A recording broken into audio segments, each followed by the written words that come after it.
Oh goodness, why is the right side of my face wet? Hello and welcome, my beautiful phantom audience, to yet another rather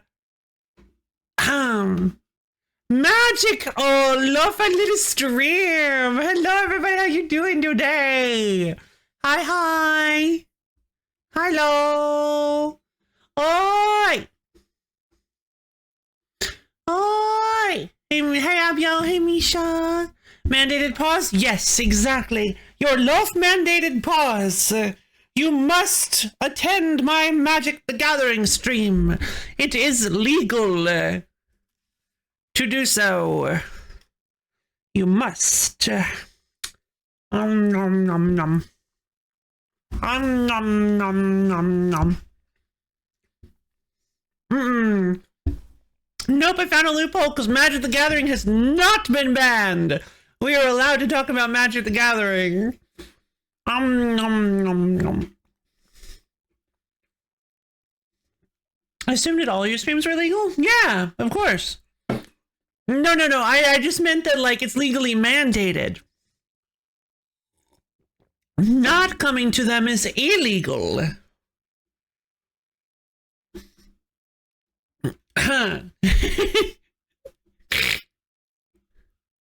And you will be hunted down by Mufai's special Black Ops team that she has assembled herself. Only the best and brightest cows are allowed to be on it.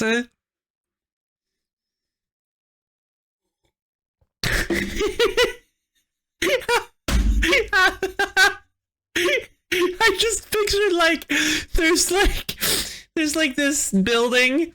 You got like your average scene where like there's a building with a skylight and all of a sudden these ropes come down from the ceiling and you're like, oh god, and then just these all like 8 cows just crash through the ceiling anyway.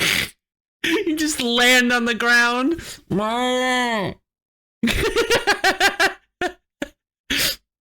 Yeah, I tell you, I tried to read it for a bit if you. Oh, I don't think you did. Oh no, the cows! Oh no, the fuzz! Because they're kind of fuzzy. And so I thought my phone. Yeah, I saw that. Oh my god, I hope your phone's not broke. Well, you said you thought your phone. Whew, and apparently, I also have a lot of adrenaline. Oh my goodness, I seem to be running at maximum speed. I didn't realize I was. Well, I'm kind of excited. I'm kind of excited to play some Forge. You didn't stick with it. Just yeah, honestly, Arena is kind of hard to stick with, in my opinion, for a number of reasons. Well, honestly, the biggest thing about Arena to me is that, well, they don't have all the cards. They don't have all the Magic the Gathering cards across the entire history of Magic the Gathering, which, like, yeah, is a little bit much to ask, but I mean, also, I don't think it is, because, like, I say it's a little bit, honestly, no, I don't think it's a little too much to ask. I think you should have all the cards. The people can make fun decks and play with them, but people like Arena, and people like MTG Online, and I like Forge. Like, Forge is not perfect, but it's close. I think it's fine, I guess, cleaning it and letting it rest. Oh, good. 1, a buggy mess. Gotcha. And 2, it's, like, monetized. It's a ridiculous cash grab. Yeah, it's monetized all to Bonkersville. It's monetized all the way to Bonkersville. Which, like, yeah, I guess, but I don't have to like that. You can't make me. And, yeah, it's because, like, I think one of the big things I've never yeah, that's exactly what I was about to mention. The big thing, the big thing that I remember you really going off about, I wasn't really playing at the time, but I remember you going off about the Psychic Frog store. That was awful. So how the Psychic Frog store worked was that, yeah, exactly. How the Psychic Frog store worked is that you acquired these tokens that you could spend in the Psychic Frog store. Yeah. And you were like, oh, okay. Look at all the cool things I can get with all these tokens that I'm acquiring. That's so cool. However, you then had to spend real money for permission to spend your Psychic Frog tokens in the store. There was no way to earn. You had to buy the right to spend the money they were giving you in the store. And it was like, yeah, that feels predatory. I don't think I like that, actually. You got free currency, but going into the shop cost about $30. Jesus. Hey, Manabelle, how you doing?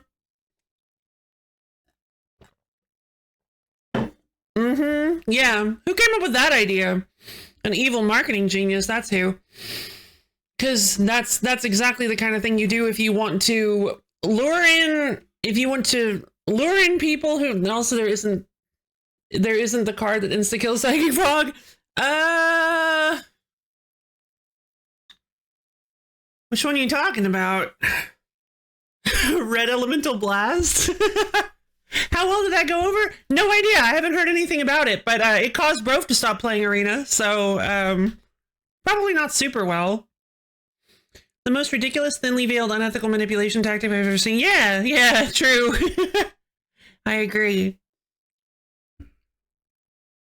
Skip your draw phase, add it back to your hand, gain 5 life. I don't recognize that card.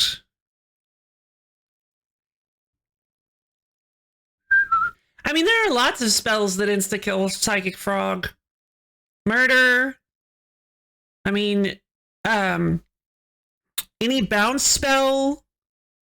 Psychic Frog lets you discard. Yeah, Psychic Frog lets you discard cards for +1/+1, and then you can exile cards from your graveyard to give it flying. It is a reference to an old classic Psychotog. Oh, it does let you draw. Jeez, that's powerful. It's a reference to an old classic named Psychotog. Psychotog was a pretty cool card. It let you discard cards to give. I believe it lets you discard a card to give it +1/+1 until end of turn, and then exile 2 cards to give from your graveyard to give it exile 2 cards from your graveyard to give it +1/+1 until end of turn. It was a lot stronger than you think it would be, just because it's quick. It was like the Psychotog was like a whole thing back in the day. All right, let's get. I don't know too super much about it because I wasn't playing at the time, but I do watch a lot of like MTG history related stuff, so I know a little bit about the history of the game.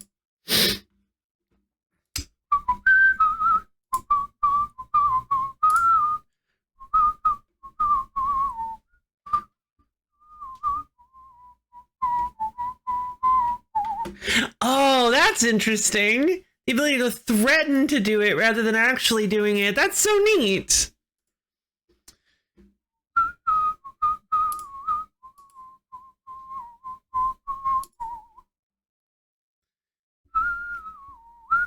Psychotog was until end of turn. Psychic Frog is counters.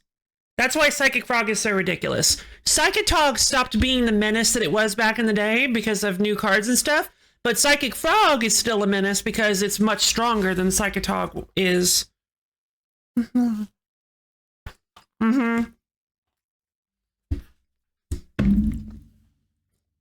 Ah, I getcha. That's a good point, actually.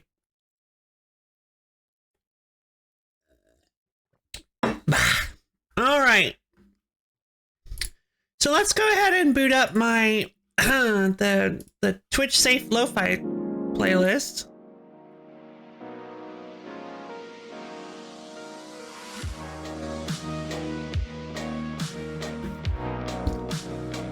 And let's play ourselves some Magic the Gathering. And if you had 2 and enough cards for lethal, they had to block lessons, you could just do. Oh, jeez. That makes sense. So, hello everybody. Hello, hello Amyo. Hello Misha. Hello Brof. Hello Melbear. How's everybody doing today? I hope we are all having a wonderful, wonderful morning. So what happened last time? Look down at the title and I'll tell you what happened last time. I ruled draft.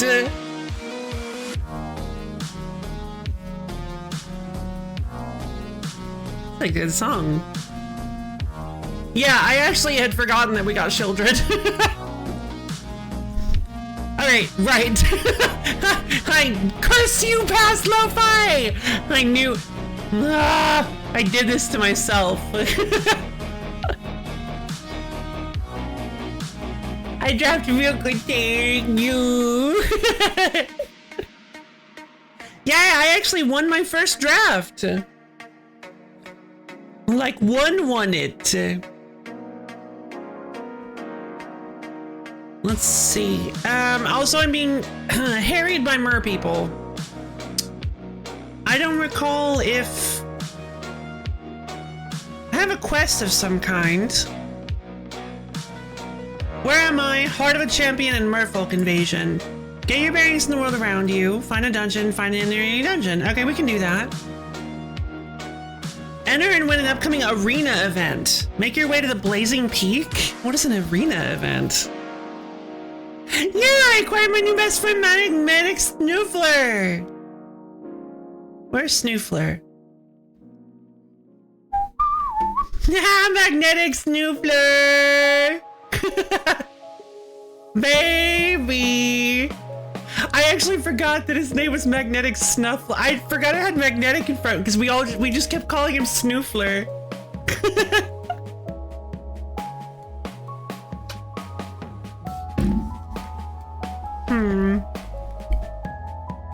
So Magnetic Snuffler enters the battlefield. Return target. Just Snuffler's the cutest name. If you're engraved to the battlefield attached to Magnetic Snuffler, whenever you sacrifice an artifact, put a +1/+1. Wow.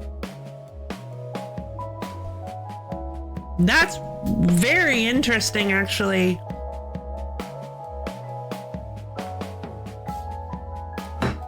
Okay, so we got a lot of new cards thanks to the draft. Steplinks is pretty, yeah, and I got this like super cool treat, like limited foil treatment Shieldred. Like very cool. Very rare, very powerful. Ended up getting a Blasphemous Edict that I'd forgotten about. All of these green sorceries and instants. Cosmic Rebirth. Start a permanent card in your graveyard. If it has a mana value 3 or less, you may put it on the battlefield. If you don't put it on the battlefield, put it in your hand, you gain 3 life. That's really good, actually. That actually could be very good for our deck. I think I ended up taking this just because it could be good for our deck. Artifact G-Strats where Magnetic Snuffler can also just be there too at the chip bowl. Snuffler!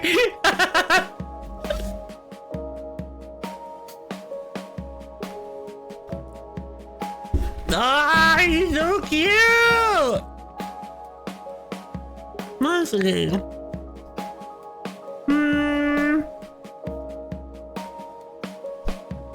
Make your move, I don't super like. Well, let's take a look at my deck real quick and see if there's anything I can change about it first off.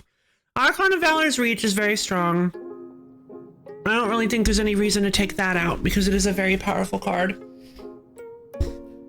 I don't really think there's any reason, since we're allowed to have a 40 card deck, I really don't see any reason to go into like constructed. This is limited apparently. We're allowed to do 40 cards. I think we should do 40 cards. I don't think we should go any higher. Is this outside? I'm like, is this Wind Waker?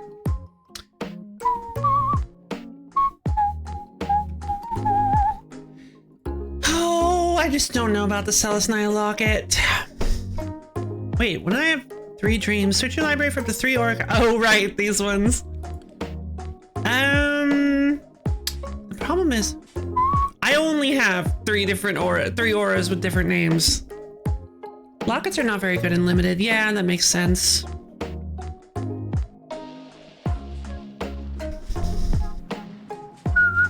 So I guess we should be looking at this kind of like as from a sealed format. Yeah. I don't know how to approach this. Like, I guess it's just constructed with 40 cards, yeah? I don't know. Yeah, alright. We got Rasad.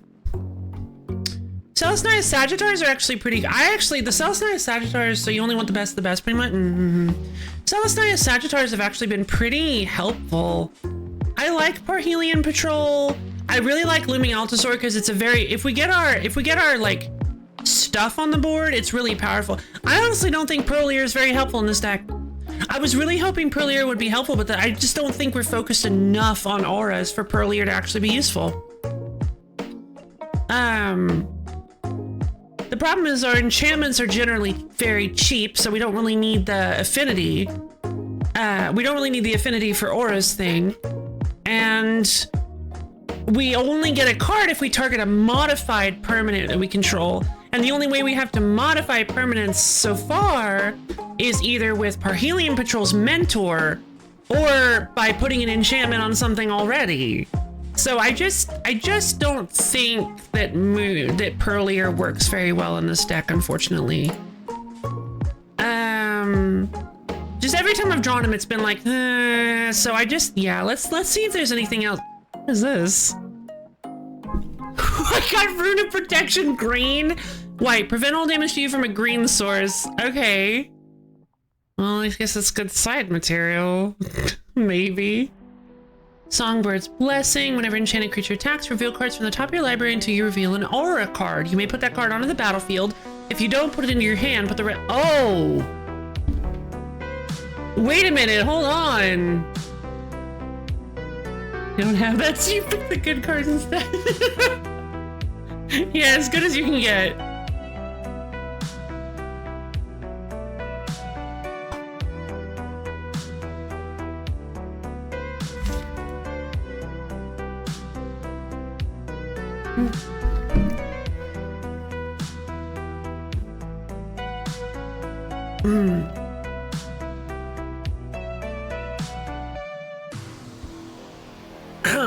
This is the story of the rise of a dark demon god.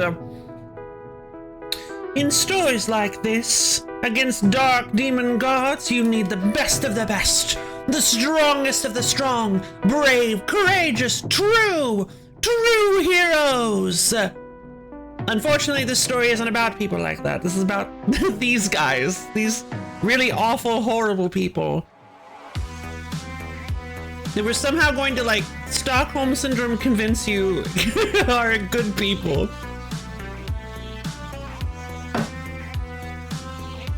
Undergrowth Recon. At the beginning of your upkeep, return target land card from your graveyard to the battlefield tapped. That's a fun one, but it's not really anything we need. That's actually a really fun card. I didn't know that existed.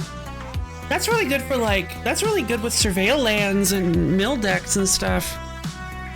I actually like that a lot. Oh, I really want to make a deck with that now. Oh, wait a minute, hold on. Whenever one or more creatures leave your graveyard. Okay, never mind. Time for magic hate. There, how's it going? Killer Among Us was fun in the draft, but we never actually... Oh yeah, I guess we got to use it quite a few times. Polygraph Orb lets you collect evidence. We're not making the Uzoni deck right now. We could go with Cosmic Rebirth. How about we go with one copy of Cosmic Rebirth? And one copy of Songbird's Blessing. Songbird's Blessing is kind of expensive. But this lets us just cheat auras out of our deck, like, forever. But the problem is that we don't know which aura it's going to cheat out of our deck.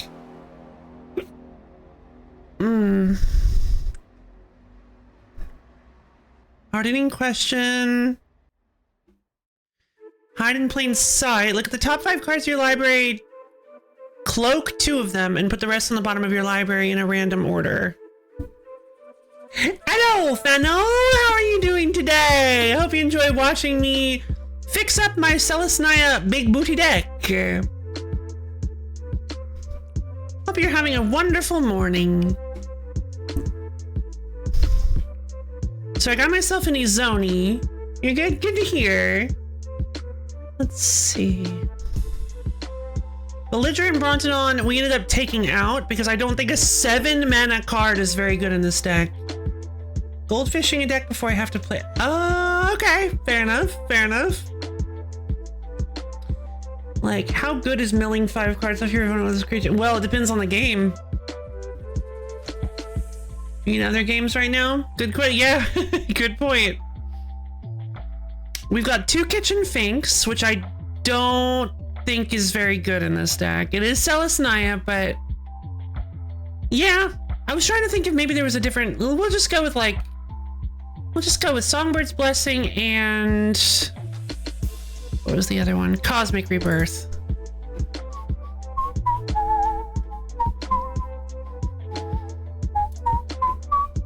Well, we need to beat Merfolk up, so let's give it a shot.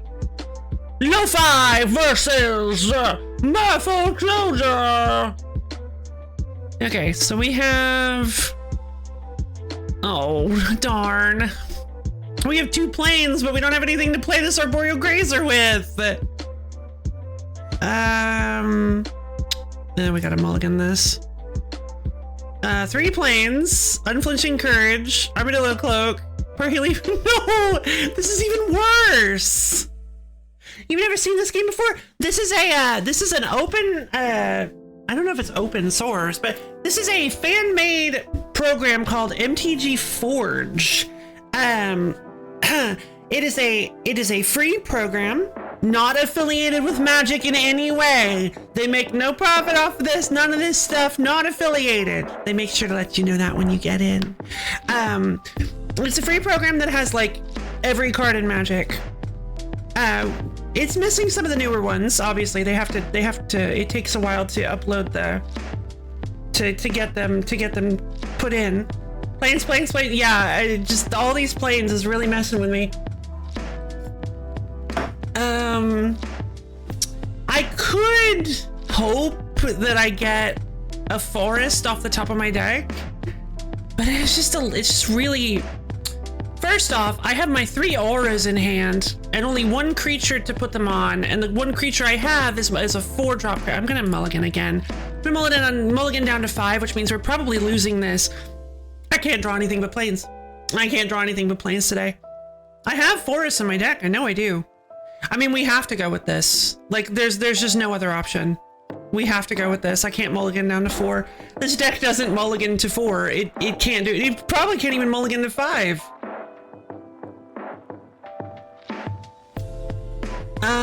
Also, I haven't healed. No, I forgot to heal. I think. Aren't I supposed to be at like 18? Well, I think I have to ditch this. I think I have to ditch the Celestia Sagittars on one of the planes.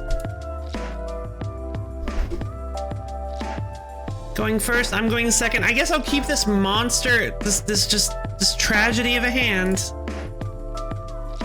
There's Rasad. I'll play a planes, pass the turn. Blighted cat. No, not a blighted land. Oh, please. Gotcha. Just organize your libraries. Agreed. Merfolk Looter. Oh boy. Okay. So Merfolk Looter can be tapped to draw a card, then discard a card. That is known as a looting effect. Oh, was it named after Merfolk Looter or Faithless Looting? I guess maybe both? 60 card. This is actually a 40 card format, believe it or not. Technically, this is a 60 card format, but like, you can run a 40 card deck named after Merfolk Looter. Gotcha. Hey, Blue. How you doing today?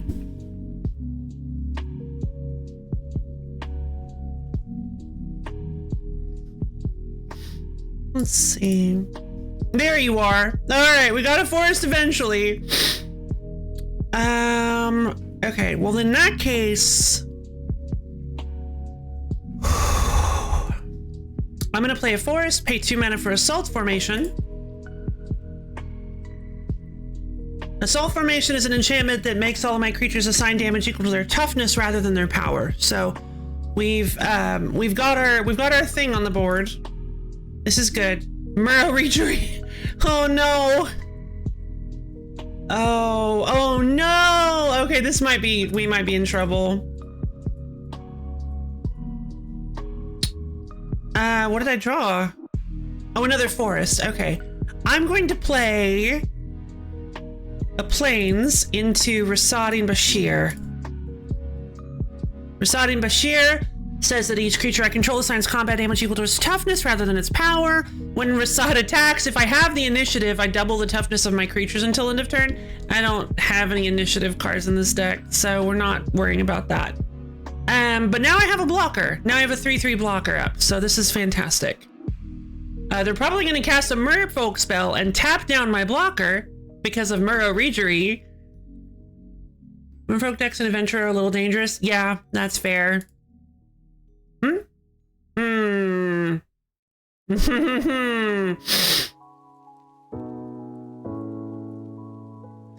Okay, so time to do a little bit of metagaming. In my experience, the AI does not really understand cards like Assault Formation. Maybe a flasher? Maybe a flasher, but I don't know how. Way later than... So yeah, fantastic. Faithless Looting, gotcha. Is way later than Merfolk Looter, so yeah, Faithless Looter. Merfolk Looter? I can't really... Oh my god, I only have 10 life. I can't really afford to let... See, that's the thing, is I don't think it's... Merfolk, you're fine. You're fine, Blue.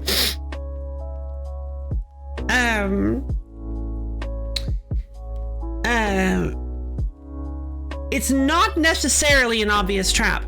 Against an actual player, yeah, it would be an obvious trap. But the thing is, like I said, I run a wall deck in here, and I think the AI doesn't really understand. I've made a wall big booty deck, and I don't think the AI really understands how toughness instead of power cards like Assault Formation work.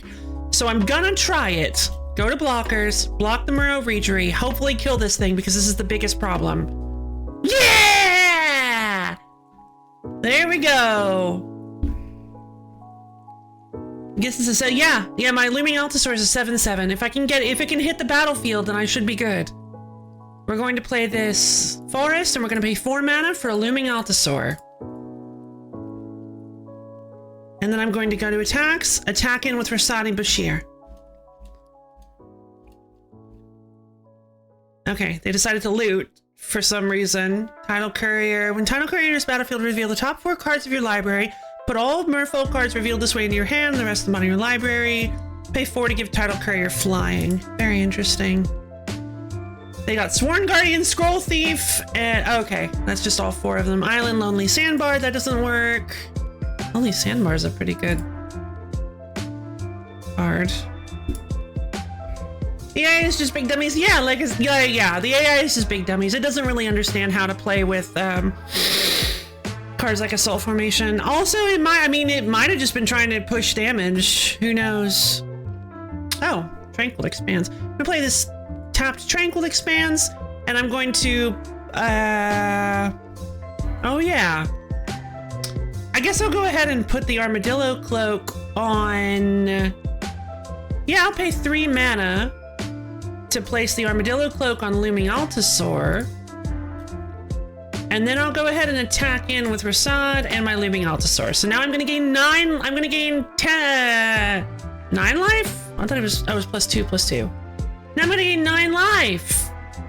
Yay! Because I didn't win either, so any damage to you is good. Yeah, exactly. And I always despise games like that where it's like your damage, you have to go through like a survival thing. So the enemy is just like, well, if I can just get some points of damage, it'll all add up. Death by 1,000 cuts.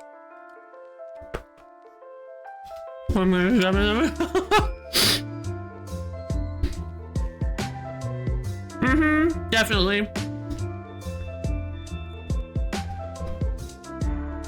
Yeah, I mean, if they have a wife, they can outpass me. Rare Chef of Destruction moment? Is that... No, it's not. It's Magic the Gathering. Yu-Gi-Oh has been banned. You cannot even mention that name. You cannot talk about Yu-Gi-Oh. Hey, Viral, how's it going?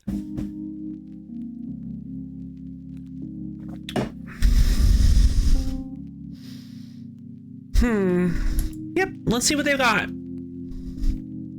They're looting. They're playing a Scroll Thief. Whenever it deals combat damage to a player, you draw a card. They're playing Sworn Guardian, but I have Trample, so... And I have a Sheenan! Yes! Yeah, baby! I'm gonna channel Sheenan.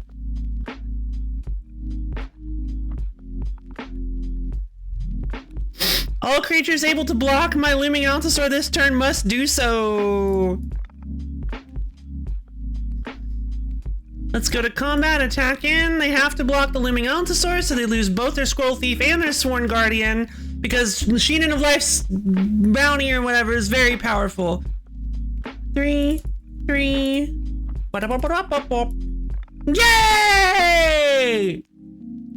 Only mentioning the name of the game if I... Wait, did you? Oh! I didn't even catch that for some reason. Yep, lethal and then some. How did I not? I didn't catch the Red Chef of Destruction was Yu-Gi-Oh! You were trying to evade the ban. Flood of Tears. Return all non-land permanents to his hand. If you return 4 more non-token permanents you control this way, you may put a permanent card from your hand onto the battlefield. That's interesting. I don't think that's very... for 6 mana, I'm not sure. That's very good, because, like, you lose haste.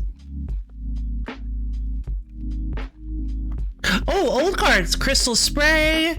Change the text of target spell or permanent by replacing all instances of one color word or basic land type with another until end of turn.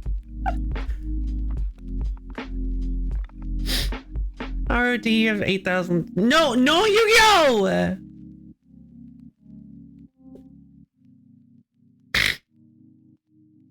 Wow, a hacker. Those are old school. Yeah, exactly.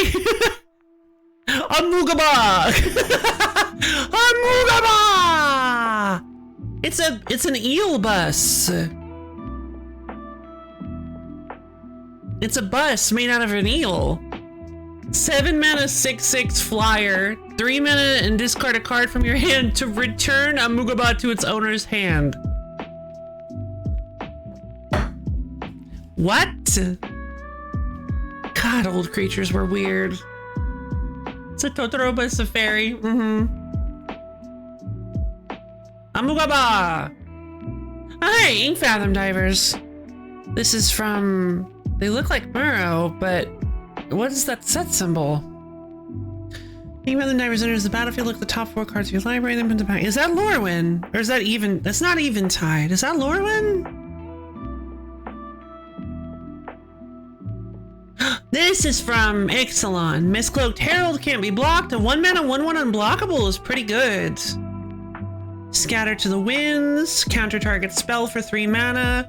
With Awaken? Okay, so you can like... Dual decks Merfolk versus Goblins. That makes sense. That makes sense. God, you're so quick. And here's another one. Master of the Pearl Trident. It's a Merfolk Lord and gives them Island Walk. For 2 mana 2/2. That's actually pretty good. Hey, if we find enough of these guys, we might be able to make a Merfolk deck. That would be fun.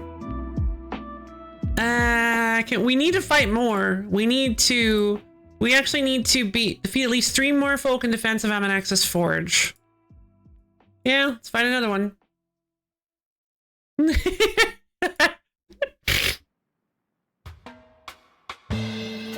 Okay, so we start with a questionable hand of 2 Tranquil Expanses, a Plains, 2 Celis Lockets, a Tree Folk Umbra, and an Archon of Valor's Reach. So, okay, we have a turn 6 play, everybody. We can do this.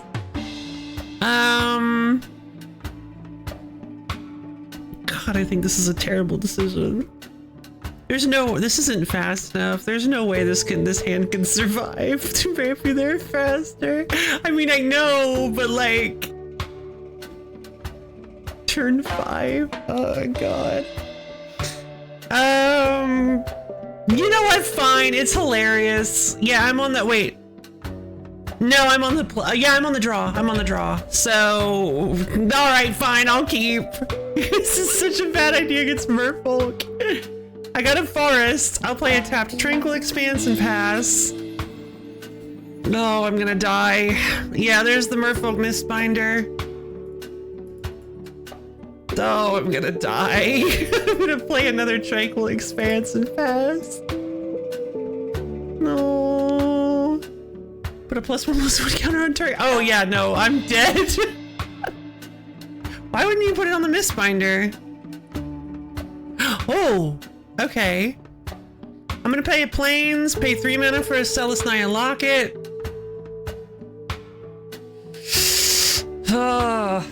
Against Merfolk, you're 100%. No. We're fine. We're fine. We're fine. We got this. We just need to survive 2 more spells your opponents cast at target of Merfolk you control cost 2 more to cast. Abilities your opponents activate the target of Merfolk you control cost 2 more to cast. Okay. Well.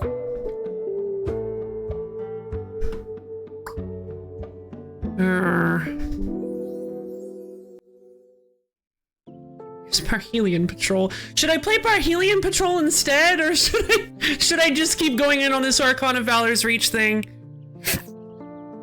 Hi, Yuna! It's Yuna! Hey! There she is! How are you doing today, Yuna?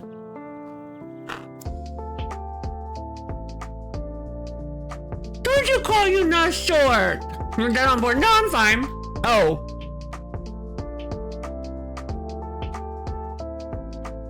I am dead on board. Alright, well, let's play Parhelion Patrol then. Doesn't matter, I'm dead on board. Whoops. I'll play a Plains. +5/+5! No!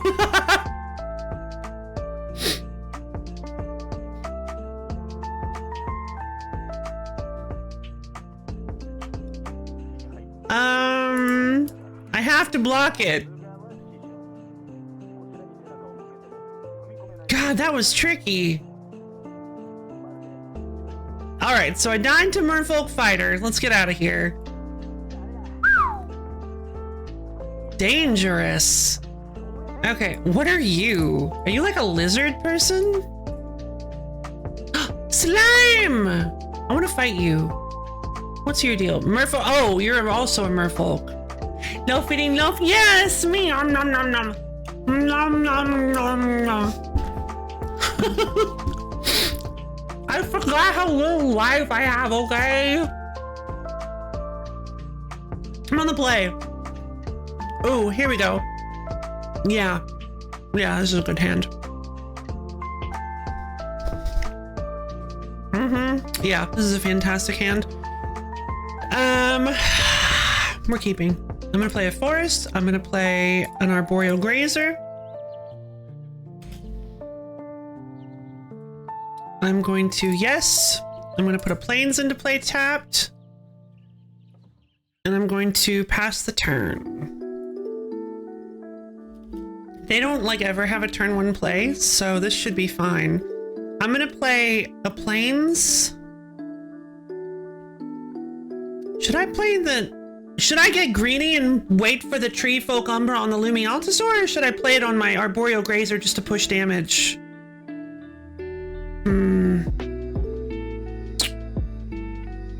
I think I should go with the Unflinching Courage on the Arboreal Grazer, and then I'll wait for the Looming Altasaur. 12 life isn't a lot, it's not. He's a dolphin boy? Yeah, he's a dolphin boy. He is. Alright, I'll pay 3 mana for my Unflinching Courage. I'll go into attack. I'll deal 2 to you. Get life. Get 2 life. Coral Merfolk. A 2 mana 2/1. There's just a better one that I got as a prize. Oh, there's her sod. I'll play a plains. I'll play a 4 mana for a Looming Altasaur. And I will go to attacks, attack in with the Arboreal Grazer. Drowner of Secrets. God, it's like just a casual turn 3 Drowner of Hope. But I'm sure there's nothing wrong with that. Tap and untap Merfolk you control. Tap as the top card of his. Oh, oh no, baby. I guess that's better in limited, but like still not very good. Tap and untap Merfolk to mill your opponent 1. There's Songbird Blessing. Oh, I really want to use Songbird's Blessing. But it's better if I use the Tree Folk Umber, honestly.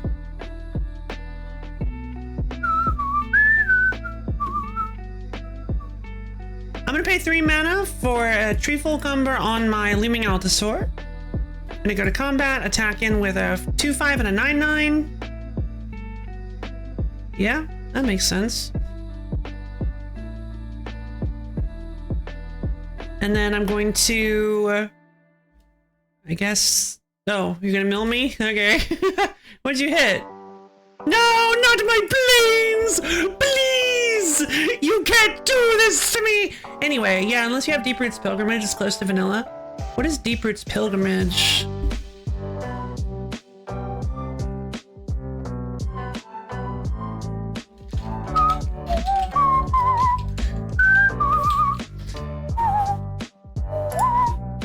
Oh, yep, okay. Wait, hold on. Wait, that's an infinite combo. You just mill out your opponent. Oh, that's wild. Non-token, never mind. Hey, you can't type that fast. You're not allowed.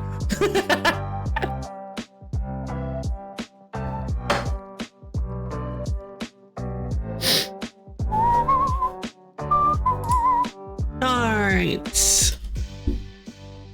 I got WPM'd, I did. I threw.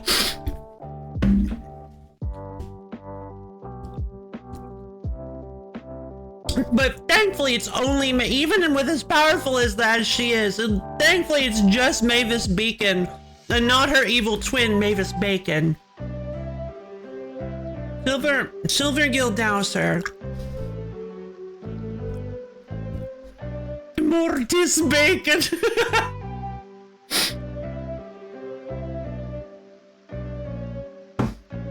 Let's see. Target creature gets -X, -0 until end of turn when X is the number of merfolk and or fairies you control. That's a Lorwyn card. I think. Looks like Lorwyn. I mean, that's kind of a neat card. Like, it's not incredible, but it's kind of neat.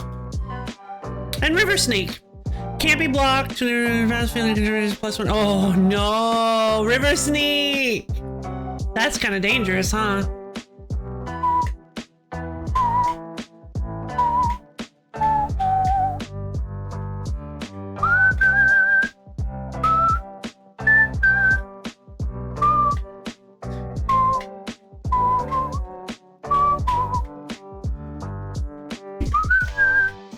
As a symbol for Lorwyn? I thought there was Lorwyn's symbol. Shadowmoor is like the Batwing.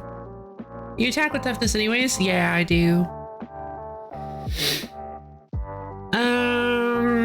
I guess I'll play the Songbird Blessing on Looming Altasaur.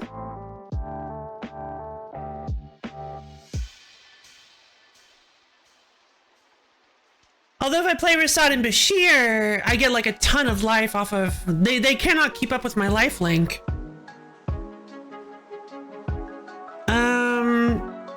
I think I'm gonna do that. What is this? Aquarium Park. I like this one. Okay, and then I'm going to go to combat, attacking with Looming Altasaur and Arboreal Grazer. They're just gonna double block. It'll be fine. But Arboreal Grazer has trample, so that's nice.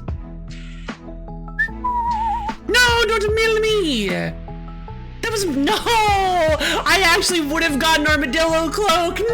I should have gone with the Songbird's Blessing! I can't believe it! Oh, if I had gone to the Songbird's Blessing, I would have gotten Armadillo Cloak. I'm so... It doesn't really matter. It doesn't really matter, but I just really wanted it. All right, so I'm gonna play a tap Tranquil Expanse. I'm gonna pay 4 mana for Songbird's Blessing on the Leaping Officer, I guess. And then I'm gonna attack in with everyone. Songbird's Blessing, I get to reveal cards from the top until I hit, oh my god. Okay, well there's a Treefolk Umbra. Yes. I guess I'll put it on, the Arboreal Grazer. Doesn't matter though, they're still attacking with toughness. Yay! Power of hindsight indeed. Yeah, it is kind of strange coming out of a fight with 30 health, but unfortunately, because of how Adventure works, I go back down to 12.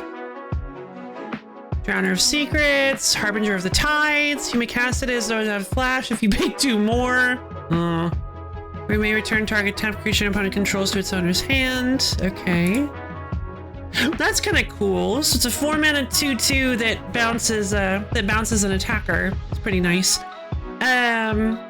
Moonless. Wow, beautiful. When Moonlit Scavengers enters the battlefield, you control an artifact or enchantment, return target creature and opponent controls to its owner's hand. That's a little expensive for me, dog. Sorry. Nothing really matters. Anyone can see. Nothing really matters. I'm swinging for 17.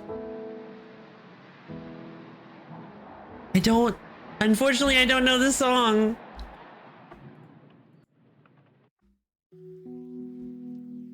When Whirlpool Rider comes into play, shuffle the cards from your hand in your library, then draw that many cards. Ooh, that's kind of fun. That's actually, ooh, hold on. That's a real good card in draw synergy decks. They run things like Oneirophage and Toothy. Ooh, I kind of like that card. Let me mull right in the middle of the game, yeah.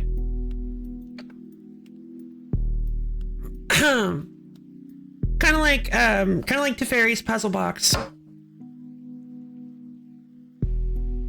Teferi's Puzzle Box is a card that does this every turn. So you bottom your hand. So Teferi's Puzzle Box is such a frustrating card to play with and against, because like you're constantly swapping, you're constantly getting new cards in your hand.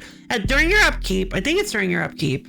Yeah, you bottom your hand and then draw that many cards. Both players do, I think. Actually, hold on.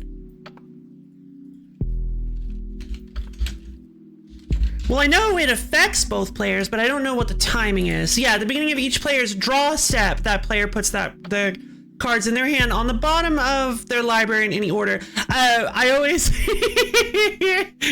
so this card has such a nasty synergy, nasty lock, I guess, but it's like for both players. With a card that most people would like to just forget exists, called, let's see.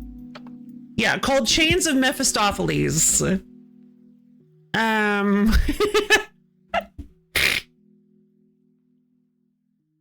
So, yeah, so if a player would draw a card except for the first one they draw in each of their draw steps, so you still get your first draw, but if you try to draw cards beyond that, you discard a card instead. Then, if they did discard a card this way, they draw a card. But if they don't discard a card that way, they mill a card off the top of their deck. So what this does is, you, at the beginning of your draw step, you bottom your whole hand, and then you draw a card. You draw the first card for the turn, which was, hey, I drew a card. Okay, now I bottomed 5 cards from my hand. So I'll draw my first card. Then I'll draw my second one. Oh, Chains of Mephistopheles makes me discard my card, then draw a card. So basically, you lock everybody to one single card and discard all the cards off of their deck. It's evil.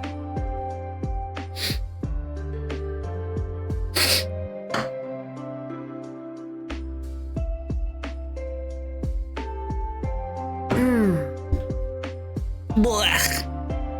But of course, Chains of Mephistopheles is a card that nobody likes playing with anyway, because it has to be worded so weirdly that it's just probably not actually, though. There are a lot of weird ones. Yeah.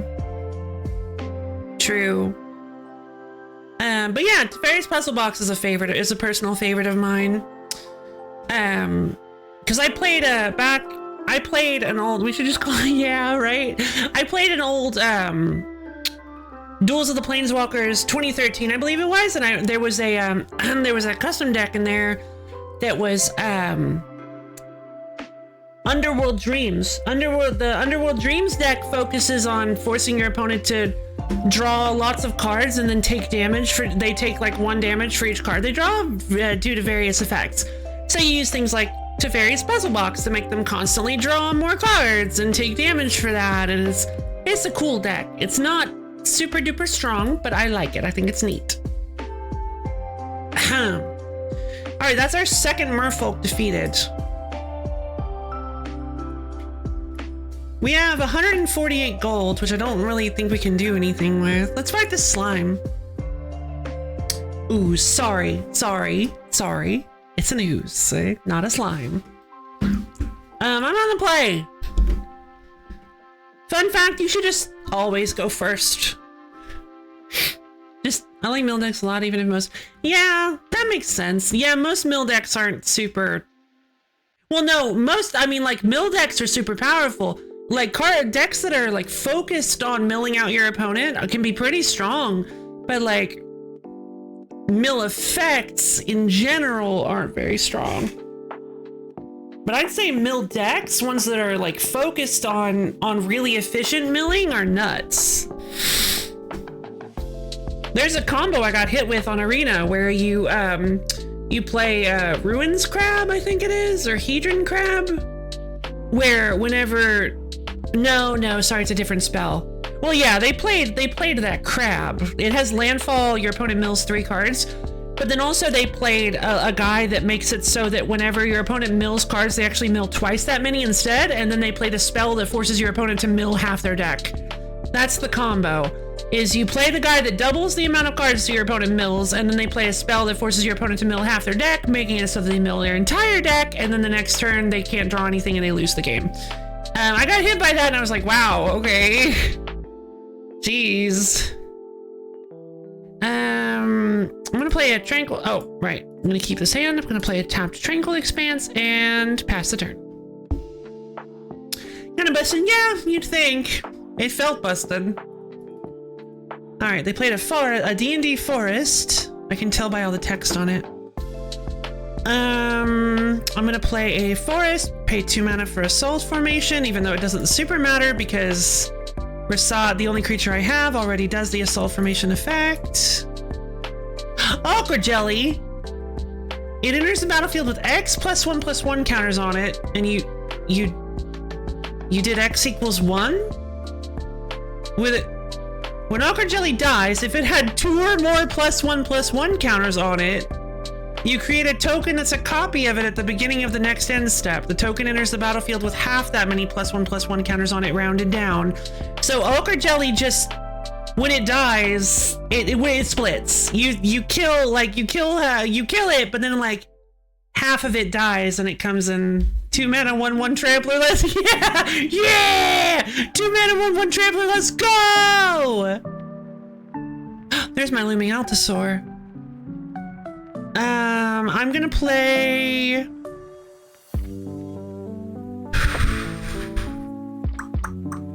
Gotta be Rashad. I mean, that's like the only option. I'm just looking forward into the future with my mind vision! I play a forest and I pay 3 mana for Rasadi Bashir. Let's see, and then I will pass the turn. You can't do anything. Oh wow, okay. I'll play a Plains. I will play... Yeah, I'll pay 4 mana for a Looming Altasaur. I'll attack him with Rasad. Wow, I feel kind of bad. I feel like the deck could have been a little bit more interesting if they just, you know, didn't like tempo out Ochre Jelly. damage. Target permanent mana value 3 or less. So land. This actually does affect lands as well. I don't. Depending on. I mean, I guess depending on the deck, it can help with lands. But this is actually really good for us because most of our stuff is 3 mana or less, especially our Umbras or our Auras. I'm going to pay another.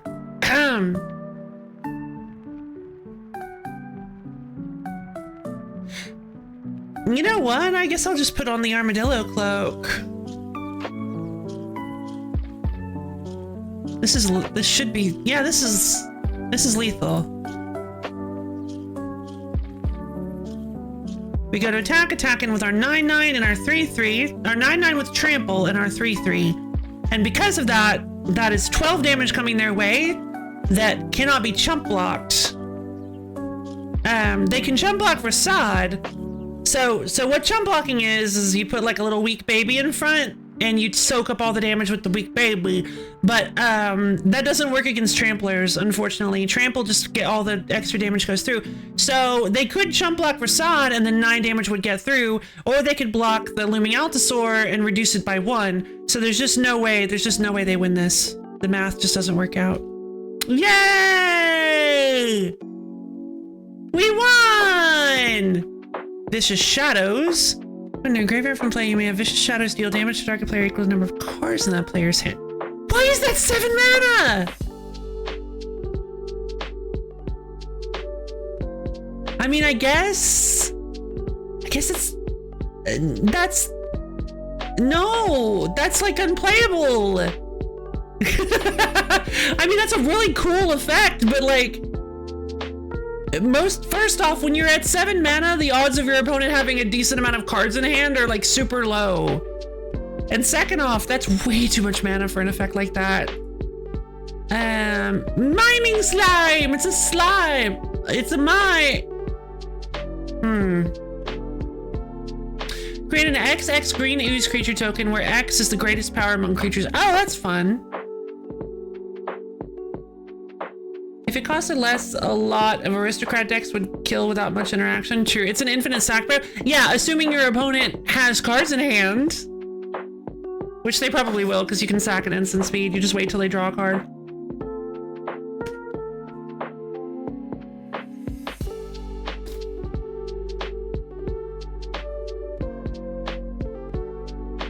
Oh, prey upon! Nice! Target creature you control fights target creature you don't control. Classic.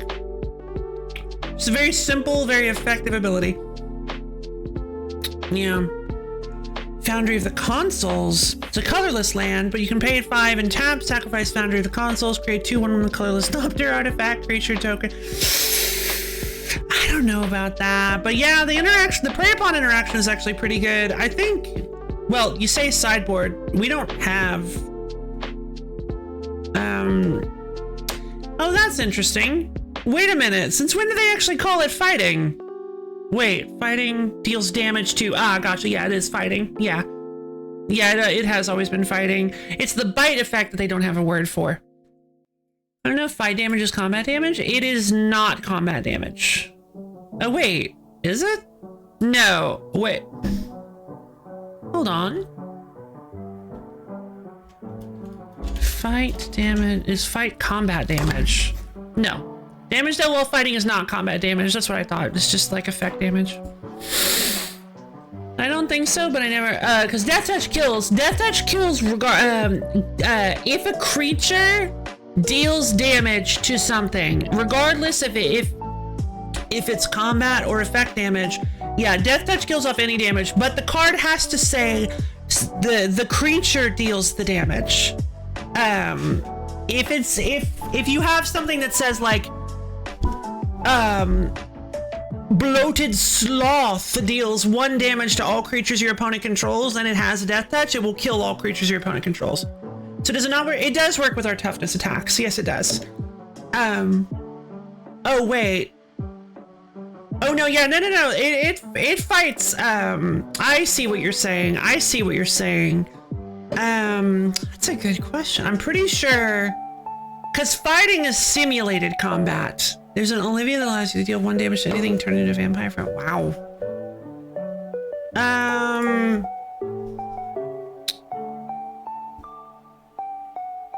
Okay, hold on.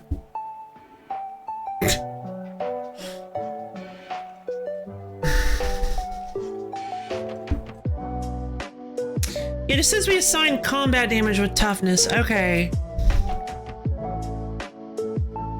Okay, MTG, if creature fights with toughness, what happens?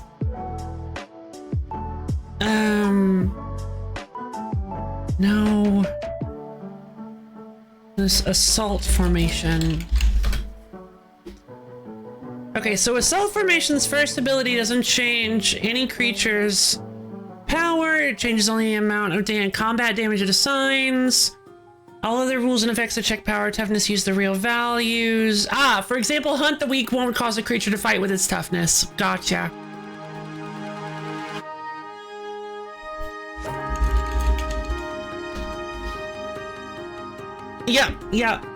Yeah, fighting and combat damage modification don't mix up. Okay, so yeah, we don't really want to use that in this deck then. Shame.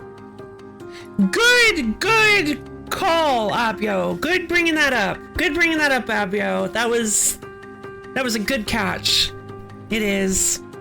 I think Prey Upon has explainer text. Probably one version of it does. God, this is a beautiful song. What is this? 7 p.m. I think I've said this before.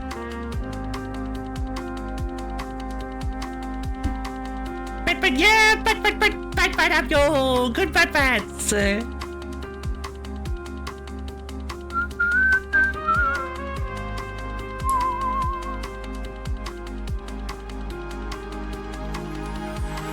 Equal to its power to the gotcha.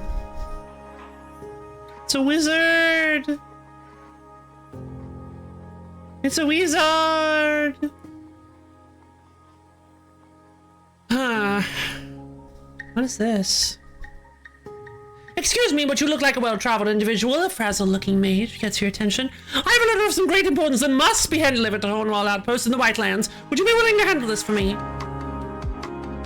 Sure, I could use a change. Why does it have to be hand-delivered? Well, to be blunt, the intended recipient is rather odd. She doesn't trust magical delivery methods anymore. Can you imagine? One little summoning accident. Well, then perhaps I'm not the right person for a job, you know, as a wizard. No, it'll be fine, really. Maybe just don't mention it and maybe lie about it if she asks. That should keep you safe. I like to live dangerously.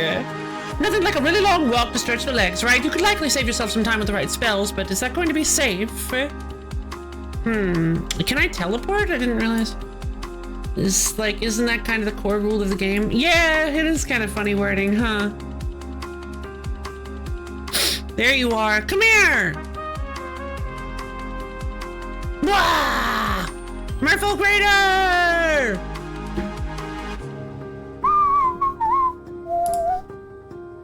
Okay. Alright, so this is a really bad opening hand. It's a lot of lands. Celestine Sagittars that I can't play.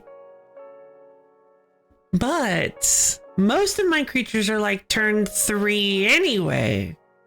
So if I just gotta draw a creature that I can play in like 3 turns. I can do this.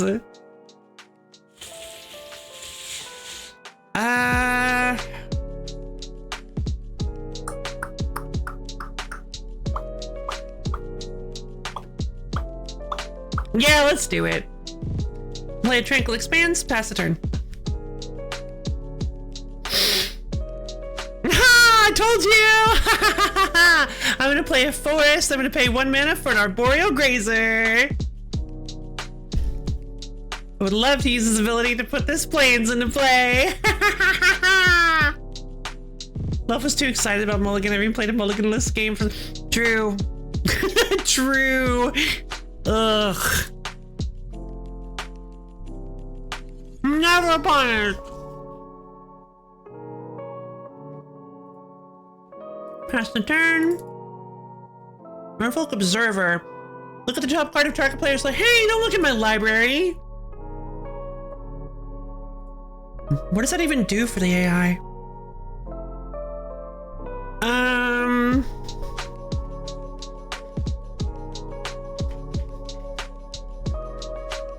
play planes. I'm gonna pay 3 mana for an armadillo cloak. Gonna go to attacks, attack in with Arboreal Grazer.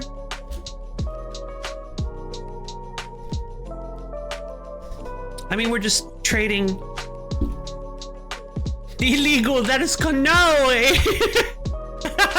Illegal. You can look at my deck. Oh, it is flying. That's a little obnoxious. Let's see. Well, I kind of want to get this Celestine Sagittars out. Oh, right, it has reach. I'm going to play a plains and play Celestine Sagittars. 5 mana, including a green and a white for Celestine Sagittars. If only we had a creature with reach. Yeah, if only. Sajiri Merfolk. Oh no, as long as you control a plane, Sajiri Merfolk is first strike and lifelink. That seems like a bad include in a mono blue deck, just gonna be honest. Oh, Shoreline Scout. You may exile a Merfolk or card or a land card from your hand. If you do, conjure a tropical island card into your hand. As long as another Merfolk or an island enter the battlefield under your control this turn, Shoreline Scouts gets +1 power. Hey! They just got a free tropical island! Alchemy cards! We love alchemy. Oh, hello. There we go, now we win. Play a forest. Pay 2 mana for an assault formation. Pay 3 mana for a Celestine Locket. I should have done this after combat. It's a better habit to get into. I'm going to... Ooh. They do have a lot of damage on board. But also they have to block, otherwise they die if I attack in. And they can kill my creatures.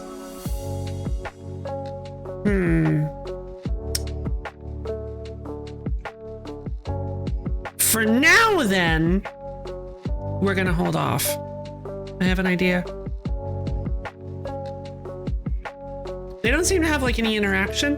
All right, we'll play a plains, and then now. Nothing important, I'm sure. Now I'm gonna attack in. Oh no! Wait, that's it? That's all you're doing? Oh.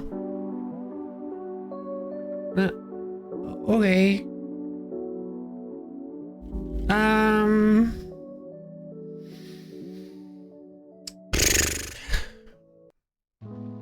Okay, I don't have enough. Yeah, I'll just let that through then.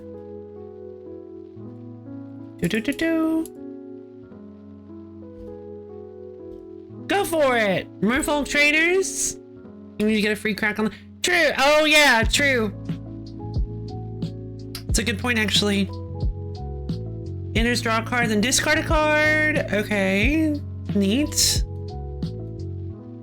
End of your turn, I'm going to crack my Celestine Locket. Oh, I did have enough mana because I had the locket. Oh! Okay, that's fine. I had lethal there. No, I didn't. I was 1 short. Never mind. 1, 2, 3, 4. 2 creatures you control. Oh! Ether, it was supposed to be a surprise. I was gonna use it this turn. I'm gonna play a forest, and then I'll go ahead and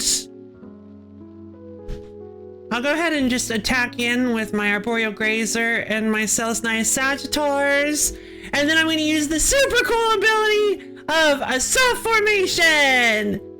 I'm gonna pay 3 mana. Actually, hold on, wait. I'll wait till you declare blockers. I will pay 3 mana.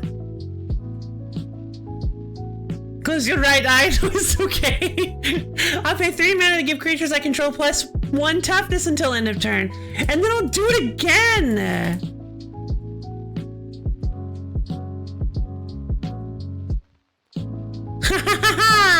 So now my creatures are 2/7. Or well, 7/7s. Ta-da! Yay! That's the the super fun power of a soul formation! It gives all your creatures +1 toughness, which makes them stronger for 3 mana. It sounds very expensive, but it can win games. No.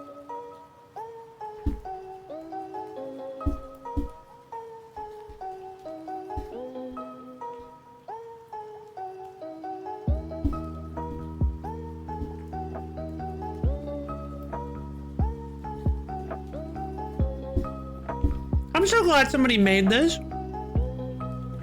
I've always thought, like, what if somebody made like a slow, swingy Metroidvania or the Megalovania?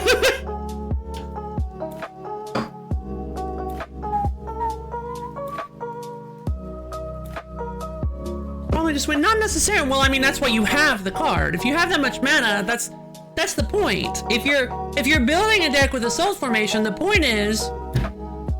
It's just Rusted. That's so true. No, Rusted Moss is a fast, swingy Metroidvania. Silver Wyvern. A 5-mana 4/3 flyer.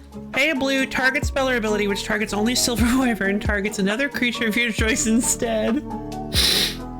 But they know that you're gonna do that, so they're not gonna. Anyway. Echo Mage! Yeah! I love the level up cards! Oh, I love Echo Mage! Oh wow, Echo Mage is actually one of the better ones, huh? I had forgotten about this. Echo Mage is actually pretty easy to level up. Put a level counter on this. Level up only as a sorcery.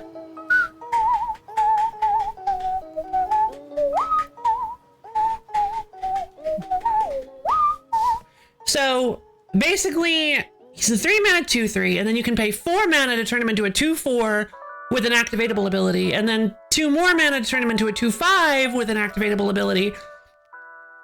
His first one is you can pay 2 blue mana and tap him to copy an instant or sorcery spell. That doesn't have to be your instant or sorcery spell either. So if your opponent is trying to counterspell you, you can actually pay 2 mana and tap Echo Mage to copy the counterspell and counter the counterspell. Echo Mage is awesome. I love him. Also, if you're like, yeah. Also, if your opponent is playing like, so if your opponent played like a lightning bolt and you played like a lightning bolt, and then your opponent played a counterspell to counter your lightning bolts, then you could use the second one to copy the counterspell twice and target the lightning bolt and the counterspell, so that your opponent doesn't get anything. Your opponent's silly enough to try and ultimate while he's untapped. Oh, that would be rough. Yeah, I think Echo Mage is so cool. See, the reason I have a soft spot for these guys is because the first time I got into Magic, the first time I even bought Magic the Gathering cards was during Rise of the Eldrazi. I bought a big starter box thing, and it had a bunch of cards, and in that set actually were a few level up cards. It was the only set that ever used the level up mechanic, I believe. I think they may have brought it back like as a callback at one point, just like for 1 or 2 cards or something. But I think it's like the only set that ever used the level up mechanic. Maybe the whole block did. I'm not fully certain on it, but it's not a mechanic that's come back because it's kind of tricky. Gotcha. That makes sense. Modern Horizons is all about like being fancy and revisiting old stuff.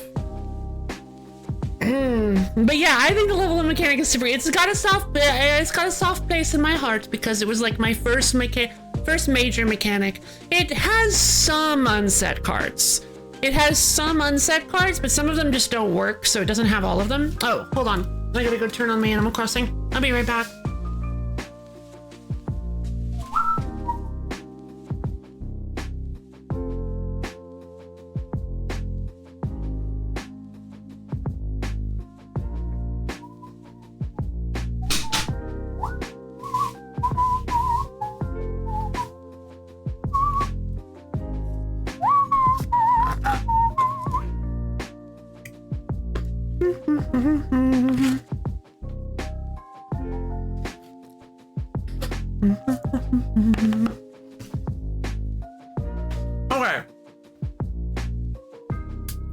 And yeah, there's some fun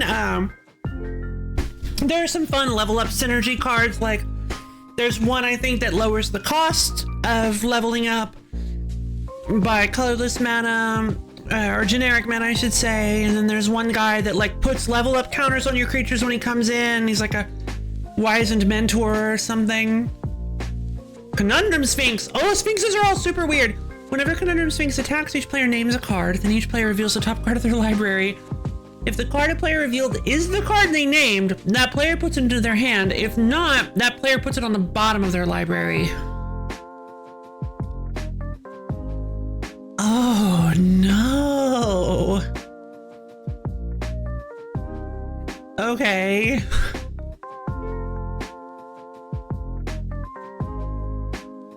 Yeah, not really a fan. Like, I understand it's in blue so that you can like brainstorm and ponder. You can control the top of your deck with it, but Merfolk Spy. This combat player reveals a card at random. Reveals a card at random from their hand. Oh, no. Ugh. That's Magic 2011 for you. Oh boy. Triton Shore Thief. Just a 1-mana 1/2. Hey, it's not terrible. Oh! Oh! Big Whale! Slin Voda, the Rising Deep. I've never heard of this. 8-mana 8/8 with Kicker. When Slin Voda, the Rising Deep enters the battlefield, if it was kicked, this will be Smash Brothers in 2015. What? Just like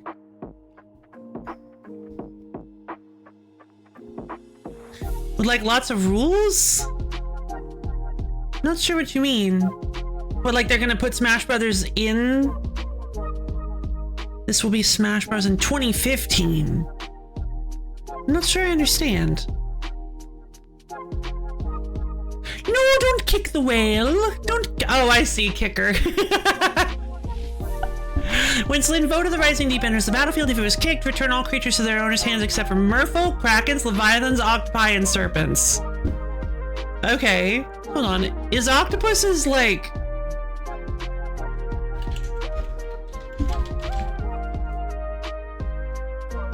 Octopuses or Octopi? People often run Octopi instead because they assume... Oh, wow. The correct plural of octopus is octopuses. People often write octopi instead because they assume that the plural noun is formed in the same way as Latin loanwords such as fungus, fungi, but octopus actually comes from Greek, where its original plural is octopodes. In English, it instead has the regular plural form octopuses. Well, there we go. You learn something. We learn things on this stream. Muro Commerce. At the end of your turn, untap all merfolk you control. Excuse me? That's pretty cool. Tribal enchantments, I think you have to have... Do you have to have a You learning what is it? Yeah! Let's go do a Strixhaven draft. That won't be horrible. Trackhand Trainer. Pay 5 mana, draw a card. Exhaust 1 blue, conjure a card named Training Grounds onto the battlefield. Oh, no way! No way! That's really clever, actually. You don't need anything? Gotcha. That's really awesome, actually. So, for context, Training Grounds is a card. Training Grounds is a really, really cool enchantment that reduces the cost of activatable abilities for your creatures by 2. Exhaust means that it can only be used once, as long as the creature's on the battlefield. If it leaves the battlefield and comes back, it resets that. So if you blink Trackhand Trainer, you can keep paying 1 to conjure new Training Grounds onto the battlefield. And that means that once you get 2 Training Grounds on the battlefield, you can pay 1 blue mana repeatedly to draw a card. Once you have 2 Training Grounds, you can just keep paying 1 mana over and over again to draw a card. There's no limit to how many times you can do that. That is a really cool card. That is a really cool card. I know people say, alchemy's too powerful, ruining the game. I don't agree. I think alchemy cards are a rule. I think alchemy cards rule. It's such a fun concept. Because I've always loved, like, the power of digital exclusive card games. And so, like, Arena kind of touching on that and adding all these like cards that only work digitally is like really fun. I think it's a really cool concept. Almost makes me want to make a merfolk deck. With several merfolk defeated, their champions begin to hunt for you. Wait, no. Wait, don't do that. Oh, I gotta defeat one of the merfolk champions. Okay. Pronounce the plural of octopus. Octopodes! You know what word it goes to? Oh, I think I know. That's actually true. You don't. You just need blink. Or not. Like, it's still pretty good. You just need multiples. If you just have multiple of them too, it works really well. Oh god. Hey guys. Hey guys. Let's look for the merfolk champion. Let's see if we can find the merfolk champion. I don't know when one's gonna show up, if one's gonna like show up soon, where they might be. Octopodes. Save? Gotcha.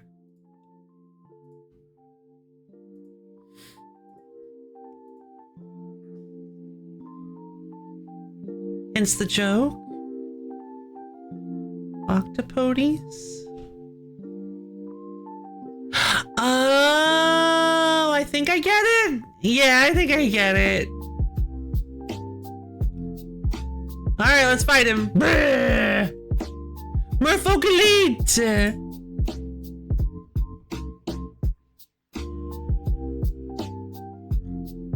Cause it's Greek. Touch him from the back for the back attack bonus. Yeah. Well, there's 3 dreams. But since I have no creatures, this is unplayable. I'm not gonna.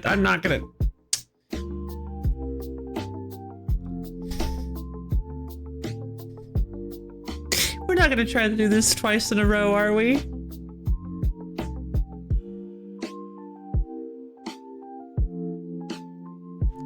I have 3 lands, 2 Celestia lockets. Oh! Octopodes, gotcha! Gotcha! Okay, now I get it! Very clever, very clever. You got me! But like, because of my ignorance, it was too good. It was too good. It went over my head. Yeah, let's keep. A tundra? Oh, come on. No. No. No, don't. No. Brof didn't figure it out. Brof's smarter than me. So if any of you guys are curious as to how much a tundra costs to buy physically, you're looking at shelling out probably at least $500. So, I thought I was fighting a merfolk, but apparently I'm fighting a whale, if you know what I mean.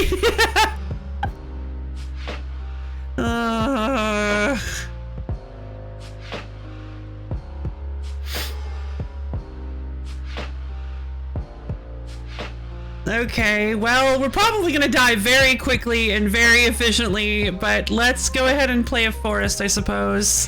Should have played that Tranquil Expanse. It doesn't actually matter, I can't play anything anyway.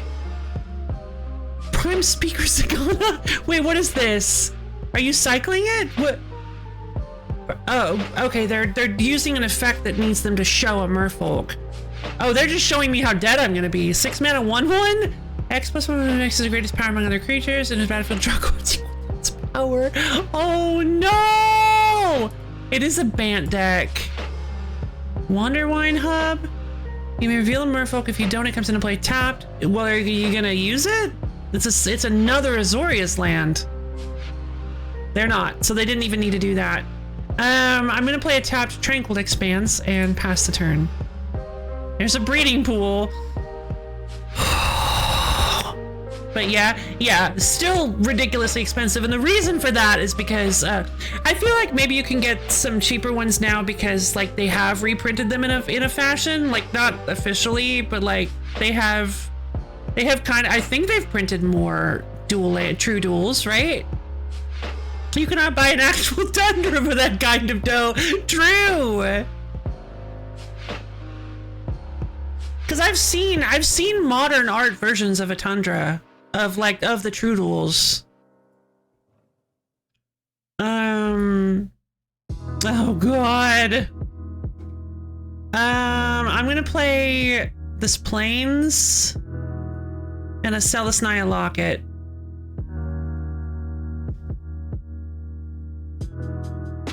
I'm gonna pass. Okay, what are you doing? Like, do you just... Is this the deck? It's just like... Is this the deck just... Hey, check out all these really cool, expensive lands I have! Oh, come on! Umara Skyfalls. What's on the other side? Umara Wizard. Whenever you cast an instant sorcery or wizard spell, Umara Wizard gains flying until end of turn. Not impressed. Here's a forest. Okay, whatever. I'm gonna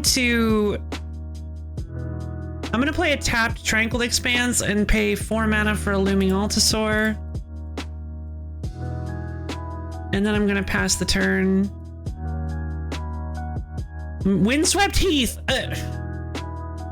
Where Folk Elite searches their library for a forest, plains... Okay, so they're also running fetch lands. Sparta's headquarters! They're actually just running Fancy Land Tribal. They're just running Fancy Land Tribal. Yeah, you can link a video and stream discussion. Oh my god. Ah! Adrix and Nev? No! Wait! I take it back! Your deck is super cool! Don't kill me, please! No! Not Adrix and Nev! Oh, if one or more tokens would be created under your control, twice that many are created instead. Am I thinking of somebody else? I'm thinking of somebody else. I'm thinking of something completely different. I was thinking of a different Simic guy, I think. Still, that could be really scary if we're not careful. Bleeb? Yeah, Bleeb! We can do this!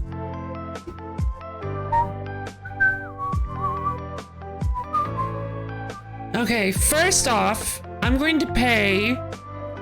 Ugh. Oh, he's 24 life.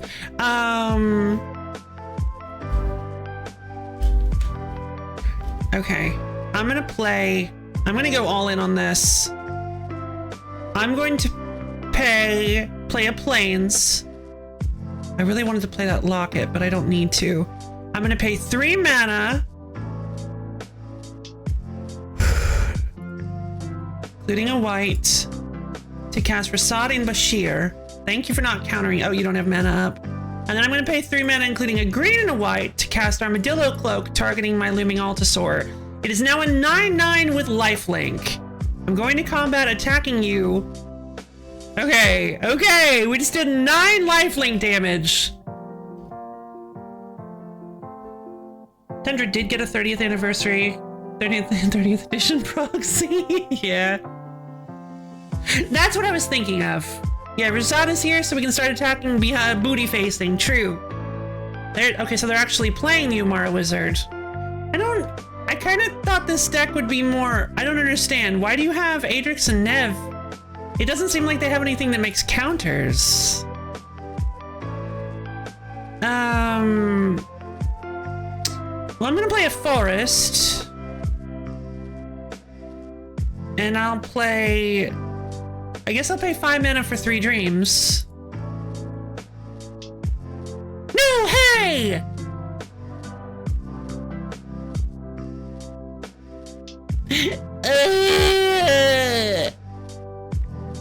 Dude only picked the rarest cards, ignoring synergy.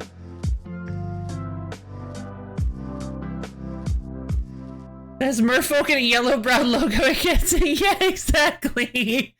They just swan-songed my thing.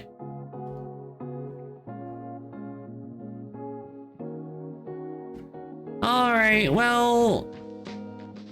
I guess I'm attacking with the Looming Altasaur. I'm up to 30 life. So they played another Windswept Heath, got another Spara's headquarters. Played another Umara. No, they're playing Prime Speakers Zagana. Okay. Actually seems more like they're... Oh, they're more... They're wizard merfolk. They're not just merfolk, they're wizard merfolks. This deck doesn't seem very good. It is gonna get... Yeah.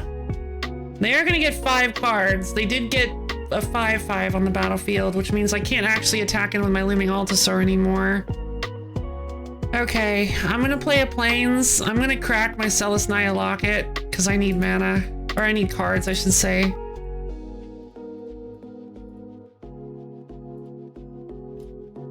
There's Parhelion Patrol. I guess I can't play it, so I guess I'll pay 3 mana for another Locket. They don't have anybody with flying. I'm gonna attack in with my bird token. Hold on. What's the math on this? I could wipe out everything. I'm sorry. I could attack with everything, and they'll probably block my Looming Altasaur with Prime Speaker Zagana and Umara Wizard. And they'll probably block Rasadi Bashir with Adrix. I'll lose my Looming Altasaur, but I will also wipe their entire board. Now, another possibility is that they block... Now, a competent player would block Rasad, thereby nerfing my Looming Altasaur. Would block and kill Rasad with Prime Speaker Zaganda. But the problem is that if they don't block Looming Altasaur enough, they straight up lose. They need to block it so that... Okay, so I can't lose my Rasad here, otherwise they lose the game. Don't attack solution, don't attack with Rasad. But the thing about not attacking with Rasad is... They could... Yeah, I guess there's no way they kill Looming Altasaur without... But the thing is, I was doing the math. I don't think they can block Rasad with anything but Adrix and Nev and still win the game. Because if they block Rasad with Zagana, and then they block Umara, and then they block Looming Altasaur. He has no mana though. And they block Looming Altasaur with Umara and Adrix. Oh, you do make a good point though. Yeah, they could refill their board. But and then they attack. They block with Umara Wizard and Adrix and Nev. 4 damage still gets through because my bird that kills them. I'm attacking all in. I did the I did the math. I did the monster math. Indeed, there is no there is only one way for them to block and still not lose the game. They have to block my Looming Altasaur with Prime Speaker Zagana and Umara Wizard, and then block Rasad and Bashir with Adrix and Nev, thereby losing their whole board and leaving me with my Rasad and my bird token. And then they still actually lose. Hold on. They still take 1 damage. They still only have 1 life left, which means the bird token will kill them next turn. So I'm doing that. Yep. What?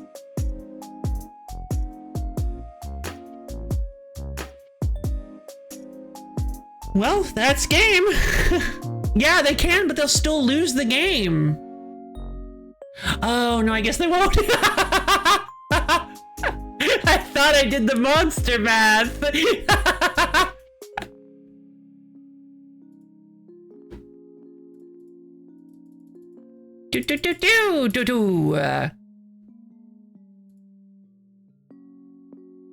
Now all they need is a flyer and they can lock you. No, they can't lock me out. I still have my Looming Altasaur. What are you doing? When spending season is the battlefield, draw a card. Enchanted Land is an island. All right, sure, whatever. My Tranquil Expanse is an island now. Yeah, we have 2 flyers actually. We have there's an Umara Wizard. Umara Wizard kind of has flying, but it doesn't matter. They have 1 mana up. It is green or white mana. Oh, my Kasali Ambusher! Yeah! I love this guy. I want more of him. I'm gonna pay 4 mana for Parhelion Patrol.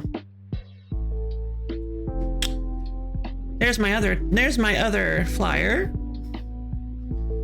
Then I'm gonna play a forest, and I'm going to go to attacks, attack in with my bird token and my Looming Altasaur. There's literally nothing they can do about it.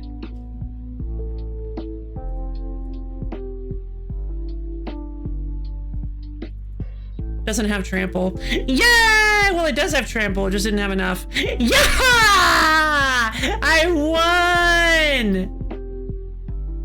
I got a new Mara Wizard, I don't care. I got Shirai of Numbing Depths. When Shirai of Numbing Depths is advantage, I feel like I've heard of this. Tap target creature an opponent controls, but a stun counter when tap 1 or more and tap creature opponent controls. Oh, right. Yeah, Mara's an island. They played it as a land first, so but then they played Mara Wizard. Yeah, Shirai is so cool. Tap a creature your opponent controls, draw a card, this ability triggers only once each turn. That's pretty neat. Yay! Another one! Enclave Cryptologist. This one is fine, I suppose. Like, you have to pay, it's a 7 mana, it's effective, it's over time, a 7 mana 0/1 that you can tap to draw a card. It's better if you get the thing that discounts level up abilities, so there's a 4 mana 0/1 that draws you a card. But I honestly think I would just prefer a Shirai and a jump in. Ooh, neat. I honestly would prefer that one that conjures in a training grounds, but this one's real, so. Isn't blue, so you're going slow? Yeah, I suppose that's true. There's Sig, River Cutthroat. Either turn if opponent lost 3 or more life, you may draw a card. That's kind of cool. Oh, and he's Dimir hybrid mana, so you can play him in blue or black. Love that. 14 shards. Spreading Seas. Of course, we had to get Spreading Seas. 2 of them. Oh no, Civic Guildmage. Wait, Civic Guildmage? That's kind of, because they're a white creature that touches green and blue. I was like Civic, not Simic, because it's unrelated. Then I looked down and they have blue and green in their text. I'm like, wait. Okay, so green and tap, target creature gets +1 toughness until end of turn. Blue and tap, put target creature you control on top of owner's library. It's like really tempting to be like, hey, I'm sure this can work. Mirage, of course it's Mirage. Oh, jeez. We've got Deep-Root Waters. Yes, a Merfolk, create a 1/1 token. That's pretty good from what I've seen of the normal Merfolk. They really like casting lots of quick, cheap, small Merfolks. So you get a lot of 1/1 little babies. Oh, hey, here's another Shoreline Scout. Yeah, power level's much lower. Here she is. Yeah, there's Shoreline Scout. All right, I'm at Axis Forge. Successfully been defended, and you should return to report your success. Sabe. Hi, Sorceress of all Loaf. Should I put a comma there? Because it kind of looks like I'm the Sorceress of all Loafs. I mean, I am, but it's also not exactly what I meant. Where is Amanaxis Forge?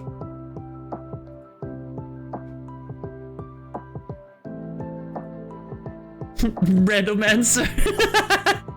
Yeah, you're right. That's not Amanaxis Forge. Oh no, I don't remember. Track Quest. There we go. I'm like, oh god, I don't remember where Amanaxis Forge is. Is it this one? No. All Loaf is a forgotten land that rises in the east and sets when given rest. That's really good though. That's really good. Applause for sure. That's a good pun. I love it. But yeah, I guess I'm a Bredomancer. This is Tinker's Town. Amanaxis Forge is over here.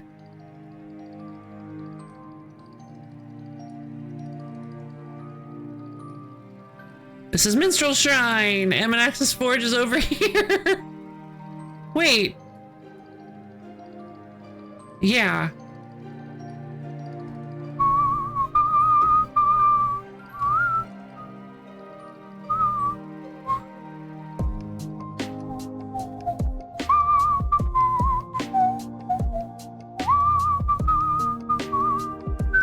Wait, is this Kingdom Hearts? Dearly beloved. Whether the merfolk get sufficient revenge or your efforts drove them away. Got sufficient revenge or your efforts drove them away. Amanax's Forge is no longer under attack. +2 local reputation, plus 500 gold. That's pretty good. 500 gold is nice. Greetings, adventurer. I have a task that requires your assistance. You see, we have a bit of a situation with a giant insect named Zyra. She's been causing quite a stir in our town with her penchant for organizing extravagant balls. Why is that a bad thing?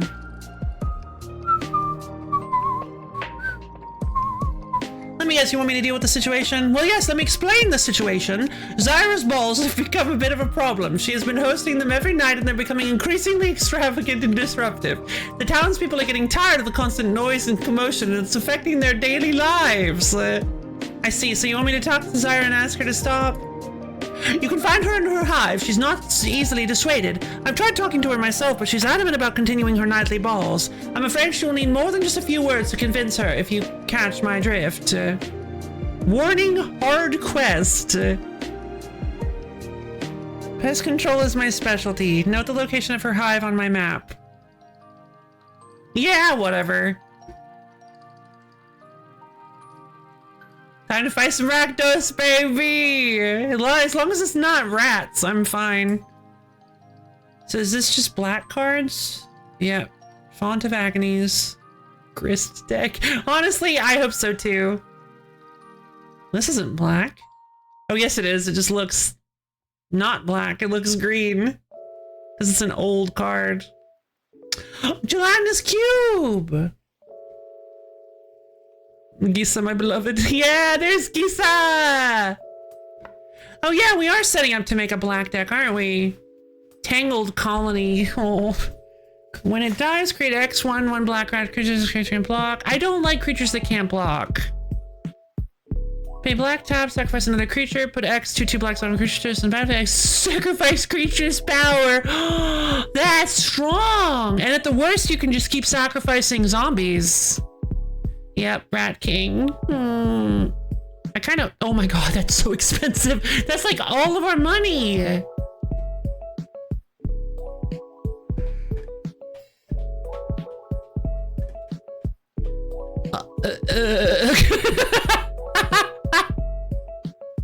Well. Isn't that interesting?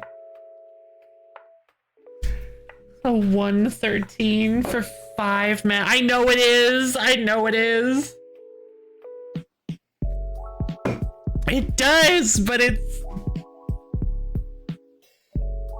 like should be a win more card, maybe.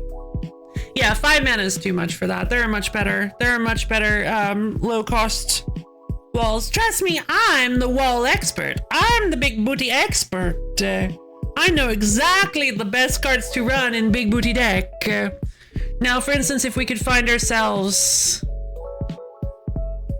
It's cheap, I guess, but like it's also black, so I mean we can't run it. Yeah, but it's also black, so we can't run it.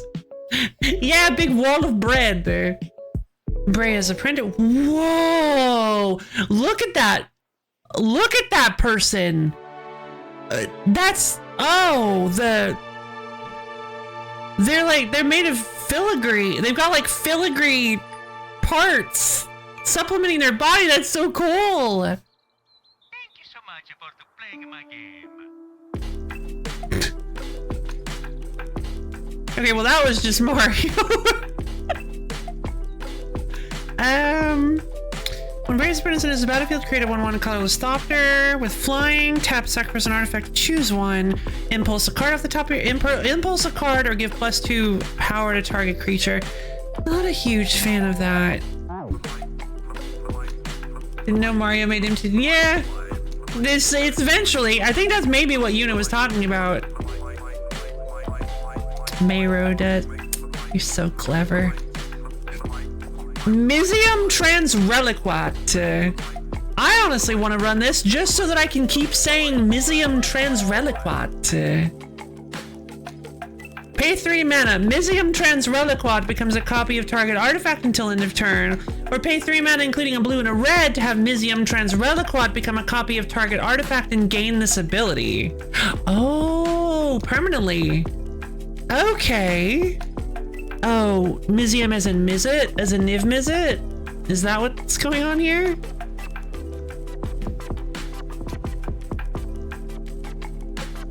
What is it? What do you want it to be? Juzma, is it Tinker? I don't recognize that set symbol though. It might be like a special, might be from like a special dual deck thing or something. Oh no, Kamigawa, Junkyo Bell. At the beginning of your upkeep, you may have target creature you control get +X/+X until end of turn.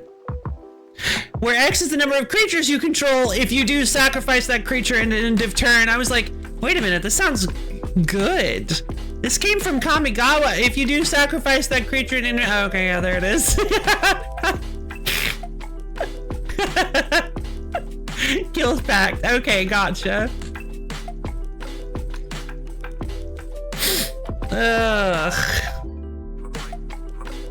Gotcha. Oh, Lord. Kamigawa. This Kamigawa block, the original Kamigawa block is so... I'm not honestly sure I've seen a card that has impressed me from original Kamigawa block. Every card I see from it is just... Kamigawa's gonna Junkyo Bell, exactly! Every card, I think every card it is. I think every card I've seen from Kamigawa block is just really depressing. It has the shrine. Oh, that's true. That's true. It does have the shrines. Never mind. Yeah, they took all of the power level and put it into the Hondens. Well, yeah, does it have ninjas? Okay, never mind. Best block ever. Sorry, I did not do my full research. I was not up to date. Never mind. It's the best block ever printed. Because it has one with nothing. Jeweled Amulet. Oh, isn't this like really bad? Pay 1 and tap to put a charge counter on it. Now, note what type of mana was used to pay this activation cost. Use this ability only if there are no charge counters on Jeweled Amulet. Tap and remove the charge counter from Jeweled Amulet to add 1 mana of the type last used to put a charge counter on Jeweled Amulet. I guess if you just want to, you can put this in a deck that like goes against the spirit of the cards. Like put this in a proliferate deck so that you can put more charge counters on it and be like, ha, ha, ha, ha, you don't tell me what to do. But otherwise, this card is bad. I mean, I say it's bad. Like, the Oracle text a little similar. That makes sense. That makes sense. I say it's bad. I mean, like, it lets you bank extra mana. Like, it lets you bank any extra mana you have left over that you're not using. It's a battery. It's 1 extra mana. Like, I guess it's actually not that bad. It's not as explosive as like if it was printed today. It's more restrained, and maybe I'm too used to modern magic. Heirloom Blade? Lets you save 1 extra mana. Yeah.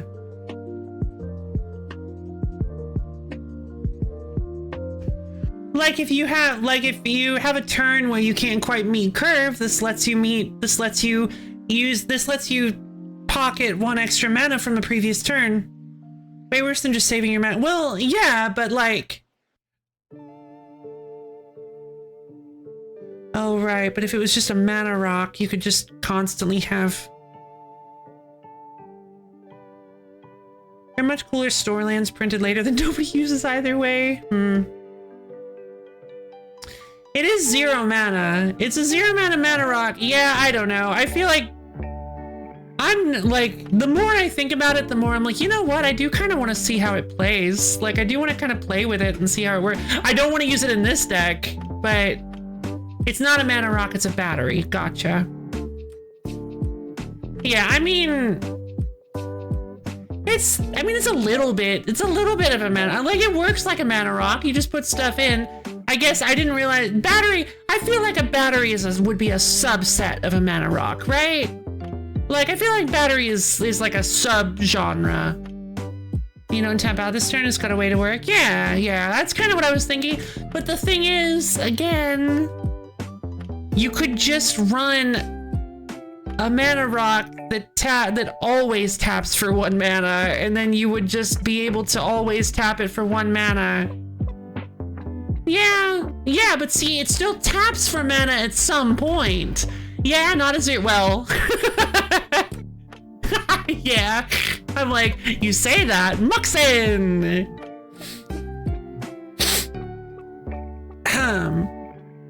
Yeah, unless you're playing Moxen, which you're not gonna be because nobody can afford to spend $2,000 to play Magic the Gathering. Echo Chamber, what's this? 4 mana tap, target opponent chooses target creature they control, put a token creature into play and treat it as a copy of that creature. The token creature's got haste, and then you sacrifice it at the end of the turn. Okay, so it only lets you copy a creature your opponent wants you to. Yeah, Mox Opal and Mox Diamond are still fairly expensive, and they just released... All right, you exile it at the end of the turn. Sorry. That is an important distinction. It is slightly different, but that is an important distinction. Malachite Talisman. A 3 to untap target permanent. Use this ability only when a green spell is successfully cast, and only once for each green spell cast.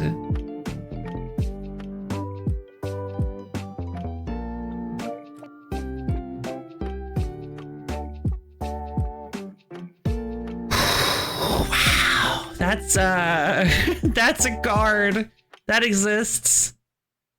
Sphinx of the Steelwind. If the taps for mana equal to your...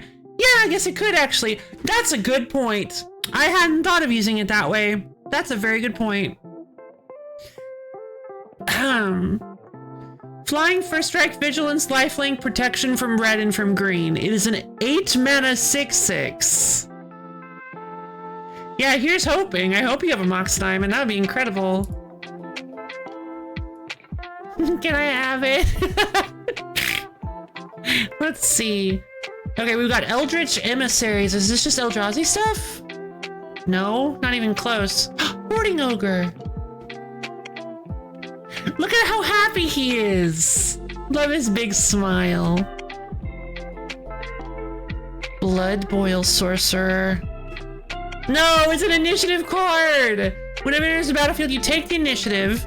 Crown of Madness, pay 2 mana, sacrifice an artifact or creature, go to target creature. It's an interesting... Crown of Madness is a... Anyway.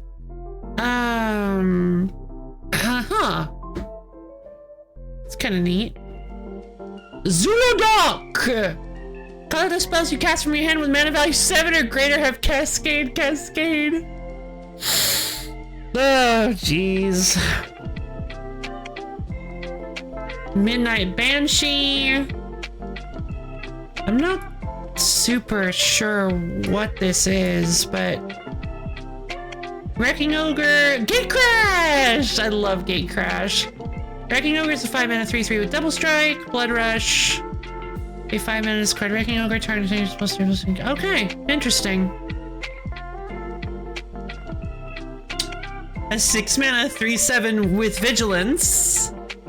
He's riding a horse? Who needs a horse? I have an elephant. Which makes me better than you. You're cringe, vermin. Let's see. Leonin Lightbringer gets +1/+1 as long as it's equipped. I'm not super sold on any of these. Idol of False Gods is a 2 mana. Pay 2, tap, create a 0/1 Eldrazi spawn. That's fun. I like being able to make Eldrazi spawn. Put a +1/+1 counter on it. Has 8 or more. It's a 0/0 creature in addition to its other types. It has Annihilator too. That's so neat, actually.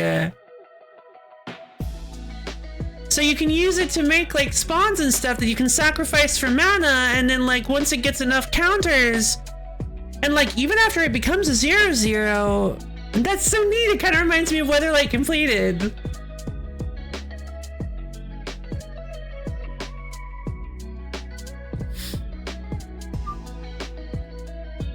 MH3 baby. Oh, was that MH3? MH3 baby, it is. Yeah, that sounds like an MH3 card. Owl's used artifacts. These look. Ooh, Aganosaur Rex. Why are his legs spinning? A 5 mana 8. Oh, look at the mana symbols. They're shaking too. Trample, cycling 3. When you cycle this card, put 2+1/+1 counters on up to 1 target creature or vehicle, gains trample and indestructible until another turn. The one and only Velocity Raptor. It is. So this is just a 5 mana 8/8 with trample. Oh, I love the special art for this set. It looks like, it reminds me of something. It reminds me of like heavy metal art, I think. Deadeye Quartermaster! Oh, I love Deadeye Quartermaster! I can't use it, but I love her so much.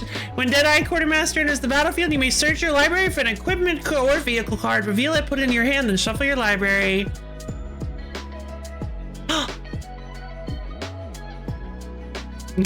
Should we just buy it just because of the art?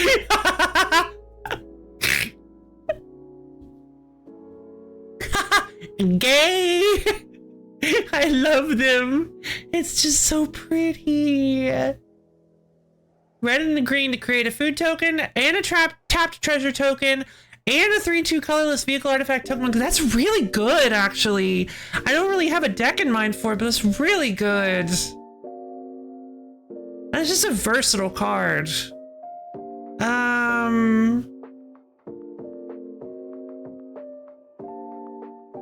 I love my gay babies. I'm so happy that they got together. I'm so happy. Oh yeah, it does create 3 artifacts for affinity. That's true. Gas style throw. Is this just Ether Drift stuff? What is this? It's not. No, it doesn't. It's not, 'cause this is Kaldheim. Vigilance crew. Oh, it's like vehicle related stuff and artifacts. But mostly, okay, this isn't a vehicle. It interacts with vehicles. Oh, hey, an alchemy card, where? Oh yeah, I guess this is alchemy, but like, it doesn't need to be. So I didn't realize it was alchemy, but it doesn't need to be. Alchemy, Ether Drift, yeah, but it doesn't need to be. Like it doesn't do anything. It doesn't do anything alchemy exclusive. Ether Drift Alchemy is weird because they made multiple alchemy cards that don't use alchemy mechanics. A lot of card ideas that pay. Yeah. Well, okay. Interesting. But most of them involve like seeking or conjuring or perpetually doing something. Oh, really? Oh, that's so neat, actually.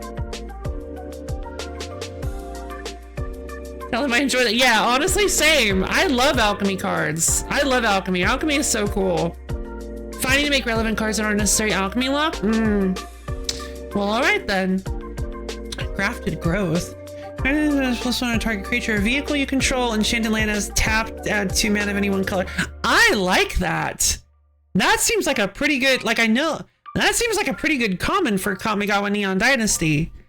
Like it's a pump spell and it's a ramp spell. Like I like that a lot, actually.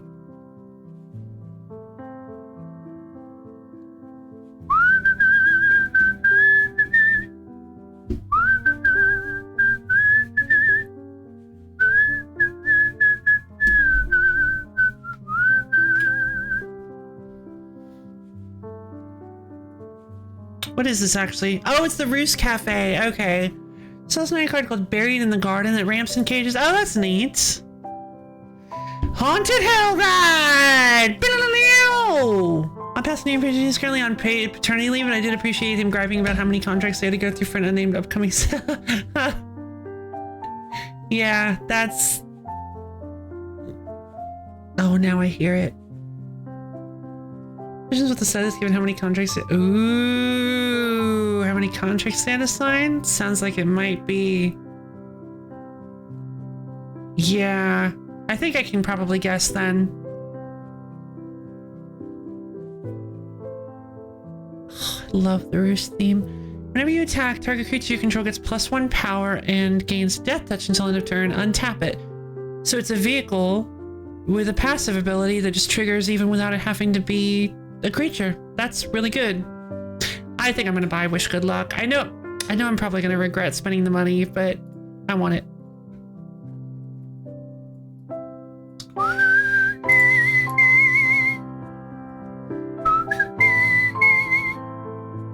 Glaring Flash Raker!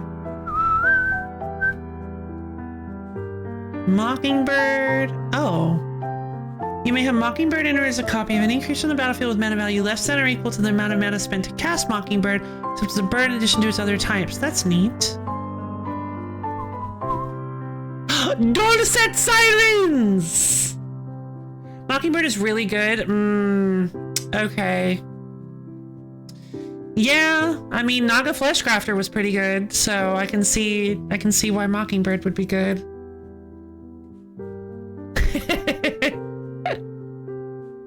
And yes, alas, yeah, alas.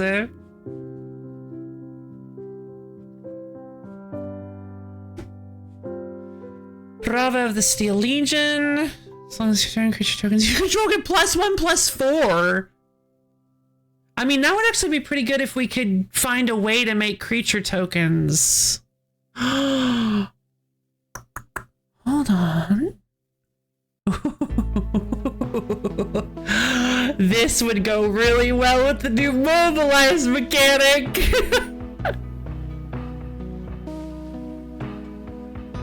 This guy does make some for you, but if you had something that made lots of spirits, Brava would go well. True.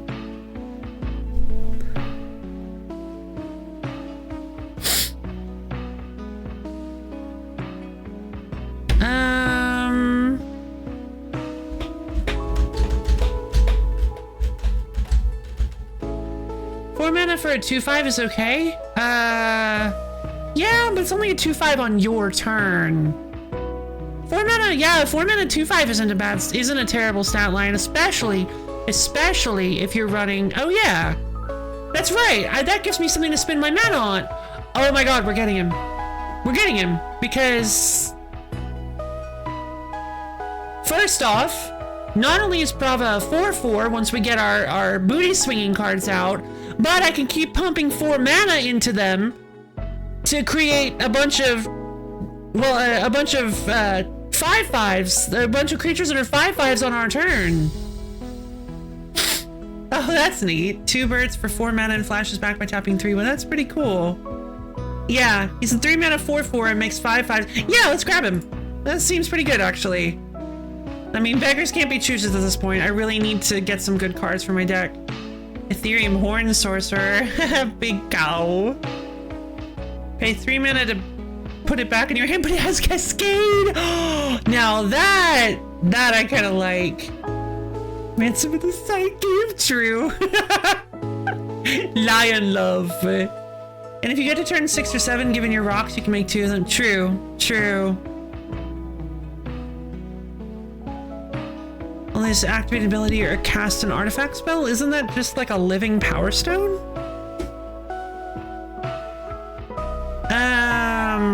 Tilanali's Knight. 2 mana 2/2. Whenever it attacks, if you control a dinosaur, Tilanali's Knight gets +1/+1 until end of turn. That's fun. Yep.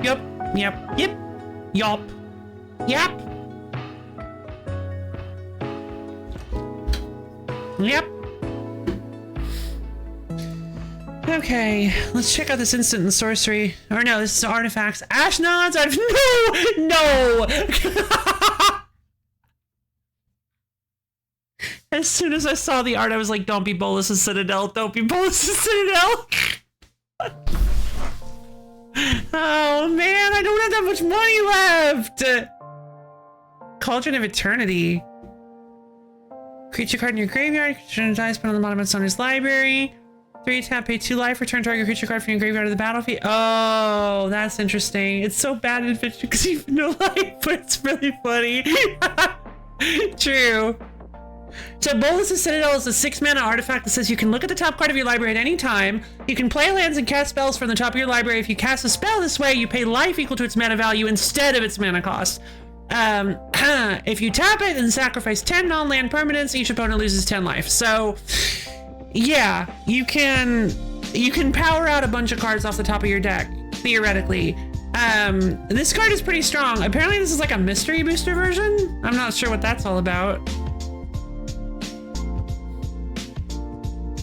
Rakdos Locket. Don't really need that. I don't even super want my Celestine Lockets.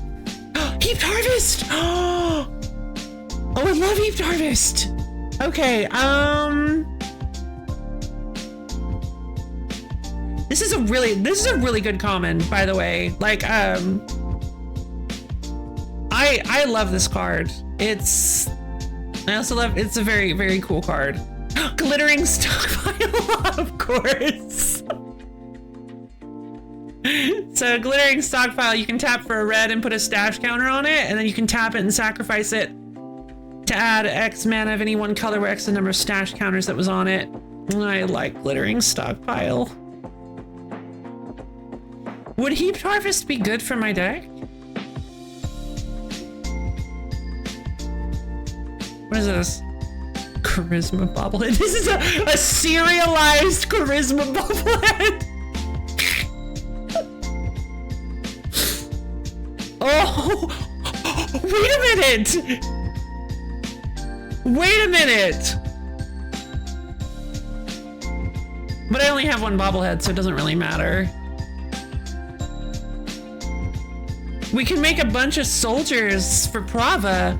But again, our deck doesn't, I don't want to focus our deck around Prava because it's 1 in 40 and we don't have a really good way to draw Prava out of our deck.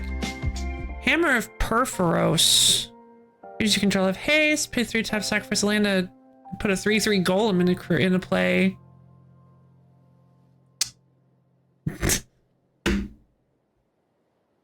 What is this? What is this? Like, what is this? 5 mana. If 5 mana that comes in tapped, you can tap it and exile it to reverse the game's turn order.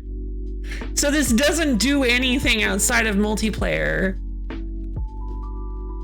Like literally anything at all. It only works in like Commander, and then the game, it just makes the game frustrating and confusing.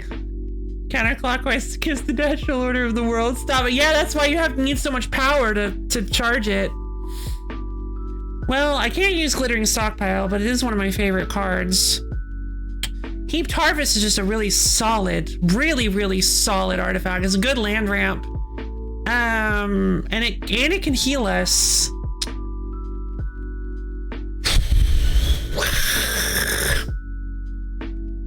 I'm gonna grab it. Just cause. I don't think Charisma Bobblehead is a good idea.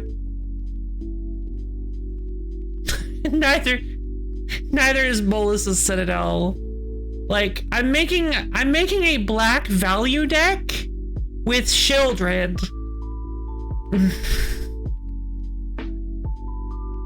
Alright, what do you guys think? Show of hands! Who thinks I should buy Bolus's Citadel?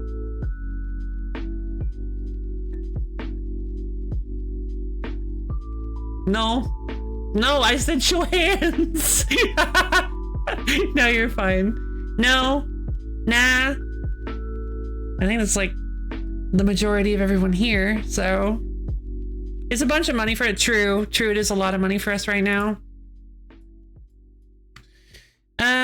Here's some equipment over here, but the stuff is so expensive, I'm never gonna be able to afford it. Booster packs, Portals 3 Kingdoms, Portal 3 Kingdoms. Guys, if we save up enough, we can get a Portal 3 Kingdoms booster! Yeah, it just isn't all that useful, true. When your life total's bad. Huh. Saga shop. That's not Saga. Maybe it's just historic? Whenever another non-token creature enters the battlefield under your control, create a food token, sacrifice 3 foods to return target historic card from your graveyard to your hand. Gotcha. Oh my god. Well, Fable of the Mirror Breaker sure would be nice, but like, again, it's not good for the deck I'm currently running. No better than 20? Yeah, who knows? Hey, the Weather Light! Deals combat damage to a player. Look at the top 5 cards of your library. You may reveal a historic card from among them and put it into your hand. Put the rest on the bottom of your library in a random order. Okay, so it's just stuff that deals with historic stuff or like is historic. Mirror Breaker is a slightly above average card, yeah. Pay 1 and tap to create a token that's a copy of another target non-legendary creature you control except it has haste. Sacrifice at the beginning of the extend step. Yeah. Create a 2/2 goblin that creates a treasure whenever it attacks. Discard up to 2 cards. If you do draw that many cards, exile the saga and return to the battlefield. So yeah, you pay 3 mana and you get to immediately get a 2/2 that creates a treasure token whenever it attacks. The next turn you can rummage, which is the opposite of looting. You can rummage 2 cards, up to 2 cards. And then the next turn you get a 2. It flips into another 2/2 that you can be used to create a token copy of any non-legendary creature. Which, I mean, hey, like, you can have it be a copy of that goblin if it's still alive. Or like Looming Altasaur. But again, we don't have the land base to become a Naya deck. Nor do I really want to become a Naya deck. Naya is red, white, and green. Right now, I think we should just keep ourselves at, I think we should just keep ourselves at Celis Naya, so that we don't get too silly. But man, I want this card because it's like really, really strong. But again, I don't think I have a red deck in mind. I don't want to just try to scoop up every good card that we find. Wow, what is this? Sword of the Animist? This is beautiful. Creature gets +1/+1 search library base of right. Good card. Beautiful card art. Oh, I really like that art. I might... Lothlorien Blade. Power to target creature to... That seems pretty strong. I know it's really expensive to equip, and elves don't typically have very high attack power, but like, that seems pretty strong. Let's see, Illusionist Bracers. Gate Crash! Whenever an ability of equipped creature is activated, if it isn't a mana ability, copy it. Oh, this guy! Wait, no, never mind, there's a different guy. There's a different thing. That copies triggered abilities. Well, Illusionist Bracers are kind of cool. But it has to be specifically the equipped creature. I'm not exactly sure what that would work. I mean, there are lots of activatable abilities, Urza. I don't think the Sword of Wealth and Power. I was like, wait, I know this art. Protection from instants and sorceries. Deals combat damage, create a treasure token. When you next cast an instant or sorcery spell, just copy that spell. I mean, Sword of Wealth and Power is pretty good. There's some good artifacts here. Soul Stealer Axe. Actually, I think it's specifically, yeah, it's specifically equipment. Barbed Spike. And 1/1 Thopter and attach the barbed spike to it. Cute. That's very cute. So you have a 2.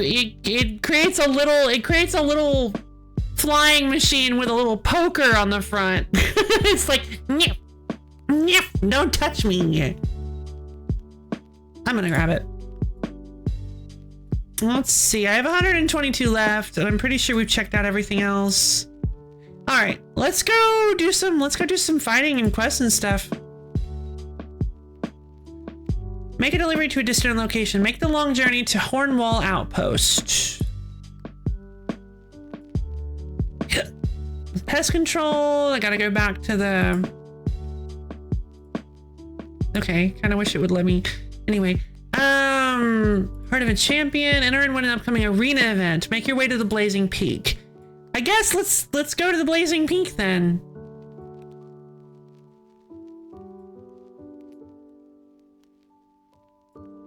I think it's gonna take some effort to get over there, but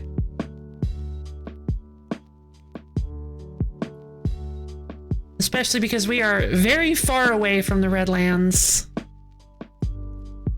But should we try to head there anyway and then maybe make some stops on the way? What are some... They want me to do a dungeon. Let's go into this, like, cave dungeon. Oh, these aren't dungeons. These are just caves. Mimic! Oh, no! I got mimicked. This is the worst hand I've ever drawn with this deck. This is also pretty bad. Ah, but I got Arboreal Grazer. I'm keeping. I'm gonna ditch a plains and a plains. I'm gonna keep Mimic is going first. Island. Moth Dust Changeling. Oh, so it's just changelings? Well, that's a 1-mana 1/1 that can become a flyer. I'm gonna play a forest, pay 1 for an Arboreal Grazer. Put this Tranquil Expanse into play, tapped, and pass the turn. Tainted Isle. Alright. I'm gonna play this Plains, pay 3 mana for a Celestia Locket, and pass the turn, I guess. Mistwalker. It's a flying changeling. Pay 2 mana to give Mistwalker +1/-1 until end of turn. Oh, this is gonna be weird. I guess I could play the Looming Altasaur.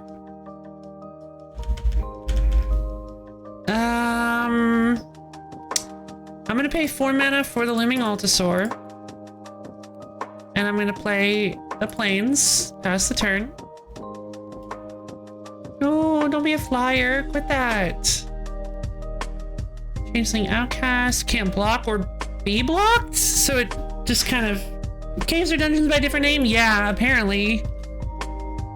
There's Unflinching Courage. I don't remember what this one does. Trample and Lifelink? Okay, well... I still don't have what I need.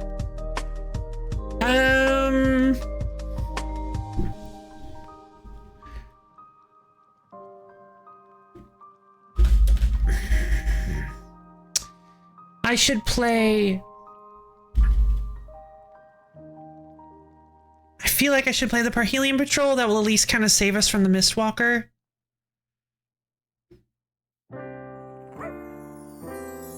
Yeah.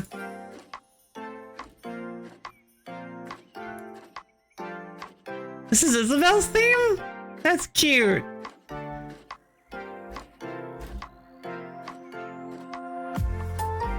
Before combat, what are you doing? Oh yeah. I can start mentoring with my patrol, but... Yeah, I suppose I can.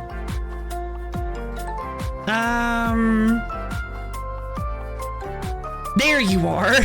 I was about to crack my Celestia Locket. Okay, finally.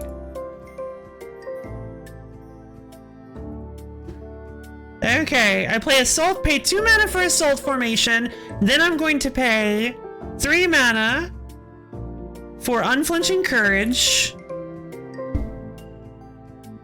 Or you can just draw the right. Yeah, exactly. Oh, but if I put Unflinching Courage on Looming Altasaur, then it won't get the bonus from Parhelion Patrol anymore. Nah, whatever.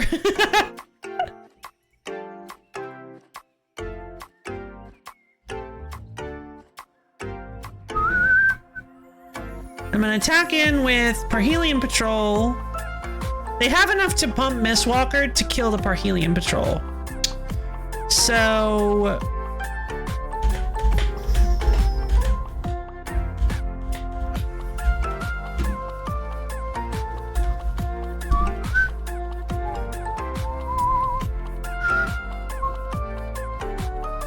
They're probably going to do that, if I had to guess.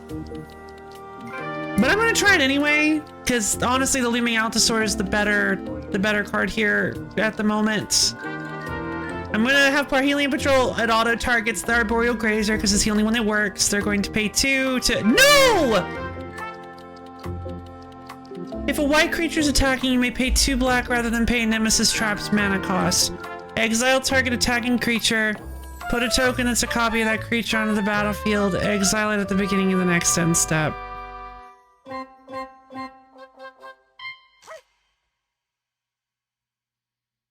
I didn't know they were gonna have Nemesis Trap.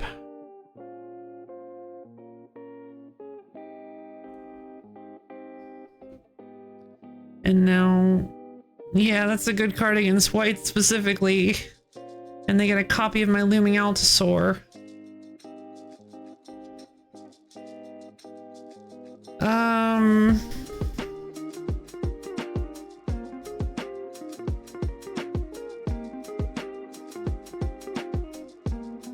Etherling? No! A 6-mana 5/5 that just does stuff. Interaction. Patrol is still alive. You make a good. Oh! Oh! I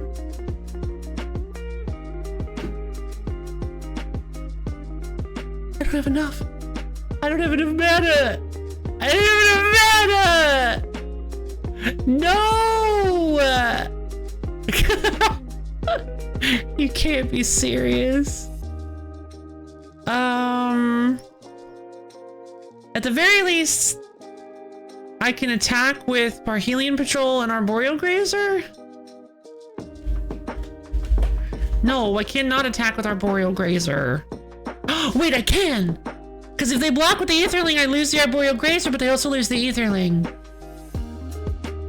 Oh, this is such a bad idea. I can. Kind of. Yeah, if they pump, okay, hold on. I just got an idea. I'm gonna attack in with everyone. Yeah, there we go. Are you gonna, wait, are you blocking with both? You can't. It's hard to tell. Okay, so blockers have been declared. I'm going to pay 3 mana. Well, I wasn't planning on doing this because I wanted to crack the locket, but that's fine. I'm gonna pump my creatures by +1/+1 kind of until the end of turn. They didn't block my Arboreal Grazer, so that's a lot of damage. And they lost their flyer. Ugh.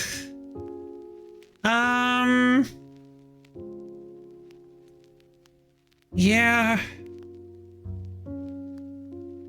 I just have to take it. No. Oh, I lose. Right. I wasn't thinking.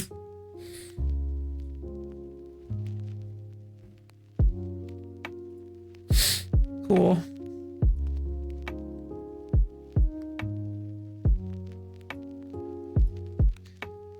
Okay,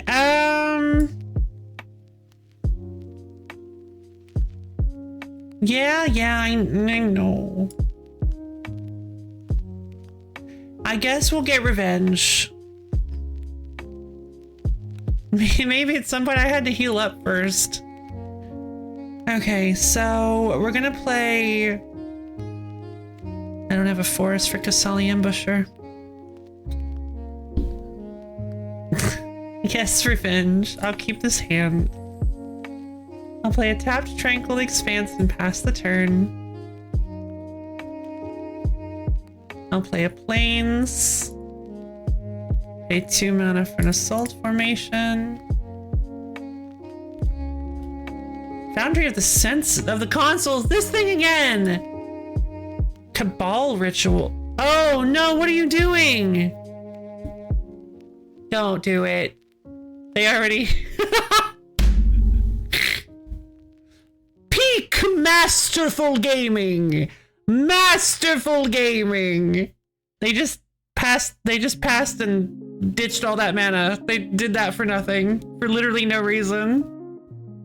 I'm gonna play an Unplanes. I'm gonna play Unplanes and pay 3 mana for Rasad and Bashir. Pass the turn. It was the moral victory. True. Let's see. I'm going to play Unplanes and I guess I'll pay 4 mana for Parhelion Patrol. Attack in with Rasad. Snapsail Glider! Snapsail Glider is flying as long as you have Metalcraft. Okay, sure. I'm gonna look.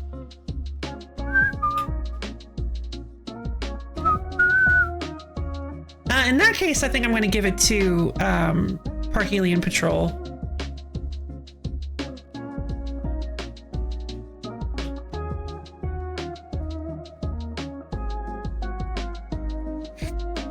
That way, the mentor bonus will go further and further.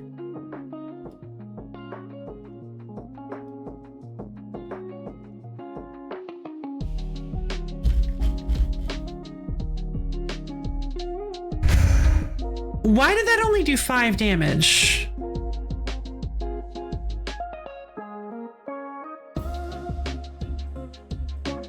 Shouldn't that have been 9 damage?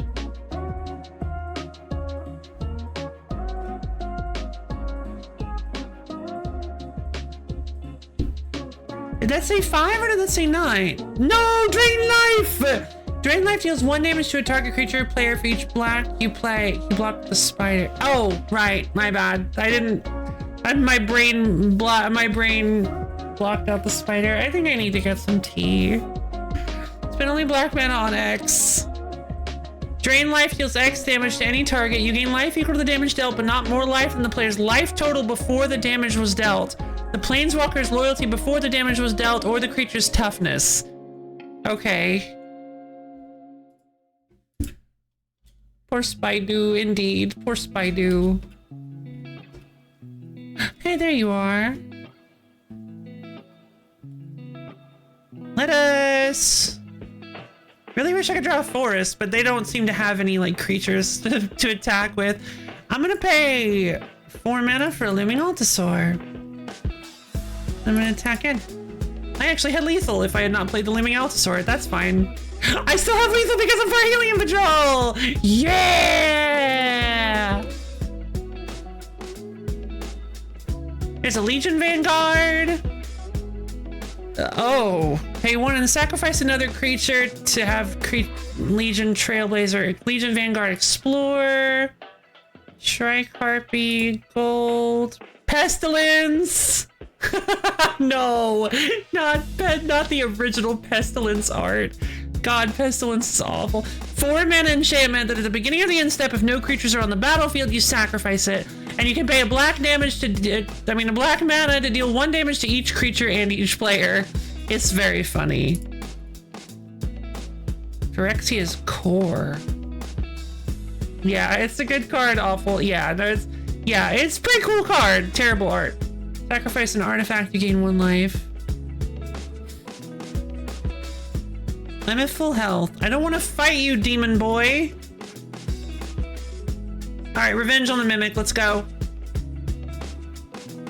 Try to come back here. Mimic's gonna be like 43-0.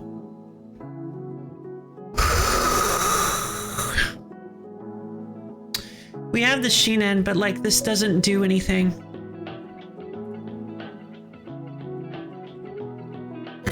This is even worse. Whatever, let's give it a shot. I'm sure we can pull it off. I don't know what to bottom though. Celestia, Sagittarius. Probably 3 Dreams.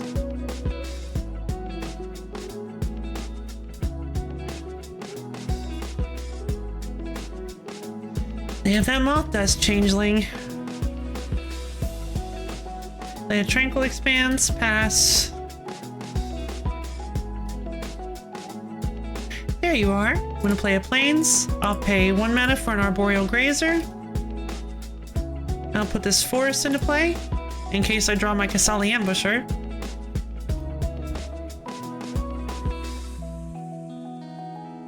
Glasspool Mimic! You may have Glasspool Mimic enter the battlefield as a copy of creature you control, except as a shapeshifter rogue in addition to its other types. I like Glasspool Mimic. There's an Armadillo Cloak.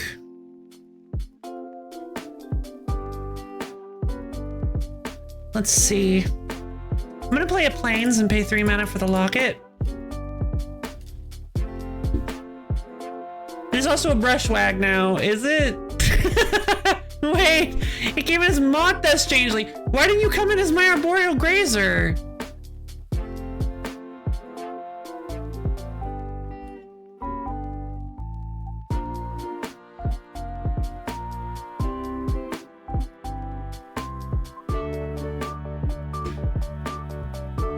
I think they did that because they can sneak damage through without losing one of their creatures. I don't think this is a trap. It wasn't. Mirror Hall Mimic. You may have Mirror Hall Mimic enter the battlefield as a copy of any creature on the battlefield except it's a spirit in addition to its other types. Cancel. Yeah, there we go. That was the smarter thing to do. Okay, there's a forest. I mean, there we go. Like, I'm gonna pay 6 mana for an Archon of Valor's Reach, and I'm gonna declare instant. No instants for you. I don't know what kind of instants you have, but you're not allowed to use them anymore.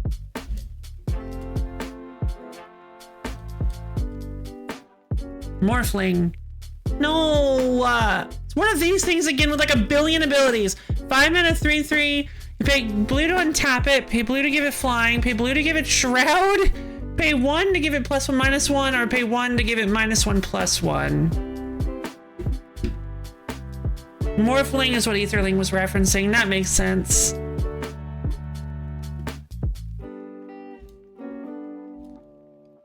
I'll play a Plains, and then I'll play... Since I can't draw any of my booty swinging cards, I suppose I will put my Armadillo Cloak on my Archon of Valor's Reach. At the very least, it'll possibly keep me alive. And... No, it's a white creature! But they can't cast instants!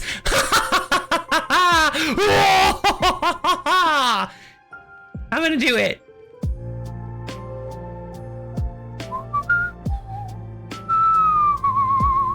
Oh.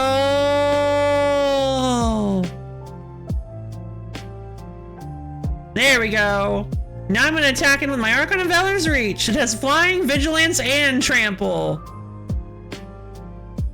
Oh. Oh, right. But you didn't block with it for... Alright, sure. Why didn't you tap the Morphling? Why did you tap the Moth Dust Changeling? Okay, whatever. Because you're probably gonna give the Morphling flying, yeah? Yeah.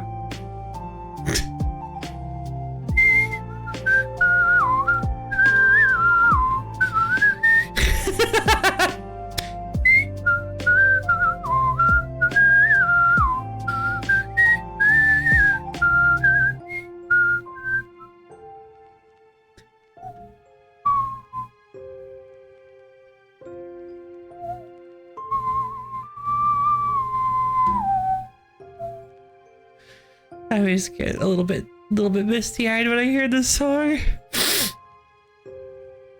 Let's see. But you didn't block! You didn't block with it! Why did you do all that? What was that for? Alright, whatever.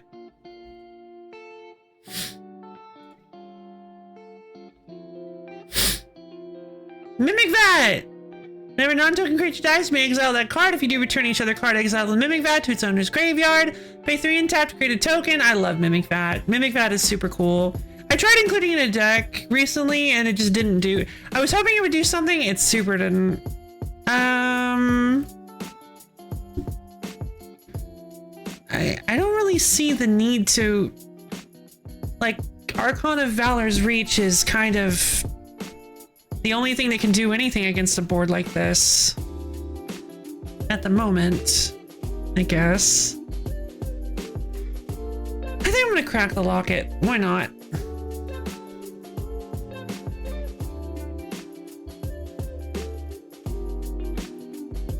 I'll play this Plains. There we go. I'll go ahead and pay 2 mana for an Assault formation. And I'll attack in with Archon of Valor's Reach. You're just gonna do the same thing you did before? Now they're gonna block because otherwise they lose the game. Right. Oh! Oh, real clever! They're doing it the other way around.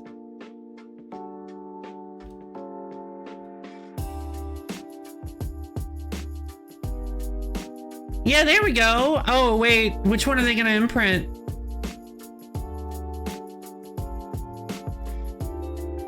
How do I... So they exiled Morphling. Clever. Being able to make Morphling tokens is pretty cool. So how it works, I kind of just glossed over it. How it works is whenever a creature dies, any creature, any non-token creature dies, you can exile it with Mimic Vat. You can imprint it onto Mimic Vat, and then you can pay 3 mana and tap it to create a token of the. I didn't realize it died at the end. My bad. But yeah, you can pay 3 and tap to create an ephemeral token of the creature that's imprinted on it. So if you have like a creature that has lots of ETB effects or something like that, it's actually pretty cool. A way that I never, oh my god. A way of using it that I never considered is with evoke elementals. That's horrifying. That's actually legit horrifying. Oh no! Cause, like, if you have, oh no! If you use it was, oh, I want to make a deck with that now! I want to make a deck that has Mimic Vat and Fury in it. So you evoke Fury to deal damage to your opponent, to just bomb your opponent's board. And then you just keep paying 3 mana to make more Furies. Ew. Disgusting. Reprehensible behavior. Yeah, the evokes that cost something other than mana are the ones that are like, bad idea. Mole Drifter? No, Mole Drifter's great! Hugs fish to chest. Don't talk about my baby! Look at his face! How could you talk bad about such a cute, sweet baby? It's Mole Drifter.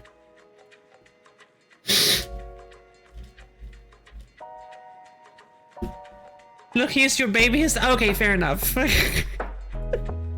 don't know. I think it's a pretty cool. I like Mole Drifter. I think it's a pretty cool card. I know it's like very powerful, but I think it's a neat card.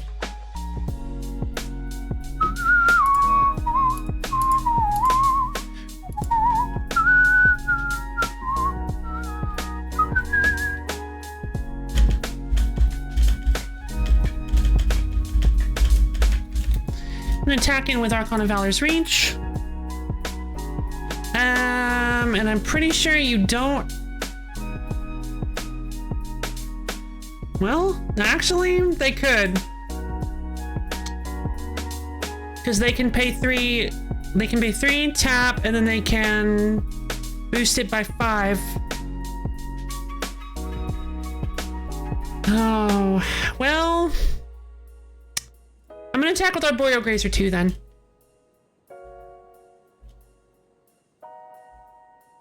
No, 4, because I have to give it flying.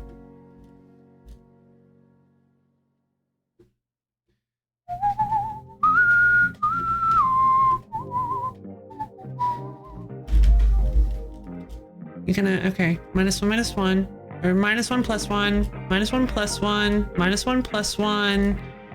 That's 7, so you're only gonna take like 1 damage.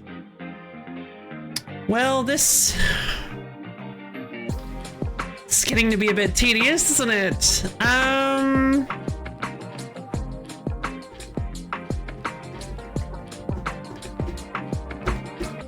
gonna use Assault Formation. I'm gonna use Assault Formation again.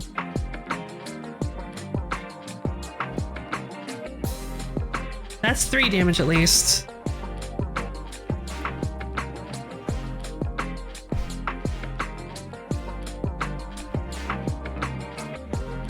You didn't do it, did you? I'm at 35 life. No, they kept the Morphling. Very clever. Alright, I'll play this Plains, and then I'm gonna attack in again with both of my creatures. You can pump? I can, yeah. I mean, I like this strategy. This is actually a really clever strategy, is to feed Morphling into Mimic Vat so you have like a really good blocker. That's actually a very clever strategy. I honestly, I wouldn't have thought of doing this because it's just really bizarre, but like, yeah, that's pretty cool. There is no way they get out of this, I believe.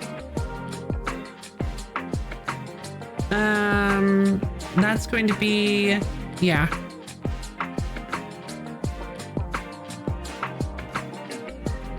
Then I'll trigger Assault Formation again.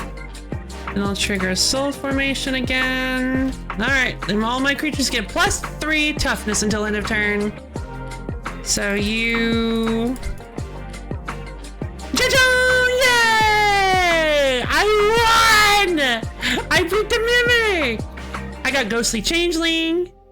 It's a 3-mana 2/2 Changeling. Pay 2 to give Ghostly Changeling +1/+1 until end of turn. I got Pit Trap. Why am I getting all these old cards? Tainted Isle, okay. So 2, and then pay 2 and tap, sacrifice Pit Trap, destroy target attacking creature without flying, it can't be regenerated. I mean, but they can see the Pit Trap coming. And anything, a recurring anything with flying, true. Okay, well, I did it. I made it through the scary cave. Wait, how do I... There's a green mage over there. If we can, I'd like to just beeline straight for the red territory. All right, here we go. We're getting into red territory. Anything can happen. Including awful things. Miracle that can go in any color. True. It's a good point. Bleh! What is that? What are you? Hi, are you a Yeti? You are a Yeti! What are you doing here? You're totally far away from, like, your natural habitat. I will play. I really want some more arboreal grazers. Could you both my Parhelion Patrol? Yeah, sure, I'll keep it. I don't know what this guy has, but I'll play a tapped Tranquil Expanse and pass. Volatile Fjord, is it? Snow Mana! I did. It's hard to tell. Yeah, it is. There's an Assault Formation. Sweet. I will play this. Unfortunately, I will have to play this tap Tranquil Expanse though, so that's unfortunate, but I will play Rasad next turn. Snow-covered forest! I'm gonna play this forest and pay 3 mana for Rasad. Pass the turn. Snow-covered map. Wait, you're playing Temur? Frost Raptor. 2 snow mana, Frost Raptor can't be the target of spells or abilities this turn. So, okay. So this guy's playing Ice Age. Sure. I love me some Ice Age. I can get behind some Ice Age. Why not? I'm gonna play a tapped Tranquil Expanse, pay 3 mana for Armadillo Cloak, targeting Rasad. We're just kind of tempoing. Probably didn't mean to do that, but Snow Devil. Whoa, 2-mana enchantment. Enchanted creature has first strike as long as it's blocking and you control a snow land. No, not Scred! Oh.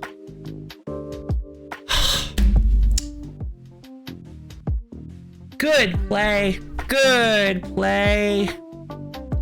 Really good play. Because that was exactly as many snow permanents as they needed. Wait, no it wasn't.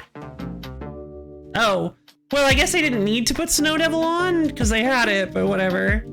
I thought they were playing Snow Devil to give it enough juice. Well, I wasted my Armadillo Cloak. In that case, I'm going to play a Forest, pay 4 mana for a Parhelion Patrol, and pass the turn. Summit Prowler. It's just a 4-mana Yeti. I'll play a Forest. Finally. Okay, fantastic. I think Instants would be good to get rid of because they can't. That means they can't play anything like Lightning Bolt or anything. Sorcery. I think Scred is Scred an instant or a sorcery? Instant. Good. Okay, so if they have any more Screds, they can't play it. I'm gonna pay 6 mana for an Archon of Valor's Reach, and I'm gonna declare instant. You can now no longer cast instants. I will attack in with my Parhelion Patrol. Now what? Hungering Yeti! As long as you control a green or blue permanent, you may cast Hungering Yeti as though it had flash. Okay, not sure. Okay. Sagittars. In that case, I'm going to pay... Sagittars are really good here. I'm going to pay 4 mana for a Parhelion Patrol. 2 mana for an Assault Formation. And then I'm going to attack in with my Archon and my Parhelion Patrol. Yeah. Kind of...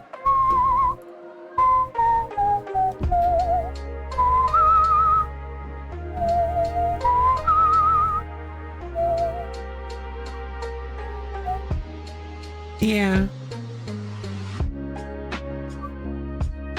I like this. I think this is that song that they play as like sad music that like boom, boom, boom. Yeah, I think this is the like sad music they play in like videos. Main phase casting and fly. That's how you know they're serious. It's a power move. You main phase flash in something. Frostpeak Yeti. There's just so many Yetis. I didn't realize there were this many Yetis. I didn't even know Yeti was a creature type. Pay 2 mana. Frostpeak Yeti can't be blocked this turn. Oh, jeez. That's pretty good. I'll play a tap Tranquil Expanse, and I'll pay 5 mana for a Soulless Knight of Sagittars. Attack in with Archon and Parhelion Patrol. You have no flyers. That's why flying is way stronger than you might think it is. What? Scred and Volatile Fjord. Those are the only 2 things I got from beating that guy. Why? I worked hard for that win. Where's that guy?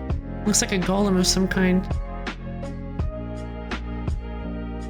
There's a rogue.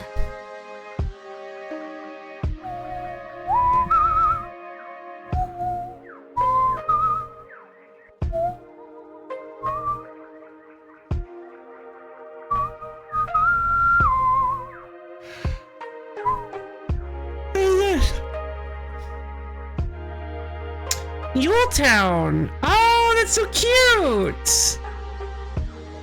Ah! Polar bear! Why am I fighting ice stuff in the red domain? I was gonna say fire, in the fire domain.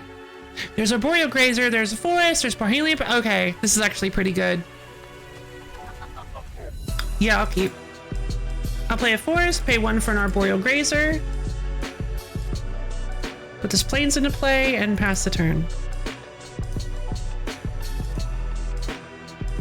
I will play a plains Oh, this actually isn't as good as I was hoping it was. I should have counted the lands in my hand. Okay, well we need to get lucky. There's Cosmic Rebirth, can't use that, oh god. He played a Misty Rainforest on Thin Ice. When it enters the battlefield, exile target creature an opponent controls until... Alright, well I don't have enchantment removal, so we lost our Arboreal Grazer. Just in time. Oh god. Ice Fang Coatl. Get ready for 2/2s, yeah. Oh yeah, because the Polar Bear. Flash flying, when Ice Fang Coatl enters, draw a card, has death touch as long as you control these 3 other snow. You should have held on to that. I'm sorry, you absolutely should have held on to that. That's a really good card. Oh, what am I doing? No, it's exile instead of a graveyard. Okay, I have one. Okay, I have.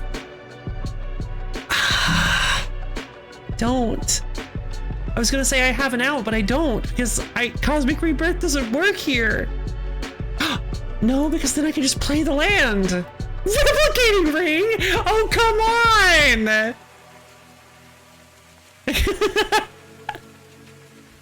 Give me flashbacks. There's another Ice Fang Coatl.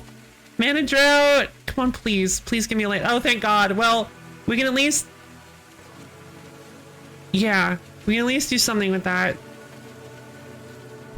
Play a tap, Tranquil Expanse past the turn. Yeah. Isu the Abominable. You may look at the top card of your library anytime. You may play snow lands and cast snow spells from the top of your library. Whenever another snow permanent enters the battlefield under your control, you may pay green, white, or blue to give a +1/+1 counter to Isu. That's bad. That's really bad, actually. That's really bad for us. I'm gonna play a tapped Tranquil Expanse, and I'll pay 4 mana for Looming Altasaur.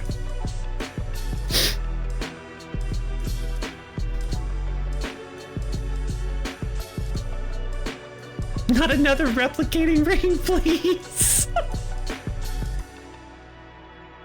Why didn't you just pay the mana? Doesn't seem like you needed it. Oh, it has Death Touch. We're dead. They played another Ice Fang Coatl. I shouldn't have played Looming Altasaur. I should have played the Parhelion Patrol.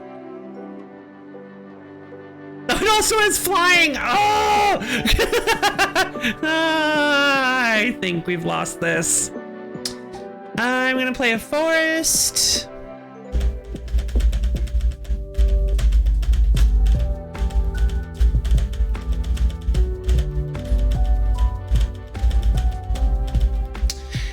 I'm gonna pay 5 mana for the Celis Naya Sagittars.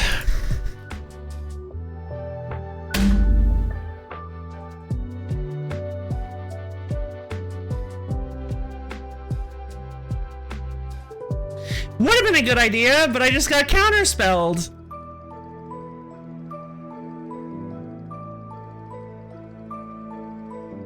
Get countered upon. Alright, they're not using Isu's ability. God, this is awful. Hydar Rhymewind Master. No. He doesn't have haste yet. Okay, hold on. There is a way we can win this. Okay. We got this. That is a good card, isn't it? Pay 2, tap, return target permanents to its owner's hand. Play this only ability only if you control 4 or more snow permanents. That's actually really powerful. We want to be careful about enchanting the Looming Altasaur then. But for now, I think we have like one out here. I could play the Parhelion Patrol.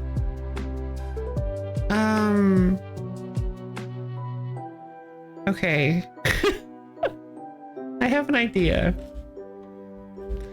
I would lose both of my Armadillo Cloaks. Okay, but that's... I think this is still... I think... We can at least survive. You're right, I don't have toughness attack, do I? That Double armadillo does mean double lifelink, but like Abia said, I don't have toughness attack right now. Okay, I forgot I didn't have toughness attack.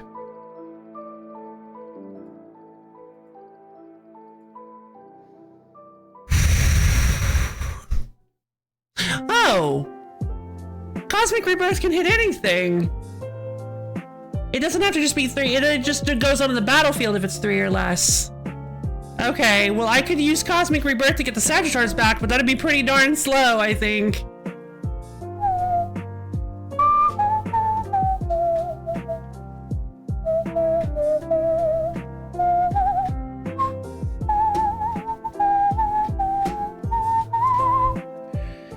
Okay, so I have both of my armadillo cloaks and my unflinching courage in my hand. If I remember my deck list properly, I think I only have the Tree Umbra? I think I only have Tree Folk Umbra left. Yes, actually. I believe the only aura I have left in my deck is Tree Folk Umbra, which would give me booty attack, or which would give me booty attack. The problem is they would just probably, but then I don't have the life link and I die on the swing back.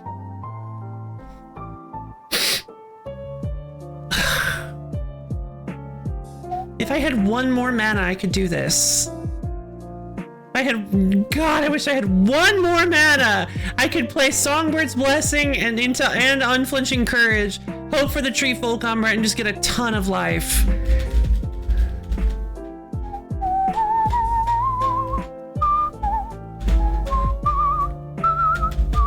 Yeah, it happens.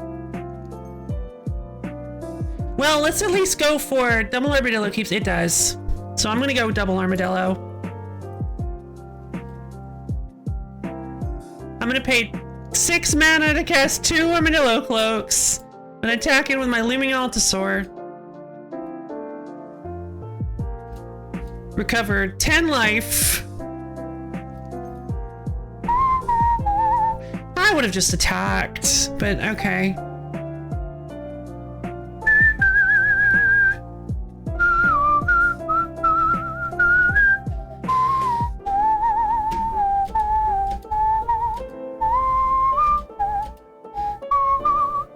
Oh yeah, Minartok, Polar War Werebear? As hexproof if it hasn't dealt damage yet. Is combat damage to a player, create a food, pay blue and sacrifice a food to draft a card from Minartok spellbook. When you do add 3 blue mana, it's been only to cast blue creature spells. God, what a weird card. Is this fight over, Yeti? I think it is. No, it's been banned! Did he?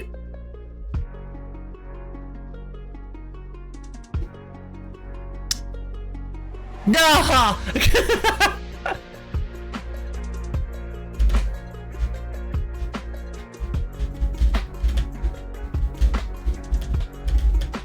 Yeah, it's over. I don't have anything for this. Oh yeah, Minar took Were Polar Bear, you get a free why? Only you had a wrath. Yeah, if only I had a wrath. It would be really nice if I had some kind of removal. I think I should probably put some removal in this deck.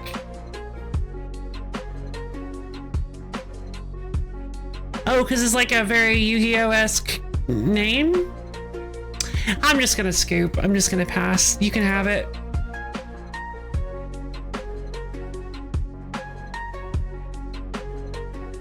Marilage's Slumber? Wait, what is this? Whenever Marilage's Slumber or another snow permanent enters the battlefield and you control scry 1, at the beginning of your upkeep, if you control 10 or more snow permanents, sacrifice Marilage's Slumber. If you do create Marilage, hey! No! That's Dark Depth Soul thing! Now we have 2 Marilages! Now we can make a Marilage, the 8-lage! Now we can make 8-lage. Fantastic.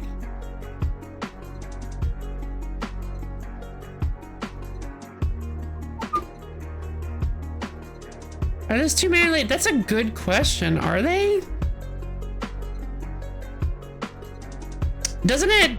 It's a name thing, isn't it? It's still called Merit Lage, and it's legendary. So I think this is data for the revenge. It is. Cold Steel Heart. Battlefield, choose a color out of my. Oh, that's fun. Can you just like kill me and be done with this? Thank you. Hey! Why did I go back here? Oh god. There's an elite worm over here. I kind of want to fight the worm, but I only have 9 life. But I want to fight the worm. I'm gonna fight the worm. It's a Hellion!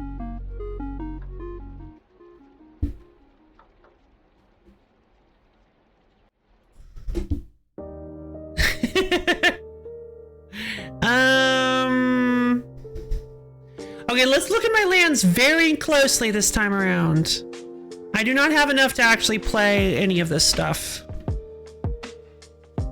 If I can get one more land, I can play the Celestia Locket, and that'll let me do something, but it's really risky. Ah, whatever, let's keep it. Play Forest. Yay! I'm gonna play this Plains, and I'm gonna... Probably shouldn't play Sheenan of Life's Roar, but...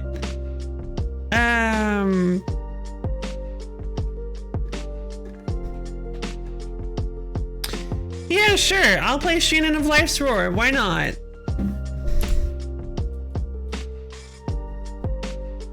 Never mind. They played... Oh! Oh!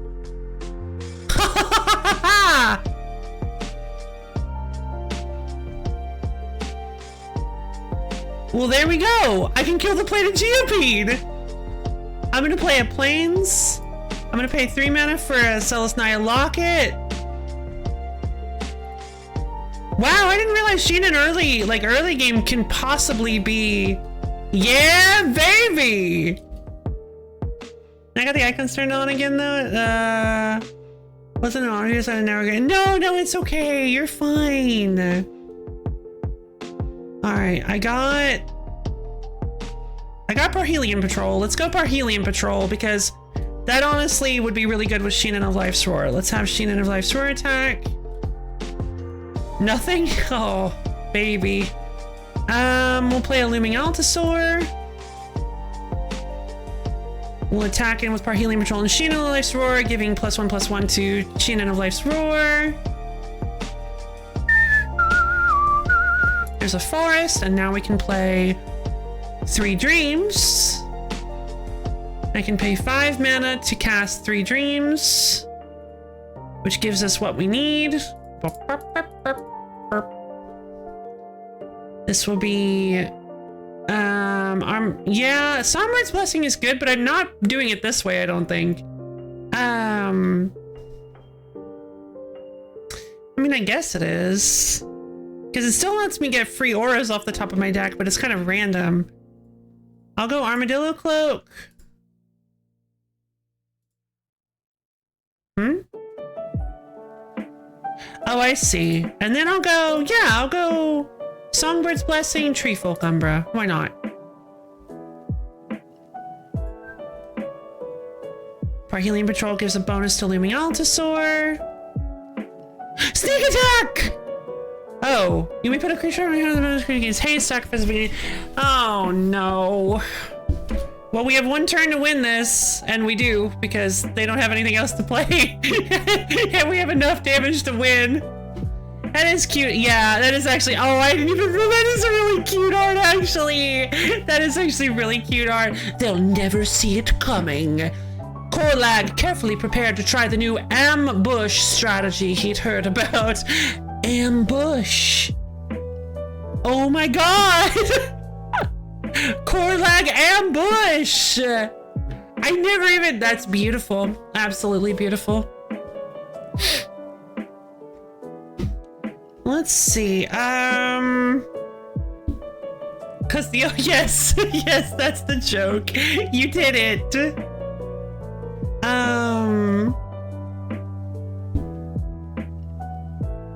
Core lag is beyond our ability to handle. Quick, kill them before he arrives. I am going to... I have 6. I think I'd rather just play Armadillo Cloak targeting Parhelion Patrol and Tree Folk Umbra targeting Looming Altasaur.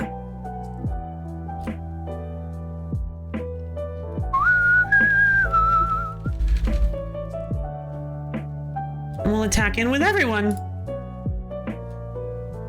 And this lets me put a counter on Sheenan of Life's Roar. Yay! We beat the Elite Hellion! So we got Sudden Demise. Choose a color. Sudden Demise deals X damage to each creature of the chosen color. Yikes.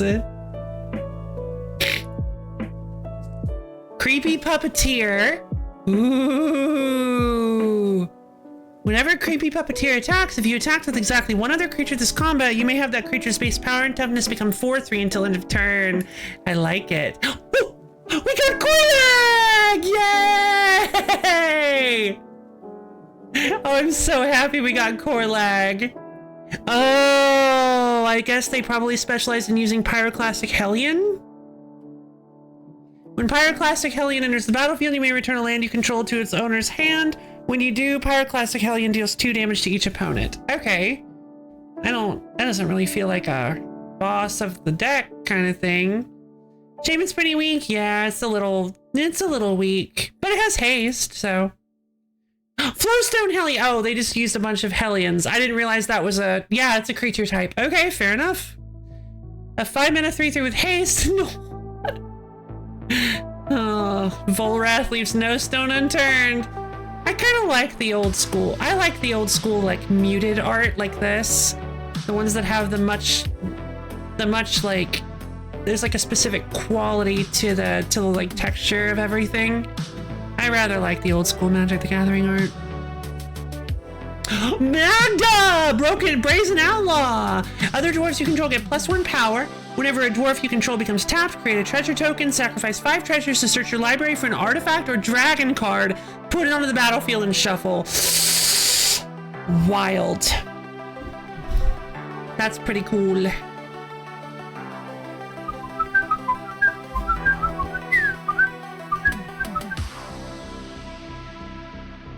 If you have something that lets you tap those treasures for mana as well before you sacrifice them, you can still get the mana off of them and use it that turn before you sacrifice them, which is pretty cool.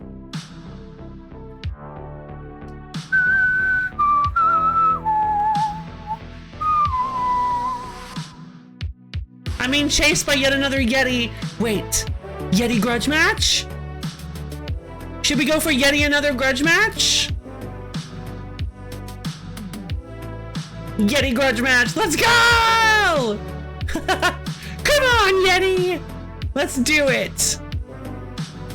How do you get the mana? Oh, I was just saying that, like, if you have a, what did I say? If you have something that lets you tap the treasures for mana, you can tap them for mana before you sacrifice them to, Magda. I got Magda. She lets you sack 5 treasures to put a dragon or an artifact from your deck into play. I'm not really feeling this. I don't have a play until turn 5, so against Yetis, I think it's a very dangerous choice. I also don't have much of a choice here either, but at least we have 2 Armadillo Cloaks. I'm gonna bottom... Oh god, I guess I'll bottom the Celisnius Sagittars.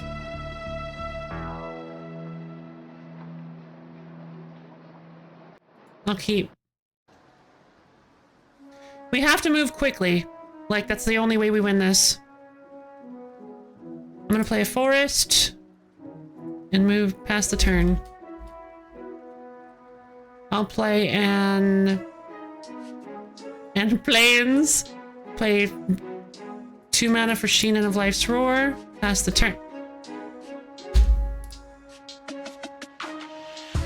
We lose.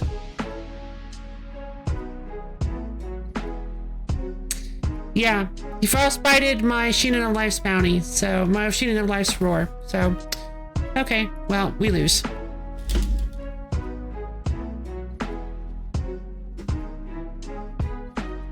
Wind scene. Yeah, we lose. I'll pay 3 mana for a Celestia Locket.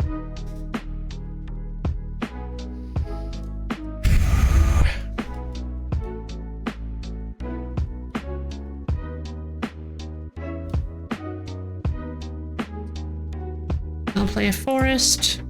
Pass the turn.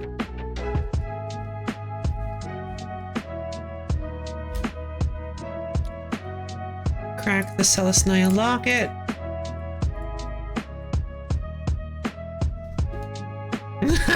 Wow, I'm glad I did that then. Jesus. Oh my god. Now I'm flooded. The exact opposite of the problem from last time. Now I'm flooded. I'll play a tap Tranquil Expanse. It doesn't super matter. Yeah, I lost. Jesus Christ. Alright, well. No, I don't want to fight a Jin on 6 life! Ifrit! I don't want to do this! I need to fix this deck. I need to fix this deck. This deck isn't working for me. I can't use this either.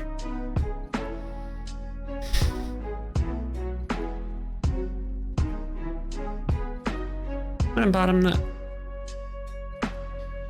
No, because again, it doesn't...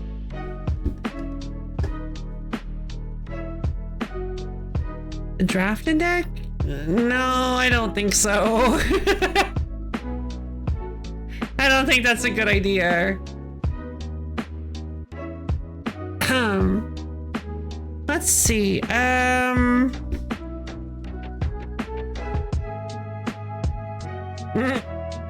guess that's a good point, huh? Let's see.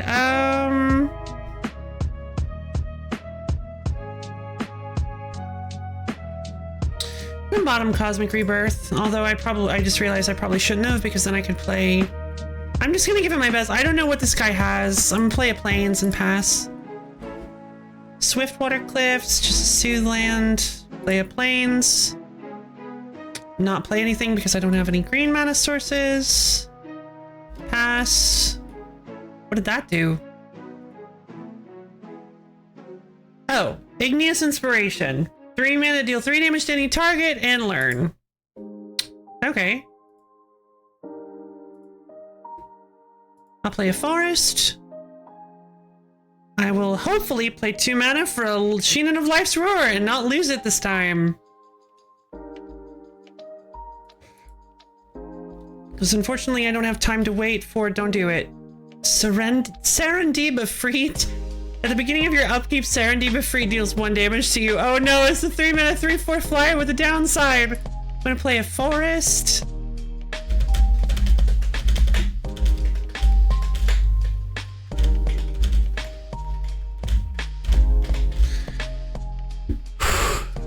God, you could never. I'll go ahead and pay 4 mana for my Looming Altasaur.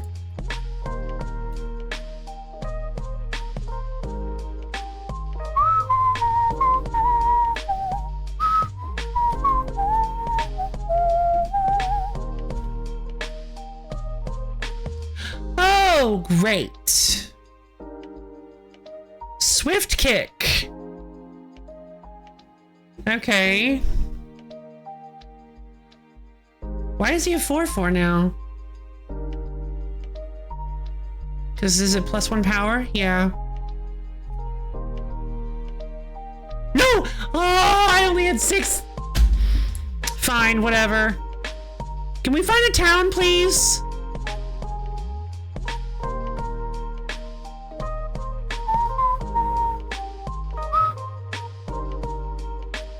Thank you. As you walk through the blazing peak gates, you can feel the excitement building, emanating, radiating from the city's arena. Most of the populace is already there or on their way. The presence of so many powerful spellcasters as the air filled with traces of mana. It would be a shame to keep the crowd waiting for their new champion. It's a big city. Where is it? I think it's just the land shop.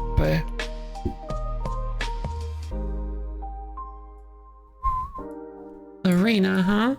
What's the smith do?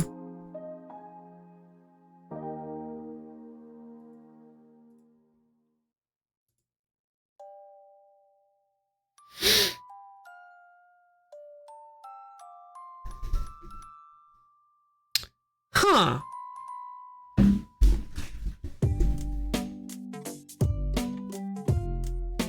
Bikini Bottoms lands?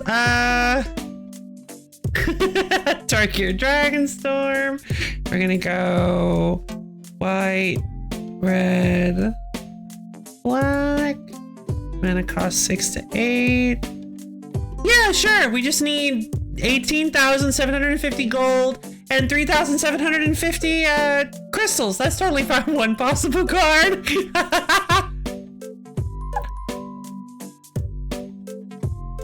Wait, gold? What is this? Yeah, how do you get gold in this game? That's a good question. Wait, I have it as uncommon. I meant mythic.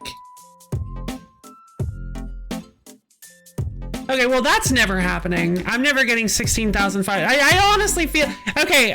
I know I'm not supposed to. I'm gonna get yelled at, but this really reminds me of the virtual world arc from Yu-Gi-Oh! Yu-Gi-Oh! Has been banned! We cannot talk about Yu-Gi-Oh! See what I tell you? Yelled at. But it really does. It really reminds me of the virtual world arc where they're like, oh, cool, look at this card! It's like, do you have 18,000 Grimbits? And they're like, no. And they're like, sorry, you're poor. Get out of here.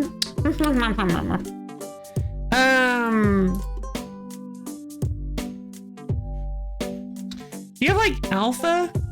I think it's under limited edition alpha. It's under LEA. Let's do limited edition alpha, colorless, not mythic. They didn't have mythics back then. 0 cost. Or were they rare? No commons. I can't afford. I guess it just like gives you a random one. Anyway, rare chef. Yeah, that's fair.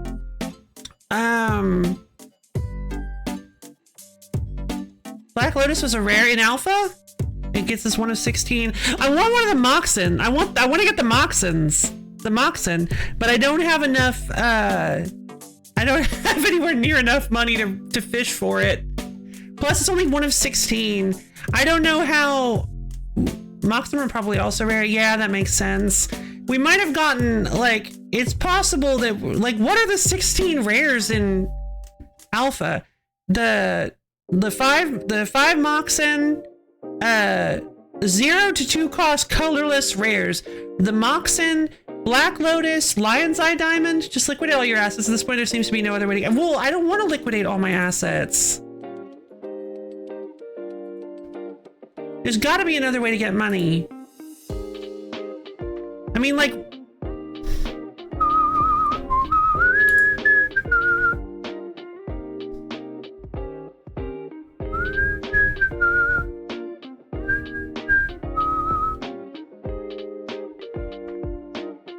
Sounds familiar. It's titled Let's Call Mom. Is this from like Phineas and Ferb or something? What is this? The weird card that makes you take damage if you have more than 3 cards in hand, maybe? Oh, Rack? No, there's no way Rack was... Did Rack cost 2 mana? Was Rack a rare?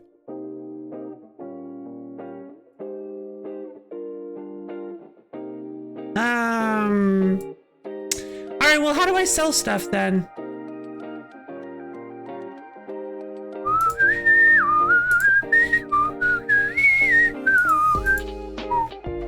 Teleports you to the center slot. Ability to the center. Okay. Silver challenge coins, bronze challenge coin. Okay, well, what do I sell my cards for then? You mark it for sale, then go to an inn. Okay, well, how do I find out how much they sell for then? Is there even an inn here?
No, it doesn't seem like anybody. Any types for grinding out some coin. Here we go. The quest for the main color cities is less coin than they're getting a discount from the shops by leveling up your reputation with the town will save money in the long run. That's an interesting sneak in, plunder, sneak out.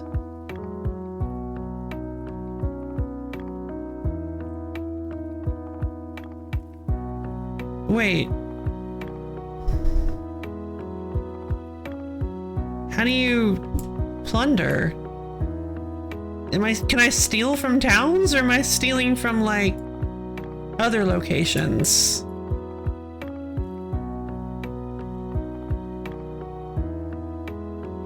It was probably including lands. What was? Oh, you're probably right. That's probably a good point. Oh no. So I might get some of the true duels if I do that as well. Okay. Interesting.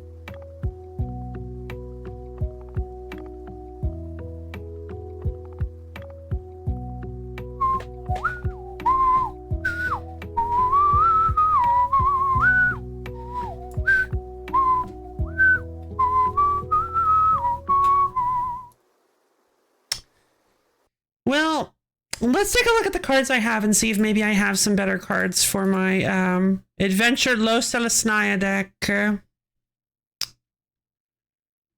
Let's see. Essence of Antiquity.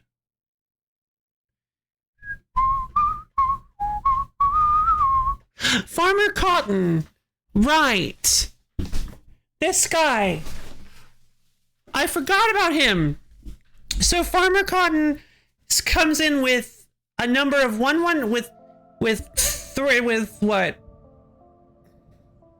X with cost -2 halflings and food tokens. That's probably pretty good for us. He's a 1/1, but like gotta be some. I guess we could try just making a completely different deck, but I don't want to.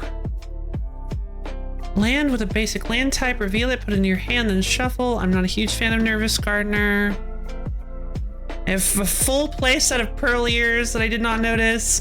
Target creature gains your choice of first strike or vigilance base until end of turn. This creature is equipped. It gains first strike and vigilance. Equip abilities. Well, I don't have weapons. Prava! We were gonna put Prava in the deck. Is there like somebody who can duplicate my cards? I would really like it if there was somebody who could duplicate my cards. Excuse me, but you look like a well-traveled individual. The frazzled-looking mage gets your attention. Oh. Nevermore Cove. Sure. Nothing like a really long walk to stretch the legs. Now without paying 400,000 gold properly? Probably. Crucible of Fire. Festering Wound. At the beginning of your upkeep, you may put an infection counter on Festering Wound. At the beginning of the upkeep of enchanted creature's controller, Festering Wound deals X damage to that player, where X is the number of infection counters. Where's this arena? It's over here. I don't know how well I'm gonna do, though. Blazing Peak Arena. Look at how cute I am. I'm using... There's no way. There's no way I can win. There's just no way. Go save outside the town? Why outside the town? Gotcha.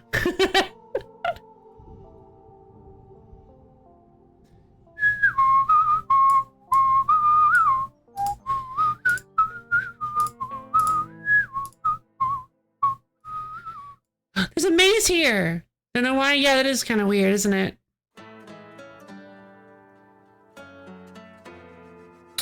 Arena time, let's go. I gotta pay 100 gold to get in. You wanna go? Sure, whatever.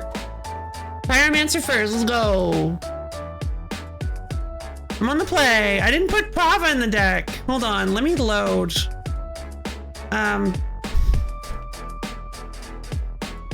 wanna put Prava in the deck.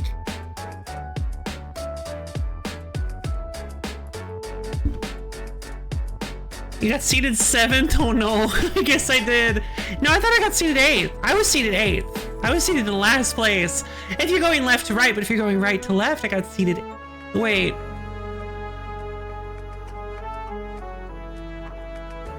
First 8th. No, that might be different because they might have done sandwich seed. 8th is the second one from the... Yeah. That wouldn't be 7th then, I'd be like 5th against 4th, right?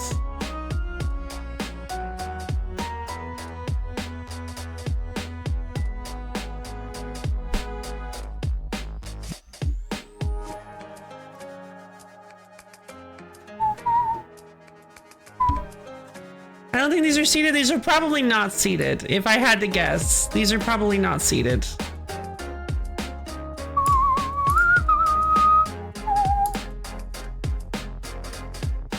City folk. I'm gonna put in Prava. Prowling Caracle's a 2-mana 3/1. That's not great for us. Red Tooth Genealogist. Create a Royal Roll token. Attach to another creature you control. Shirai Sensor Splicer. He's too expensive. Rubble Belt Maverick. I mean, Rubble Belt Maverick is actually pretty good. You know what? Yeah, we're going Rubble Belt Maverick. Because being able to surveil, we need more deck control. We need more deck control. We need more removal. Tolsimir. In this battlefield, create Voja, legendary 5/5 with trample. Whenever wolf you control attacks, if Tolsimir attack this turn, target your opponent controls blocks that wolf this combat if able. Okay. Also 5 mana. First seed goes first, second seed goes last seed goes second, penultimate seed goes penultimate. We need our trusted prof here. Why do we need prof? I got this! I'm so good at this!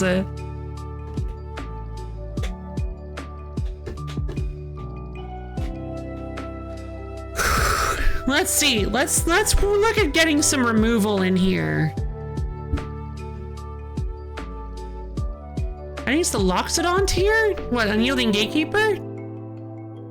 Unyielding is turn face up exile another target on his face.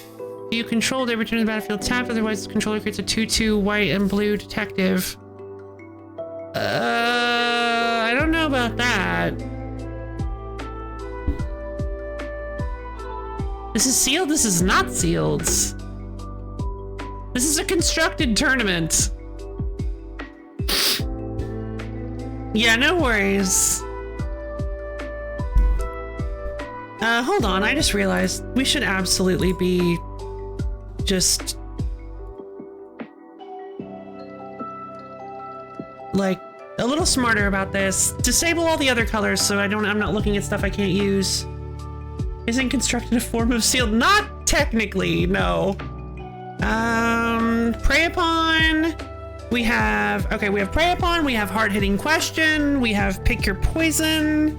I don't know if pick your poison is going to be very good, but I think, hold on, let's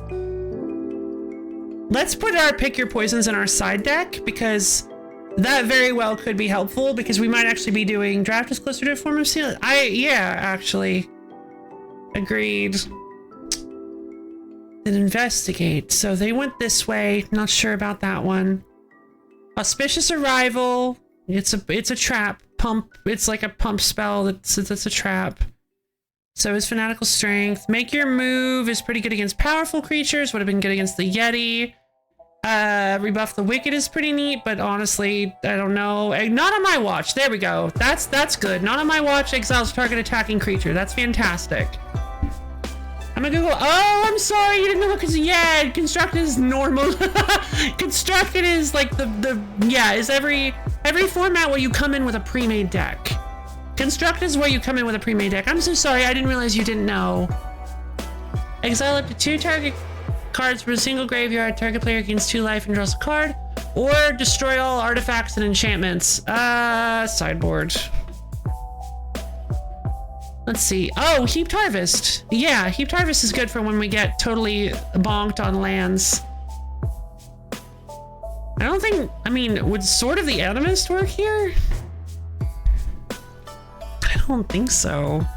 I can't read it's a 2 mana with equip what? 1? I can't read that. Do you have an 11-booted creature somewhere? Did I?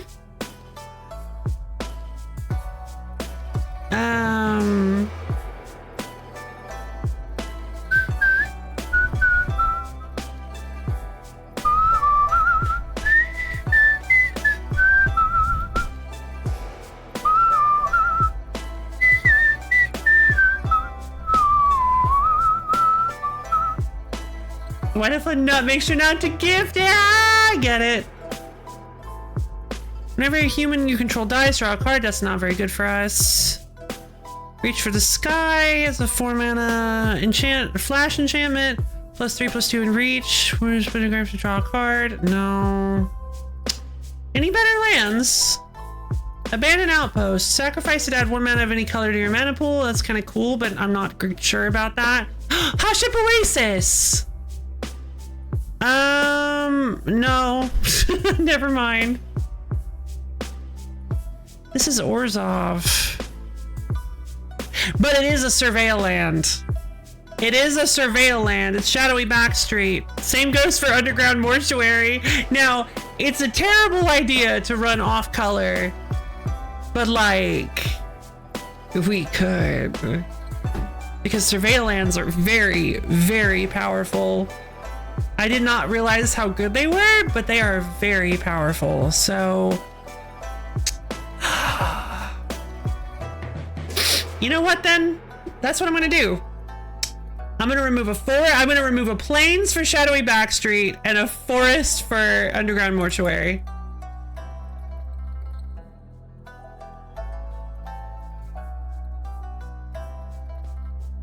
That way the balance stays the same, but we also get some tasty new land abilities.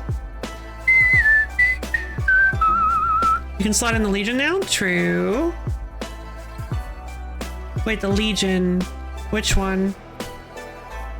Yeah, technically I could afford to put in like 1 black card. The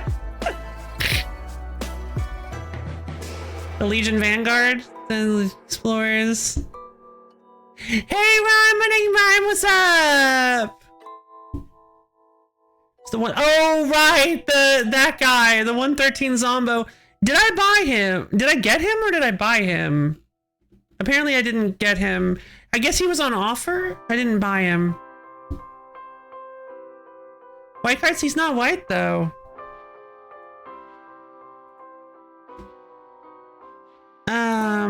But yeah, I'll check my white creatures. Oh, Essence of Antiquity, hold on. It's 110, but it's just so expensive. It's a 5 mana 110. It has Disguise 3 though. So we can actually play it kinda, okay, we can actually play it kinda Curvish. It's not an elephant. No, it's a golem. Okay. Target creature you control gains hexproof until end of turn. Untap them. Creatures you control. Okay. Disguise for protection is interaction. Yeah, he is. He gives us hexproof. I'll pop him in. Good catch. Thank you. Because we did actually take him in the hope to play him in my deck.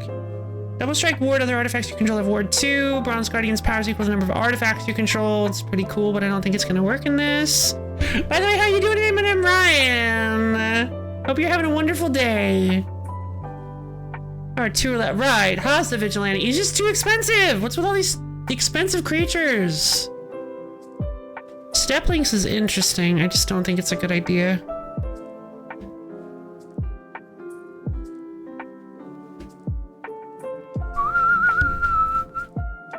Plus one more. Yeah, Prava is pretty good.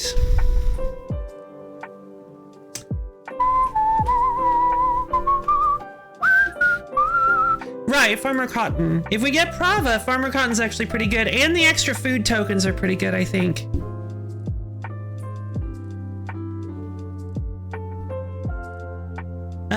Museum Night Watch. Dies, create a 2/2 white and blue detective creature token. Yeah, no thank you. Okay, I think that's probably... I want to include Prey Upon and Hard-Hitting Question. We're gonna have to think of some stuff to remove, though. I don't know about these. I don't know about these like trade instants. I don't think they're. I don't know if they're a very good idea for us to include. The Undergrowth Recon is tempting, but I don't think it's very good. We just don't have enough like discard or mill or land sacrifice for this deck. The problem is we start with so little health. We die. Yeah, exactly. Everyone's so costly. Maybe we have ramp. We don't have any ramp. That's the problem. I could go check out and see if they have some ramp in some of the stores. Squeeze Sundries. Boros. Take your pick? What? Rimrock Knight? Is this like dwarf stuff? Because I did get Magda.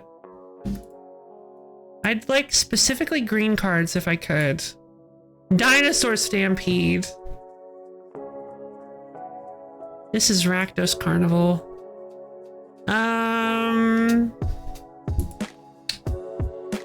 Double team is OP. Go back to the pick. Hold on, I'm working on it. Double team. Oh! Yeah, Morden's Disciples. So double team, whenever Morden's Disciples attacks, tap target creature defending player controls. So what double team does is it makes it so that when I attack with a creature with double team, it like adds a copy of the creature to my hand and then removes double team from both of them. So we get a 4-mana 2/3 and then a second 4-mana 2/3 for free. It's supposed to remove double team from both of them. It is. It doesn't?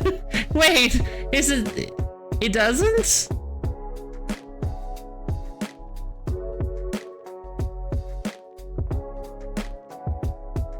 Only removes it from the one on the board. Well, I mean, infinite 4/4s is pretty, or infinite 4-mana 2/3s is kind of fun. Can we check Oracle? Well, no, that's the thing. Is it double team is an alchemy thing. So it depends entirely on. No, the way I described it is the way the Oracle text describes it. And no, we cannot check the Oracle text on this, unfortunately. This is an alchemy card, so it's a digital only ability that conjures in a copy of the creature to your hand. They just implemented it badly, unfortunately, it seems. So the Oracle text is what I described. When the creature attacks, you conjure a copy of the creature into your hand and then remove double team from both creatures. so you only get 2 of them. But unfortunately, Forge messed up and made it so that the only thing that removes double team is the one on the board. So the one in your hand gets to keep it, so you can play it, attack with it, get another, play it, attack with it, get another, that kind of thing. It's possible they've patched this unless I'm used, but highly doubt it because who's playing double team card? That's a good point. That's a good question. The problem is, it's just not. The problem is it's not what I'm looking for. It's most of my gold, and it's just not. I don't think it's worth it. I don't think it's good enough to justify it. Like, yeah, a bunch of extra creatures. We're looking for ramp specifically because we need more. We need better land stuff.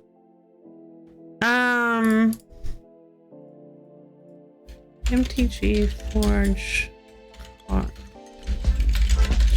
card duplication.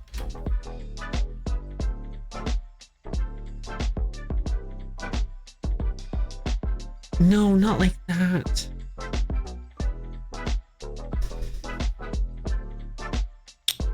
Okay, nobody's got any information. Oh! Celestia Charm! Choose one target creature gets +2/+2 and trample into turn. Exile target creature power 5 or greater, or put a 2/2 white knight. I don't like that. Bartolome! I mean, Celestia's Charm is really specific removal. I have a card already that does 4 or greater. A Warhammer card. These are all so broken. 5 mana, 6/5. Jeez, trample. Frenzied Rampage. Choose an opponent at random. 9 Rampager attacks that player this combat if able. When 9 Rampager dies, it deals 4 damage to target opponent chosen at random. Well, I do dare say that in Constructed, that seems to be pretty good. It's flexible. It is flexible.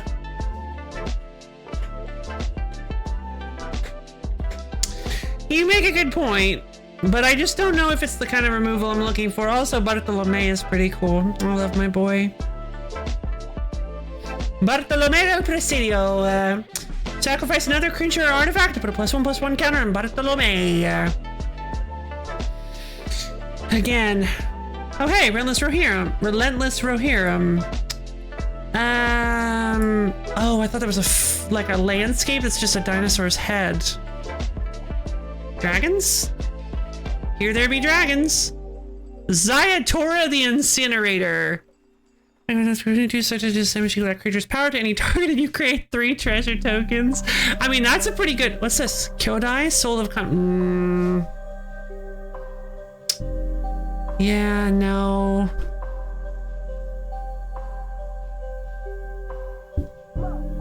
She's strong, yeah. Can't really use her or afford her. Chiscoria! Whenever Chiscoria Forge Tyrant attacks, exile the top 5 cards to your library. You may cast an artifact spell from among them this turn. If you do, it has affinity for artifacts. There we go. That's I like Chiscoria. Like her normal art better. Fair. Wait, what's this? Hivus of the Scale. You may choose not to untap Hivus of the Scale during your untap phase. Tap to gain control of target dragon. If Hivus becomes untapped or you lose control of Hivus, lose that dragon. Huh.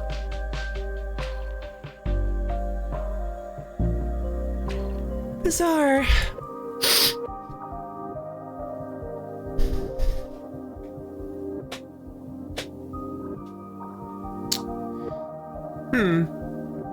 We have an extra 1,000 gold in crystals. Hey, Niv What? You haven't finished the last thing we asked you to do. Sorry. Oh, wait. Oh, this is the inn. You are attempting to sell 3 cards for 175 gold. Selling cards is irreversible. Are you sure? No.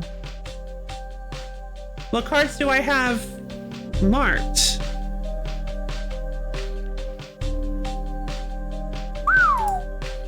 Crystal spray is 150. Wow, hold on. So rares sell for 150. Uncommons are 75 and commons are 25. Do I have any mythics?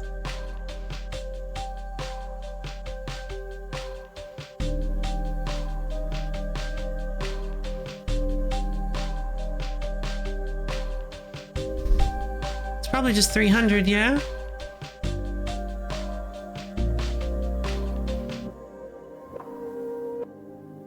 Do I not have any myth? I feel like I have a mythic or two.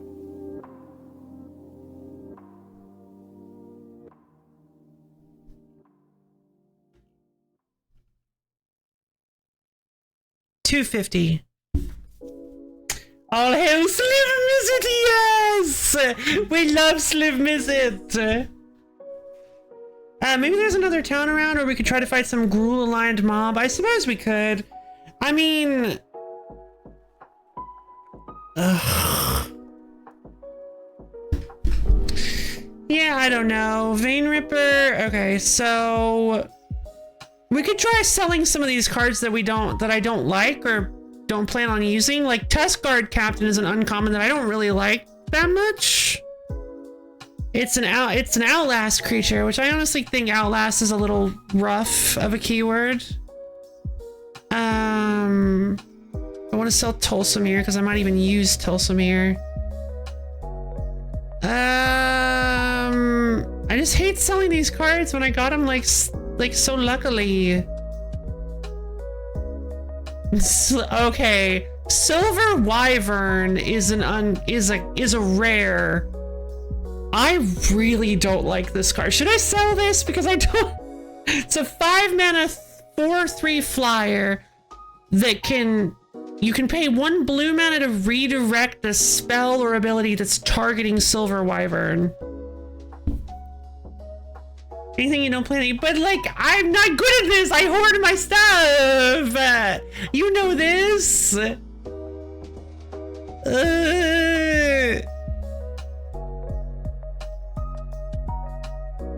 Sharp-eyed Rookie. Oh, I know. Sharp-eyed Rookie is so good for our deck because we have such big booty creatures.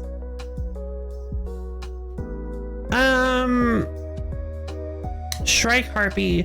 As this creature in the battlefield, an opponent of your choice may place 2+1/+1 counters on it. If the tribute wasn't paid, target opponent sacrifices a creature. Wow. Can't read. Oh, sorry. Whenever a creature enters the battlefield under your control, if its power or toughness are greater than Sharp-eyed Rookie's power or toughness, you put a +1/+1 counter on Sharp-eyed Rookie.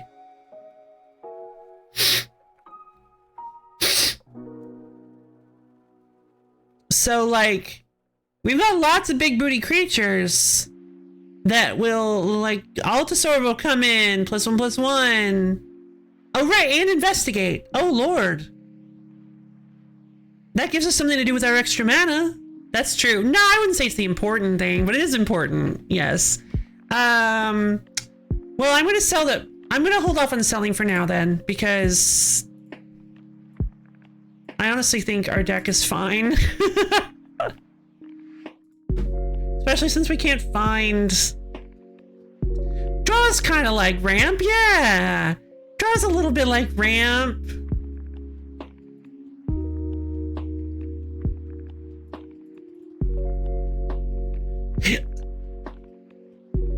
There you are. Super slow, yeah, I guess. But the point is that it's like, it's something to do with my extra mana and to... It's something to do with my extra mana and to keep me, to have a strong creature, a creature with vigilance that keeps getting stronger.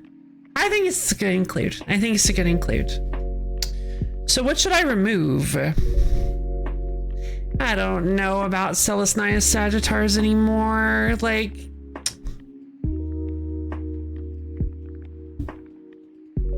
Too great? Yeah, Lemur. If only we had 2 extra grazers. Agreed. That would be really nice. Honestly, I haven't played Cosmic Rebirth since the... I want to use Cosmic Rebirth, but I just... Maybe... Most of my creatures... Less killers and more enablers. I'm thinking no Cosmic Rebirth. Booty attack enablers. Yeah. I I don't honestly know if we have enough booty attack enablers. I would definitely like to have more assault formations.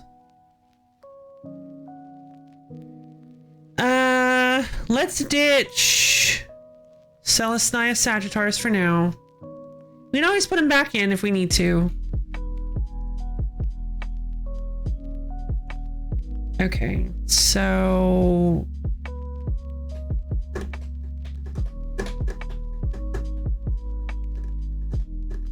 I think I'm going to take out one of the Parhelion patrols. Often you need only one. Yeah, it's true, but I need to draw them is the thing. I need to draw at least one. I'm going to take out one of the lockets, I think. Especially because, like, Heaped Harvest, sort of the Animist, those are both ramps. Those are both ramp artifacts that I just put in. So I think one of the lockets is fine to remove. I need to remove 6 more cards somehow.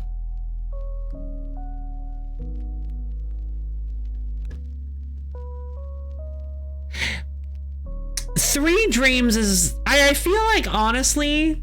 I mean, no, not necessarily, because Mana Rocks...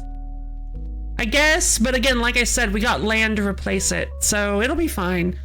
Honestly, 3 Dreams is really neat, but I just don't... I feel like it's just been a win more. I don't know, it's so expensive. It gets our auras out of our deck, but... I think it can go. It's very slow. We've got faster cards now. Is this from Sacred Grove? Okay. I love my Kasali Ambusher. It's a really good card. I just never draw it. But leisurely make fake draws. Hold on. I think they do actually.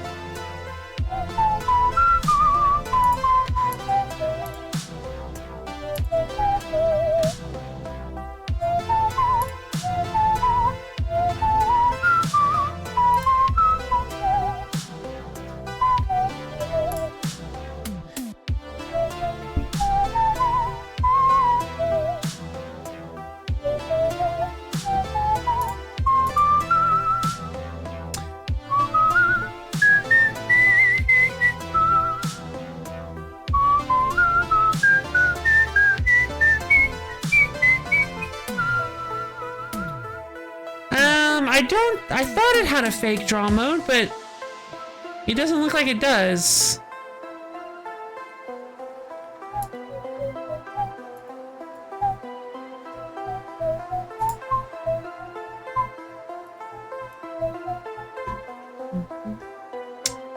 I know the main Forge does have a fake draw, has like a draw simulator. Let's see.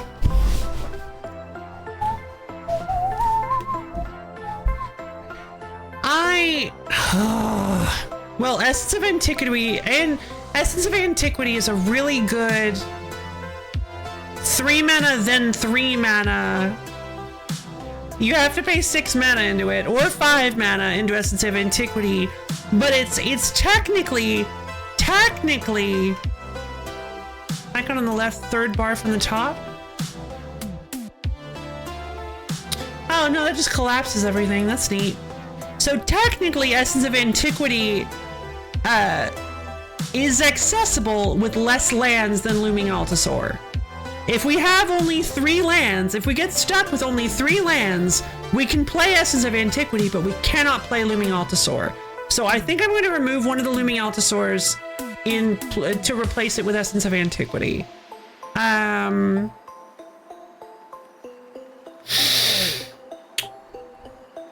kind of debating Farmer Cotton. Like, he's a good mana sink, but how much mana are we actually going to have? You know, like, we're going to have a lot, but like, when we draw it, like, if we draw him early, we might play him as like a 3 or 4 mana and only get like 1 extra halfling, 1 or 2 extra halflings and foods, which still could be good for us because again, each food is 3 life. Each food token we get It doesn't ramp us, true, but each food token we get is a quarter of our life. We only have 12 life. You have the armadillo for the food? I guess that's true. Yeah, I guess we don't need Farmer Cotton then. I do think Rebel Belt Maverick is still fantastic. His stats aren't amazing, but his ability to surveil too gives us really good control over our deck. And if we can block with him, get him killed, and then exile him to make something else stronger. I don't feel that. Oh, Archon has won us games. Archon has won us games. If we can get to Archon, Archon wins games.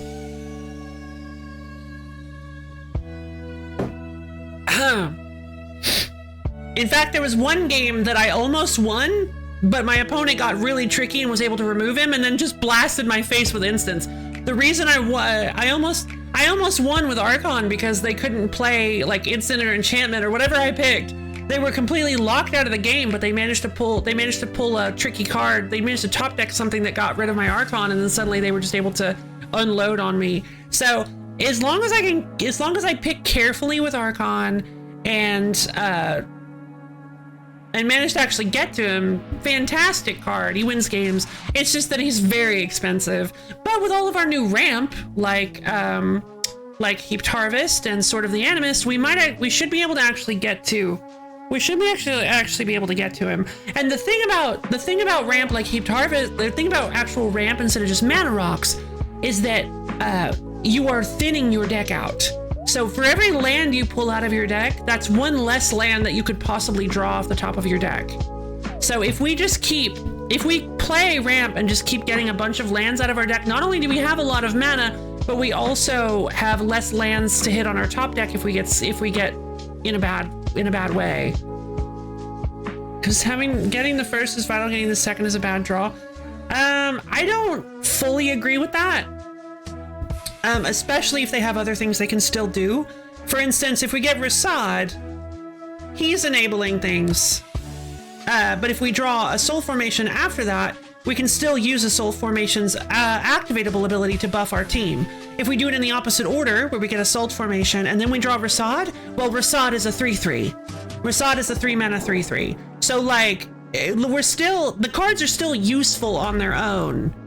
And the Tree Folk Umbra can go on a specific creature to make them more powerful.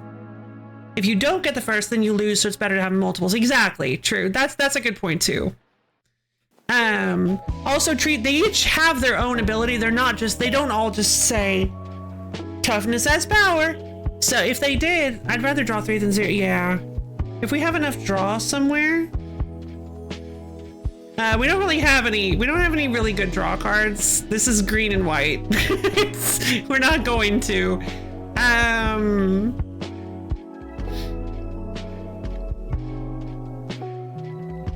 We just kind of have to deal with like the Celestine Locket being our main draw and just hoping that we can harmonize it, baby. What's harmonize? Well, I say green doesn't have good draw. It actually does have good draw. Totem Wood. Let us all remember Wood Elemental and what it has contributed to the game. Wood Elemental. I need some tea. I desperately need some tea. So I'm going to take a quick break real quick. We're going to be harmonizing. Okay, fair enough. I'm going to be coming right back to this. We'll be back in just a few minutes, maybe like 6 minutes, because I gotta make tea, and I'll run an ad so you guys don't have to deal with pre-rolls. I'm gonna do another hour of Magic the Gathering, and then we'll call it a stream. But for now, I'm gonna go get some. I'll get some water. I'll get some tea, and we'll come back and do some stretching and stuff. I'll see you guys in a few minutes. See you soon.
Hello again. I got myself some tea and some carrots. All right, everybody up off your seat. Time to stretch your fingers up to the ceiling, dig your toes down to the floor. Twist and turn yourself all around, get nice and limbered up.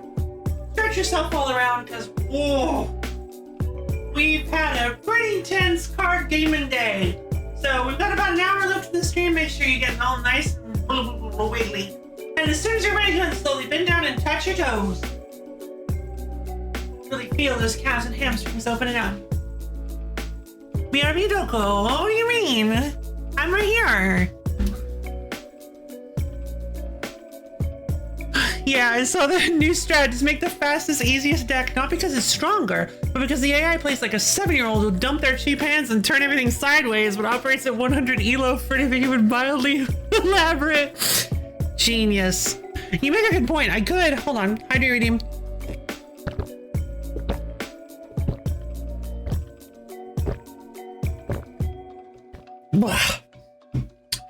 Since this operates at a similar, with a similar concept to, since this operates with a similar concept to Arena, where the cards are priced based on their rarity, I could just copy like a really solid popper list. I could go for like a really solid popper list. But hi, Byron. Hello, Goat. Like all the glitters or goblins, or like I could just go like for a really good popper deck. Problem is I don't play popper, so I don't really know what's good in popper. So I'd just be net decking one of the top popper decks. I'd like to make myself a good magic. Yes, it's the Magic the Gathering. Hi, Gold. What's up? What's this? Fights. So we're currently trying to figure out how to make our deck a little bit better. I need to remove 3 more cards from my deck. Kasali Ambusher is technically a free card as long as my opponent is attacking me. Sheenan of Life's Roar is very important to attack with. I just realized, I don't know, because I'm running out. I'm kind of dropping lower on creatures than I am on enchantments now. So I don't want to, like, I've been struggling a little bit with drawing too many. The enchantments are like one of the most important parts of the deck. Armadillo Cloak is very important, but right now I'm technically running 3 Armadillo Cloaks. Like, they are slightly different, but I'm running technically 3 Armadillo Cloaks. Technically Unflinching Courage is... It's actually not technically better. It's better in most situations. I don't have anything that doubles triggered abilities. If I had something that doubled triggered abilities, then it would be nice, but... Oh, wait. You can't have double lifelink, but you can have double... Yeah, okay, so technically Armadillo Cloak is better than Unflinching Courage. But again, Unflinching Courage only goes off if you win the game, while Armadillo Cloak does not. So if you're playing a survival format where you want to have life, where you want to be topped up at the end, Unflinching Courage would be better, because if you kill them with a big boom and you want to make sure you get that life first, I don't know. I guess they're both good. They're both fine. They have subtle differences, but they're effectively the same card. I'm just gonna get rid of one. Now I need to get rid of 2 more. I need to get rid of 2 more cards, and I don't know what it would be. None of the Arboreal Grazers. Sheenan of Life's Roar has won us games.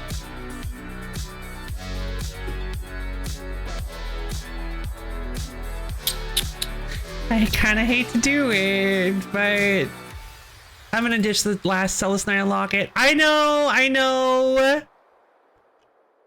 Abio's gonna yell at me. Mostly only ever cared for limited form. Fair enough. Currently we're doing a, is okay awaiting you. All right, let's ditch the Kasali Ambusher.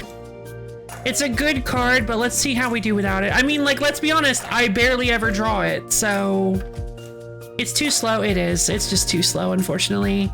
But yeah, I didn't know you played I guess maybe I should have known you played Magic, but I guess I didn't. I feel like I didn't know that you played Magic, Goat.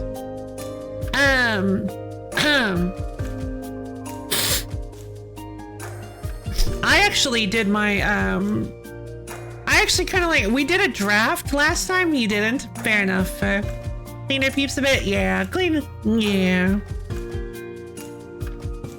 You just kind of cleaned up our guys. Tap lands more, not true. Surveil is so good. Like I will say Rebel Belt Maverick doesn't really help, but isn't really like a great creature for our creature, for being a creature, but the fact that he surveils 2 is so good for our game plan because we really need to be able to control our deck more. Surveillance 3/4, yeah, sure. All right, so let's save. Excuse me, sorry, I ate a lot of carrots.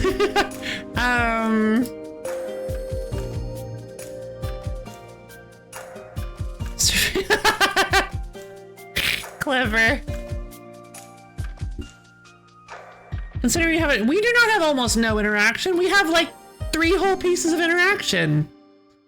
We've got 2 fight effects, 3, and we have none on my watch. We have 2 whole fight effects and an effect that exiles a target attacking creature. No interaction. And we have Sheenan of Life's Bounty. We're doing great. They're sorcery. 2 of them are sorceries. 1 of them is an instant. They can wait a turn. Yeah, they can wait their turn. They don't need to be. They don't need to have it immediately. Oh, this is a different lineup. I'm gonna fight Snake Man first. All right. I guess let's give it a shot. Pay 100 gold to get a Shaman of Zadru. Okay, so we drew ourselves. So we have Parhelion Patrol, but we don't have enough lands to play Parhelion Patrol. We have Unflinching Courage and Treefolk Umbra. If we draw 1 land, we can play Parhelion Patrol turn 4 and start doing something on turn 4. I feel like we should mulligan. There's the Sword of the Animist. There's Rasad. There's Prava. I like... This hand is a little scary because we don't actually have enough to play anything yet. But if we can get Rasad and Sword of the Animist, we could actually be in a really good place. So I want to keep this. I think I'm gonna... I don't feel like we're playing Songbird's Blessing at any time soon. Looming Altasaur could be good. I feel like we might be going for a different game plan than Looming Altasaur though. Songbird's Blessing, if we get to 4, Songbird's Blessing can get us, like, we can get like Treefolk Umbra on Prava, which would be a really strong little guy. I'm gonna ditch the Looming Altasaur because we actually have another one. No, we don't anymore. That's fine. I'm gonna bottom the Looming Altasaur and see what happens. I'll keep. When you got Mountain, I'll play a Forest. Pass. Ha! Rude. I only have 12 life.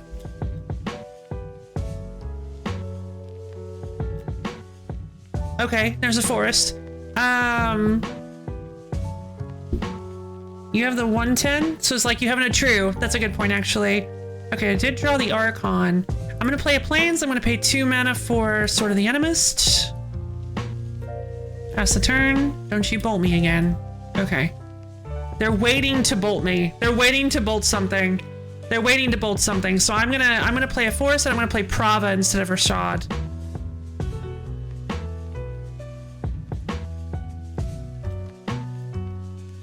Eternal Witness?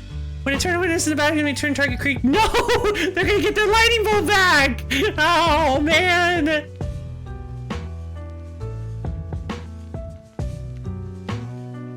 RDW? Red deck wins. Oh, yeah. Yeah, it is. Yeah, we're down to 6. No, I don't think we're fighting burn. Yeah, that's pretty scary. I think we'll be fine. We drew a plains. Gonna play a plains. I don't really want to fight the Eternal Witness. I feel like it's probably a better... Okay,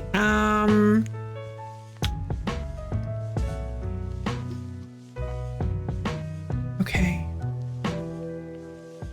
So if we attack with Prava,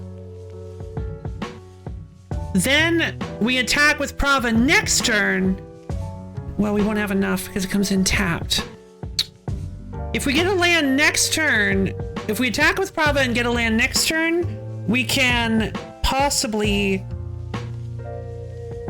play Archon next turn. Rasad would probably be Blessing for the lifelink. Yeah. Can you afford to take 2 from the... Oh, that's a really good question, actually. That's a really good question. We could go for Songbird's Blessing to try to get the lifelink off of it.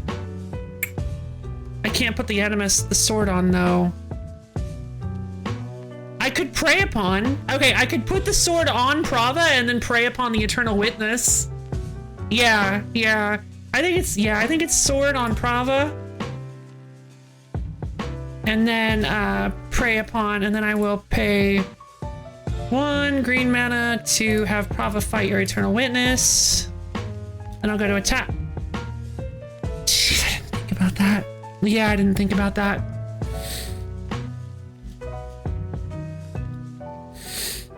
Ignoble Hierarch!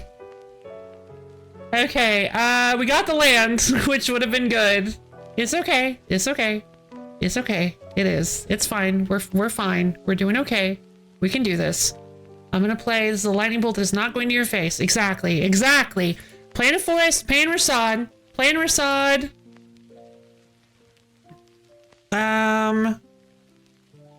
Yeah, I got 2 mana left. I'm immediately equipping the sword to Rasad. Rasad cannot attack, but that makes him a 4/4. Ignoble Hierarch can't attack. There's a 5/4 Eternal Witness. Why is it a 5/4?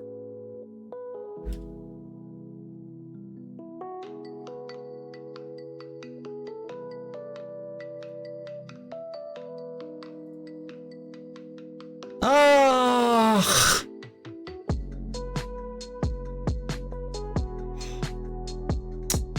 They played an alchemy recursion card that perpetually gives the card +3/+3.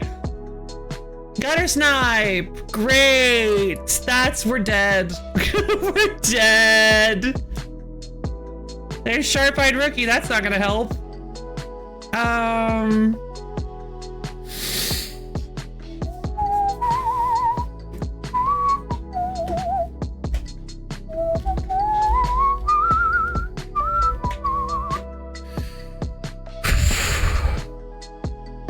One chance. Blessing and lifelink. That's what I'm thinking. Blessing and lifelink. Let's do this. Attach your Rasad. Rasad goes to attack. Triggers the Sword of the Animist. Oh, wait. Doesn't matter, does it? Not really, because I don't know the order of my deck. I'll do them this order. I'll do Songbird first, then Sword of the Animist.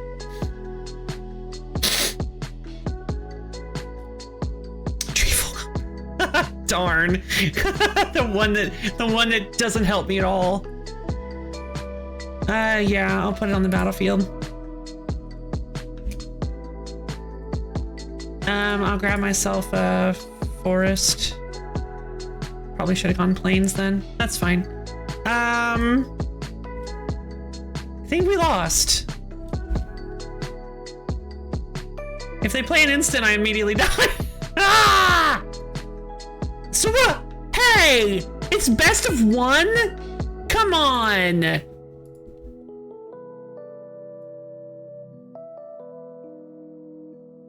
Did I save after I changed my deck?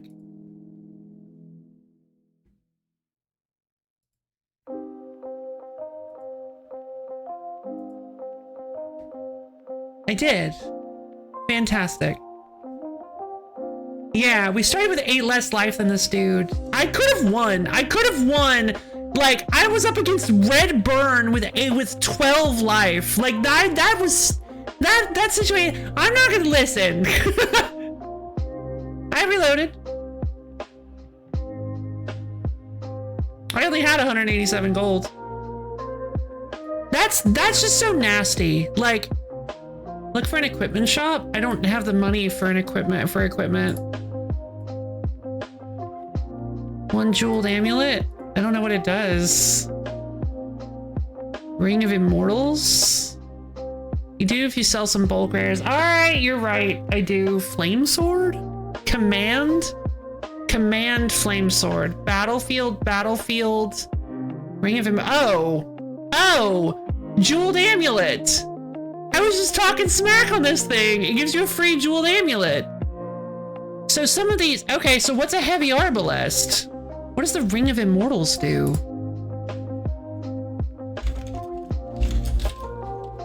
I think it just puts them on the battlefield.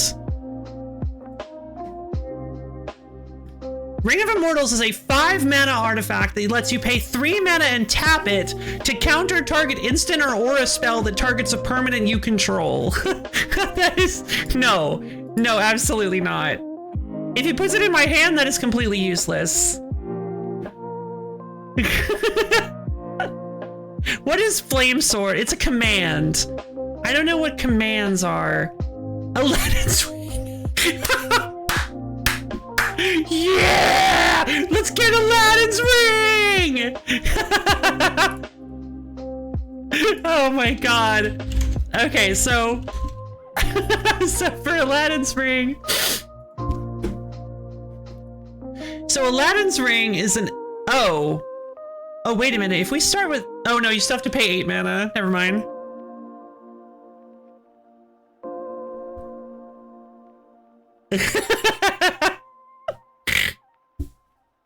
Aladdin's Ring is an 8 mana artifact that makes you pay 8 mana and tap it to deal 4 damage to any target.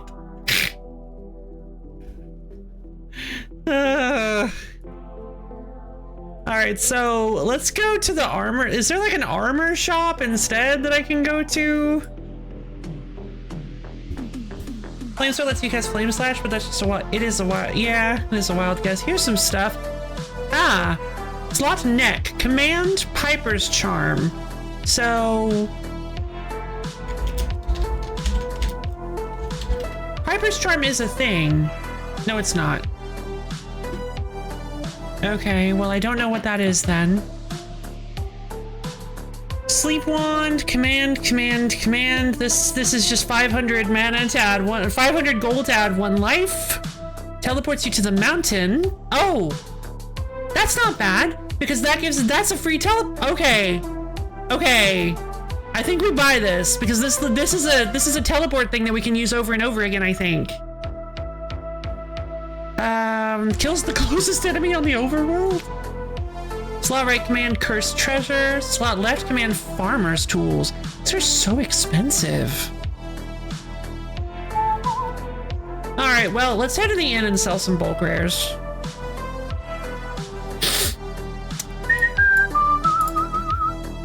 No. Alright, well, I honestly don't think Belligerent Brontodon is very useful. Like, I know why they put it in the deck because it's booty matters, but it's 7 mana for a 4/6 that no, I don't think I want this. Oh my god, no, my Amugaba. I don't want to sell Amugaba. Blackleaf Cliffs, it's a very good card. Bone Splitter is a 1 mana. Equip 1 for +2 power. I think that's pretty good. Conundrum Sphinx. Wait, is this the one that... Yeah, this is the one that you name a card and then if it's on top of your deck, yeah, we're selling that.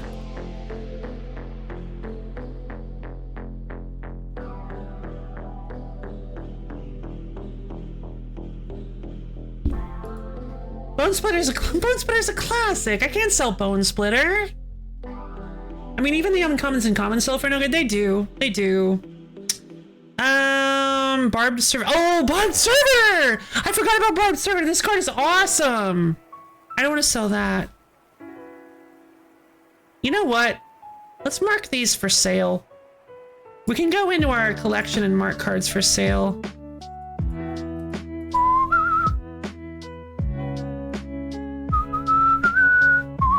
Where is the to sell? Wait, hold on. Where's the to sell area? Oops, hold on. Did I just lose the creature forever?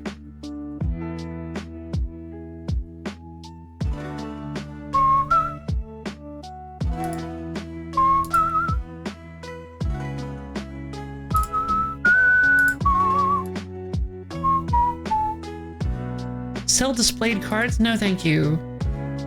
Okay, I have to be able to like go to my inventory or something.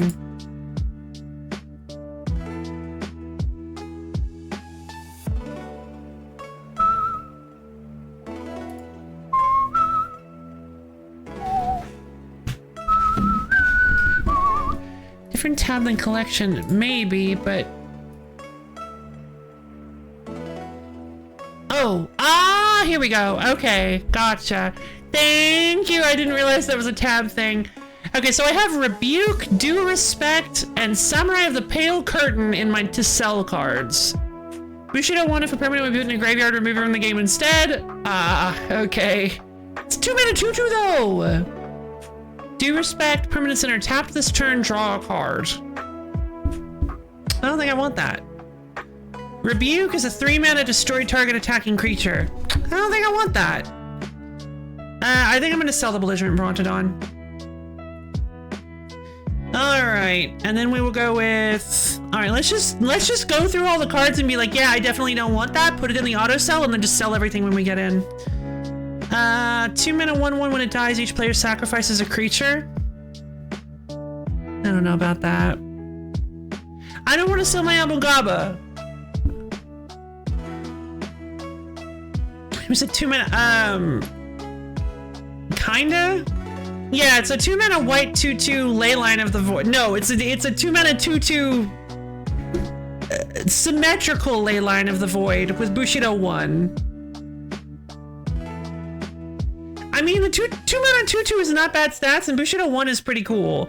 Like, I feel like I feel like maybe I was a little too hasty on this, but also it's pretty good for an uncommon. Yeah.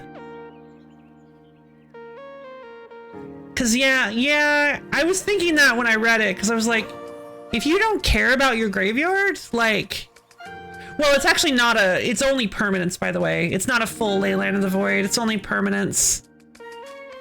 Need to attack against certain gimmicks, true. Let's take it out then. Volrat Clan Basher is a 6-mana 3/2 with double strike and trample and has disguise 5. Civic. Maybe. Civic Guildmaster is... I don't like this card. I'm gonna sell it. It's old school. I don't like it very much. Clandestine Meddler. Enters the battlefield, suspect up to one other target creature you control. Whenever one or more suspected creatures you control attack, surveil 1. But I just don't like not having blockers. I don't like not having blockers. I don't like it. Conundrum Sphinx is bad and I don't like it. Curious Cadaver is a 4-mana 3/1 flying. When you sacrifice a clue, return Curious Cadaver from your graveyard to your hand. Nope. Nope. Nope. That's not. No, that's bad. Dogwalker! Dogwalker's great. We're not getting... Drowner of Secrets is pretty cool, but you need, you need that... The thing you said. I don't want to sell my level, guys. Aram Agency Chief. I think I got this from the draft. Whenever it is best to investigate twice, pay 1, sacrifice an artifact. Aram gains your choice of Vigilance, Lifelink, or Hexproof until end of turn. I'm not gonna make a Merfolk do for Filbert. Fine. I know it's not happening. Fine. I'm not a huge fan of Flowstone Hellion. A 5-mana haster that can adjust its stats. I'm not a huge fan.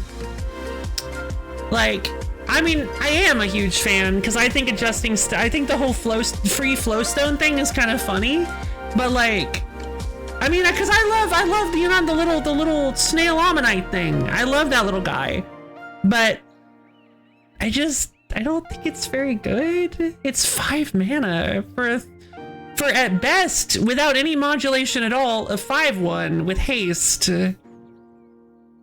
I'm gonna sell it. I would not pay 5 mana for a 3/3 or a 5/1. Well, there you go.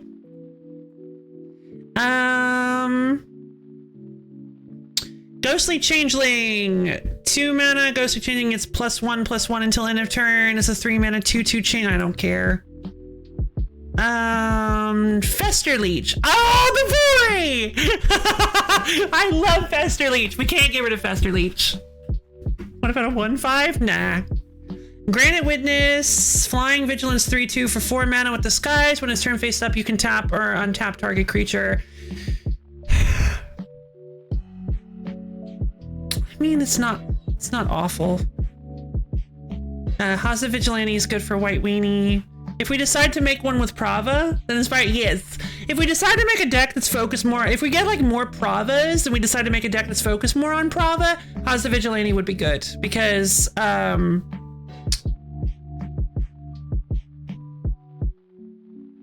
all of our tokens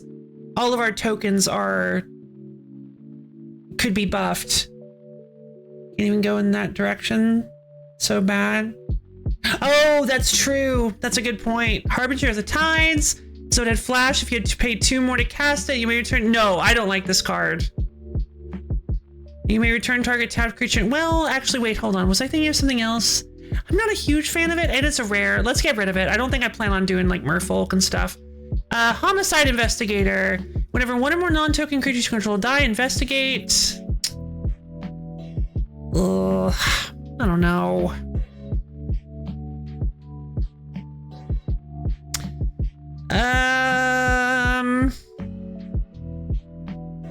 Is it going to punch you? I think it is. I don't know why, but I think it is. Yeah. I was kind of hoping it wouldn't, but Ink Fathom Divers, top 4 cards of your library, then put them back in any order. For a 5 mana 3/3 with Island Walk? I don't want this.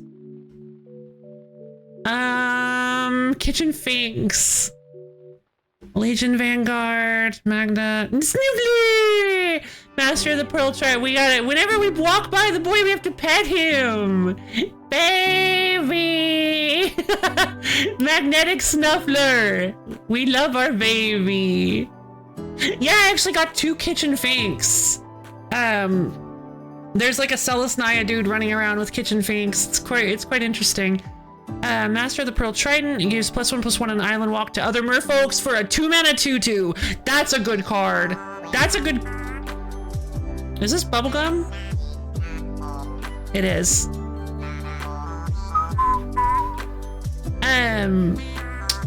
This is a good card. It's good, but you're not making merfolk. I know, you're right.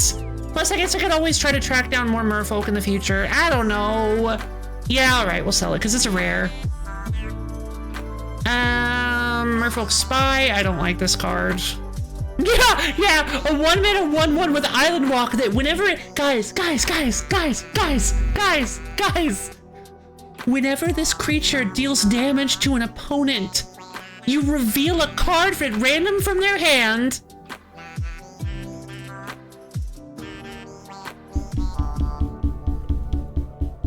And that's it.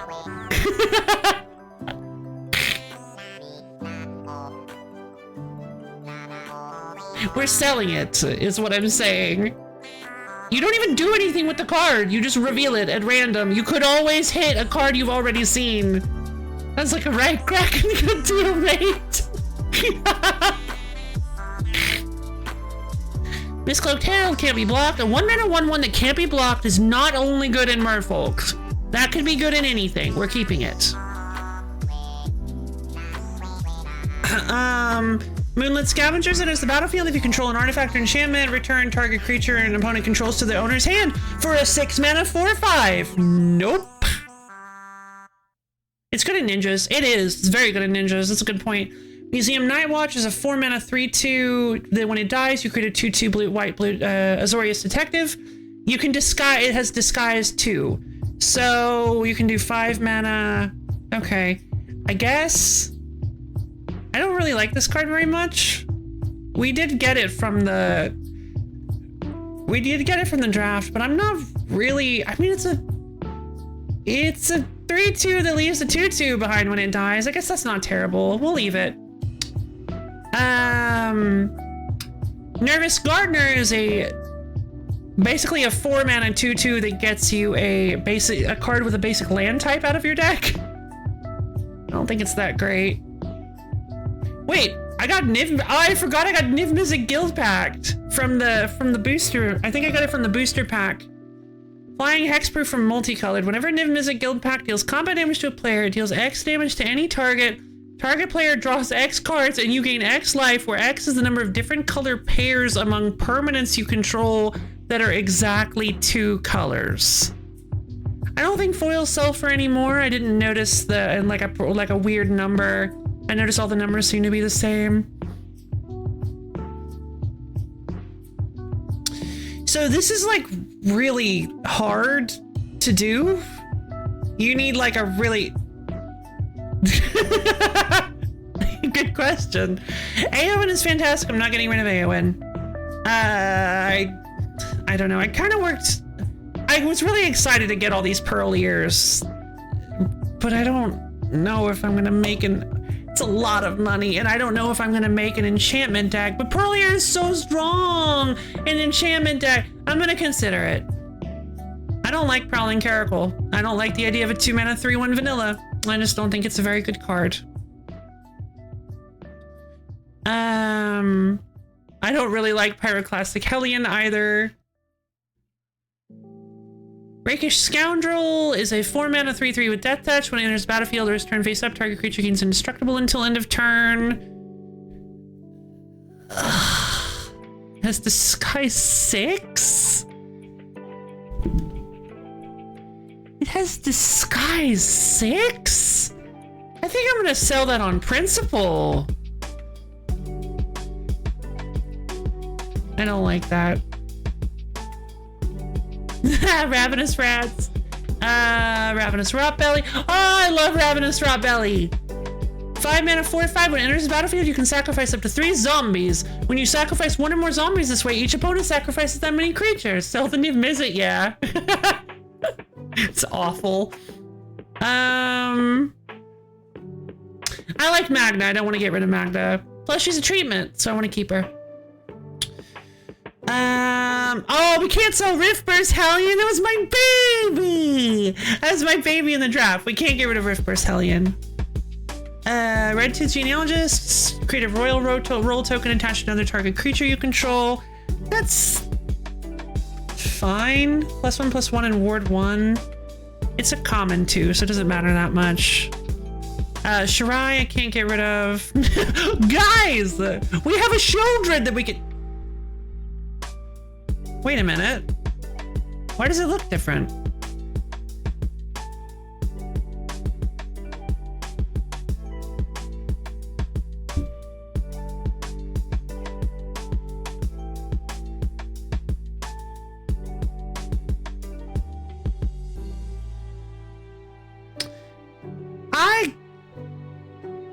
My Shieldred just de-treatmented itself. I got hoodwinked.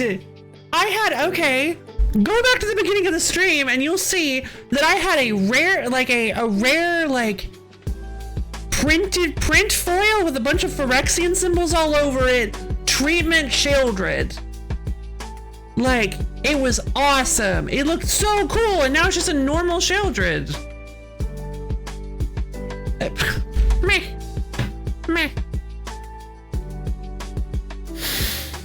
Well, we might as well sell it then. I'm just kidding. Let's see. I don't really want Shoreline Scout, but I mean, the thing about Shoreline Scout is it lets you exile lands, and if you do that, it gives you a tropical island. So this is potentially really good for Simic decks, right? But also, I don't know. It's a 1-mana 1/1 that can replace a merfolk or a land in your hand with a tropical island. It is an alchemy card, in case you guys couldn't tell. I'll consider it. Silver Wyvern's going. Shrike Harpy is tribute to... Seems cool, but I'm not... Yeah, that's fair. I'm gonna sell the Shrike Harpy. Not a huge fan. Step Links are commons, and that could probably be pretty good in, like, white landfall. Like, I don't think that's a thing. Snarling Gorehound. Snarling Gorehound was, like, fantastic in our limited deck, and that was in, like, in a bad environment. Snarling Gorehound is, like, amazing, isn't it? Card has to be pretty powerful with giving your opponent the choice of what happens. True. Sig is a rare. Sig is Shadowmoor. At end of turn, if an opponent lost 3 or more life this turn, you may draw a card. It's a 2-mana 1/3 Dimir card. Again, I don't think I'm... Plus, we might get another one if we fight some more Merfolk. I'm gonna sell him. I don't know. I kind of like the whale. Gorehound is great. I thought so. I like my Slinvoda. I will never play him, but I like Slinvoda. He's an 8-mana 8/8 with Kicker 2.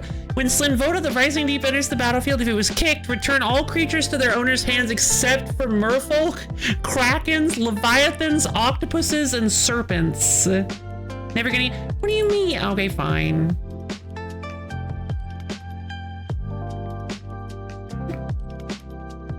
Shady Informant. When it dies, it deals 2 damage. Disguise 4, 5 mana 4/2. This guy I think was okay in limited, but I don't think he's very good. Trackhand Trainer. Oh, I don't want to get rid of Trackhand Trainer. I can't get rid of Trackhand Trainer. It's so cool. It's so cool. I actually want to make a deck around Trackhand Trainer at some point, like if we can afford to. I don't want to lose Trackhand Trainer. This card is so neat. Triton Shore Thief is just a 1-mana 1/2 blue card. We can hold on. Test card, Captain! Get out of here! It's my Outlast card. Undercity Eliminator is a 5-mana 3/3. When it TPs, you can sacrifice an artifact or creature to exile target creature an opponent controls. I don't know about that one. You're not going to use a vanilla one. Fine! Unyielding Gatekeeper. Vein Ripper! My boy! We have Whirlpool Rider. Shuffle the cards from your hand in your library, then draw that many cards. But I love this! I don't want to get rid of it because I love the effect. And it's a common. It's not very worth very much. Blasphemous Edict. I mean... It's a board wipe. Like, I feel like Blasphemous Edict it's really funny. It is. I feel like Blasphemous Edict is really funny. I'm gonna hold on to it. Flood of Tears is a 6-mana sorcery that returns all non-land permanents to their owner's hand. And if you return 4 or more, you put a permanent card from your hand onto the battlefield. I don't like this. I'm selling it. Oh my god. Hold on. What if I hide the creatures? Will that do it? Macabre Reconstruction costs 2 less to cast if a creature was put into a graveyard from anywhere this turn. Return up to 2 cards. Right, we used this. I think this card is kind of neat. Especially with, like, if we're running, like, black with Shieldred. Because I plan on running black with Shieldred at some point. Night's Whisper! Okay, we gotta keep that. Miming Slime feels like a weird... I don't know about Miming Slime. It's a 3-mana XX Ooze, where X is the greatest power among creatures you control. Push and Pull is good. Sakashima's Will. If you control a commander or as you cast a spell, you can choose both. Well, that's probably not gonna happen. You can try to fetch some nice ramp cards and money for equipment. We might be able to, but we're definitely not gonna be able to do it today because we're already reaching 5 hours. And the last draft we did took me like 3, 4? I think it took the whole stream. Excuse me. Target opponent chooses a creature they control. You gain control of it. Choose a creature you control. Each other creature you control becomes a copy of that creature until end of turn. Wait, that's like wacky though. Sakashima's will seems pretty strong. Why has nobody ever played this? We have some challenge tokens to get into drafts for free anyway, so we don't. True.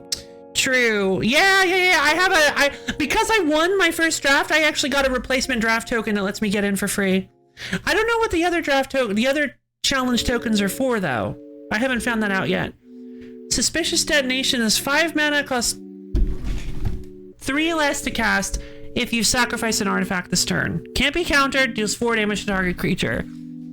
I don't know about that one. More of an insolent. Oh, okay. I want to collect as many slimes against humanity as physically possible.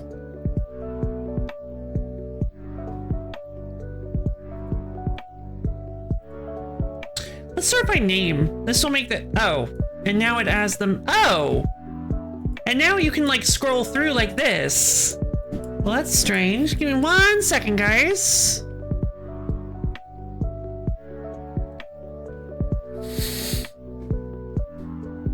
Okay, sorry. Thought that would take me... I had to just... Anyway.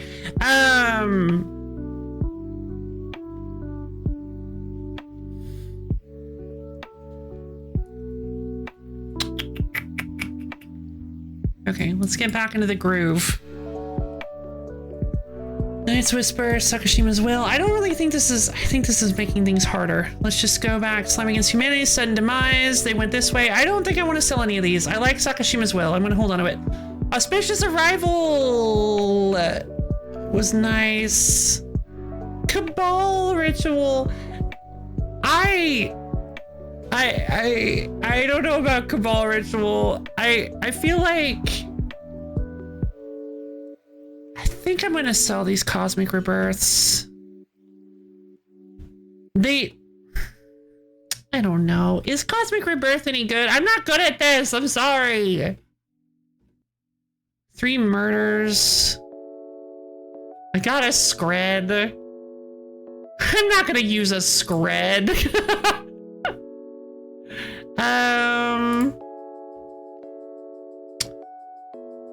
I don't... Scatter to the Winds. 3 mana to get... No, I don't like this spell. Long Goodbye. Can't be countered. Destroy target creature. Planeswalker with mana value 3 or less. It's pretty good. It doesn't add up. No! Get out of here! You ruined my... You lost me a game! I'm selling you! Deduce. Draw a card, investigate. That's fun. I like that. I'm just going with that. Warhost Frenzy, 3 mana, kicker black. Creatures you control get +2 power until end of turn. The spell is kicked whenever a creature you control dies this turn. Draw a card. I don't think I'm going to use that. Unless it's just an uncommon. We might find it again. Deep Root Waters. Whenever you cast a Merfolk, create a 1/1 blade. Very, very cool, powerful spell, but I'm not going to use it. I don't really want to sell any of these. Wait, Cryptic Coat. Cloak the top card of your library, then attach Cryptic Coat to it. I don't want to sell any of these. I like them. Not Insidious Roots. I like a Killer Among Us. Murder Commerce is not going to work if I'm not making a Merfolk deck. Pestilence, it's just so ugly. I don't want to keep Spreading Seas. I'm selling Spreading Seas. We have to keep Korlag. We have to keep Korlag. Rune of Protection green is a thing that exists, I suppose. I don't think we should sell any lands except possibly this Foundry of the Consuls. It's a colorless land that you can pay 5 and tap and sack it to create 2 1/1 Thopters with flying. I mean, that could, I guess, be used to win games? Like, to just eke out a little extra damage? I was thinking the same thing. Rune of Protections are going to be so good in their respect. True. But, well, you say that, but I think the Thopters are decent. Yeah. You say that, but we haven't fought very many red guys. Like, the Yeti was red, but it was also like white and green, or blue and green. It was Temur Yeti. Color hates? I don't think it is, because like we haven't been, like, we've said they've had some red in there, but like it's not just been red.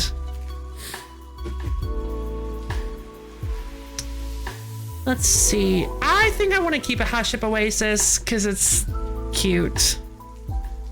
Okay. I think for now, wait, whenever a human you control dies, draw a card. Whenever a creature you can control with a +1/+1 counter on it dies, you gain 2 life.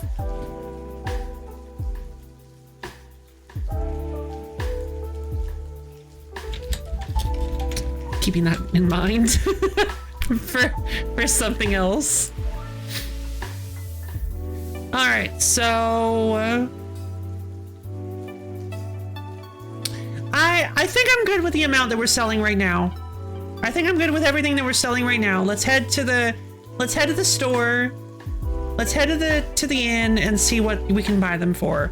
Temporary hit points. Like how many? You're attempting to sell 39 cards for 2,775 gold. Yeah, I'll do that. Goodness.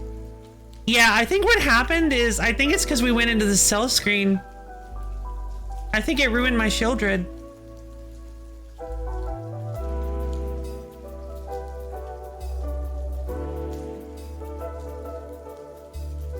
Where's my Shieldred?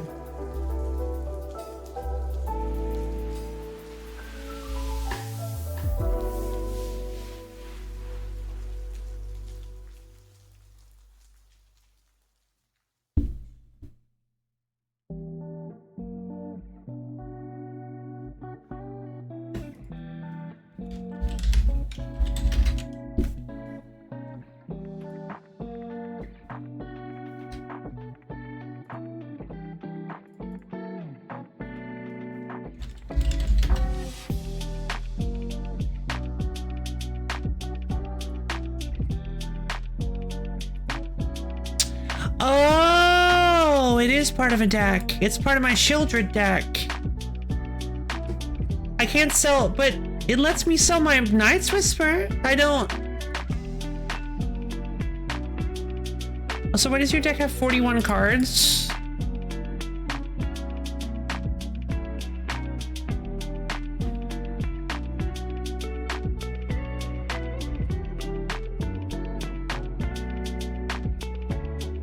I don't know.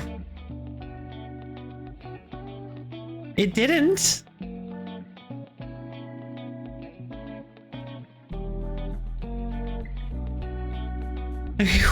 What is going on? I could have sworn I... Oh!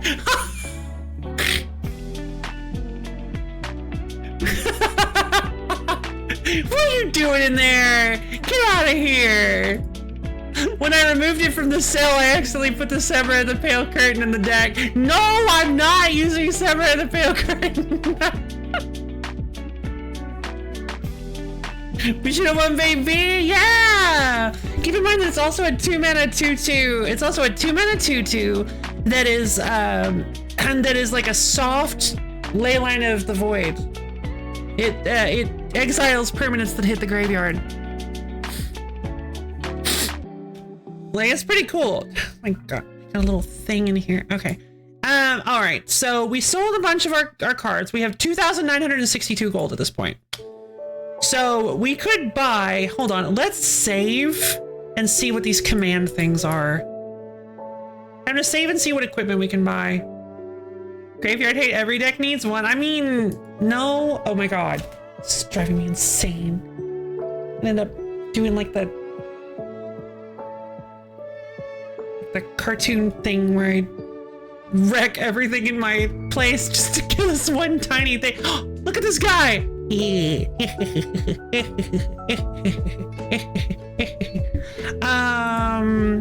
Let's save and then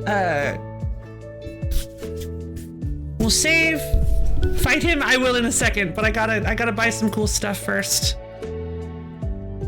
All right, let's go ahead and save and then go in Somebody shouldn't be happy. Yes, you shall not be happy while I am around. Hi, sorceress of all loaf. Where am I leaning? Okay. I want to know what these command ones are. Sleep wand. It's not an ability.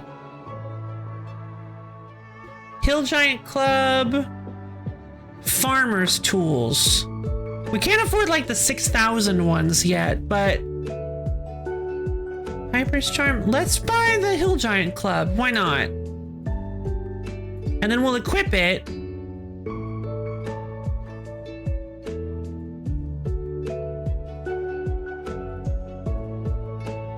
And then I guess let's get into a little fight and see what happens, like what it gives us. I'm assuming it's a command zone thing, if it's command. Come here! Goblin Fanatic. Hey Misha, what's up? Hill Giant Club. Okay. Target creature. What? What it? Do I have to use crystals to use this ability?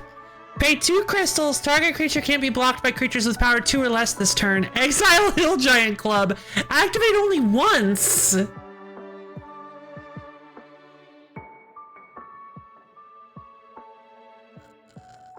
Okay. Yeah, I can concede. I don't care. Okay. That's not very good.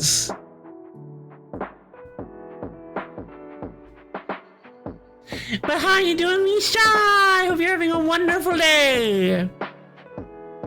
Okay, so what about this stuff? Okay, battlefield. What is a heavy arbalest?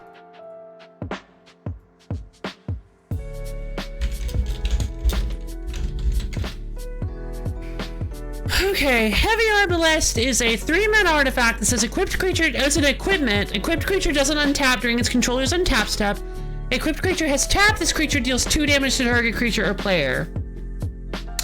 Those allow you to put multi. Yeah, I figured it out. Thank you, though.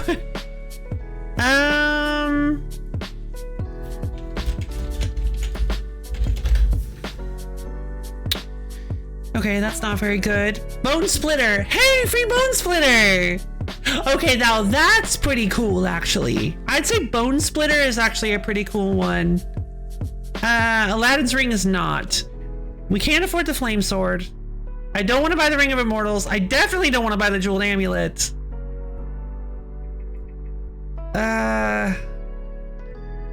Bone Splitter's classic. What does Piper's Charm do? We don't have enough to buy like 2 at a time. Here, since we're loading anyway.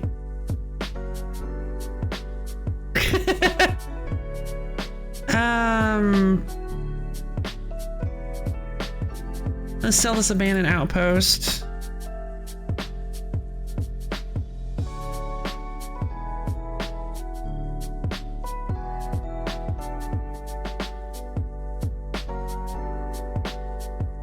Huh? I thought I sold the card. One second.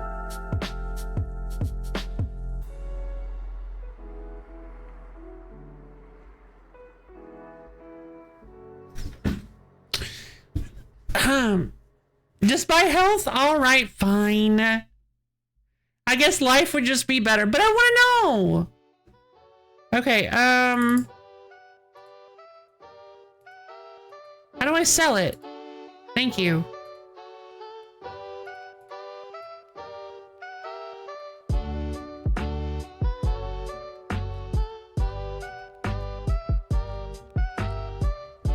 I want to know how much life you get. Yeah, say, oh, I hadn't thought about that. I thought it was just going to be 1. How temporary is it? The buying life from the shop is not temporary. All right, neck, right hand, let's do this. Fight me, Goblin Fanatic!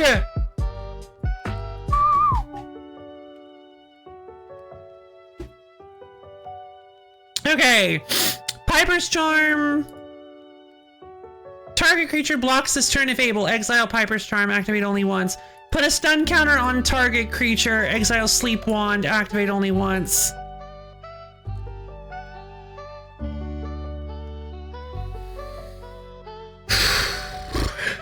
Well,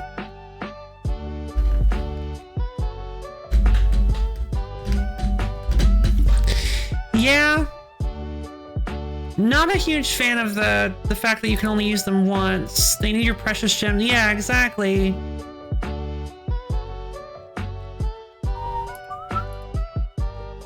Okay, so how much, I'm curious how much health I get from buying from the store.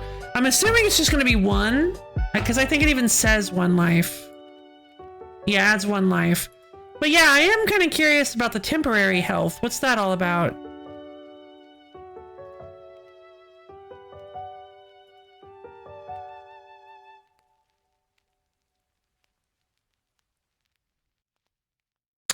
It's 2. I get 2. It's 2 life. This is great. If you sell all your cards, can you afford the flame sword? Alright, fine. Yeah, probably. I am curious what it does too. Hold on, let me check. I mean, I can sell all my rares and stuff, and I can probably afford it.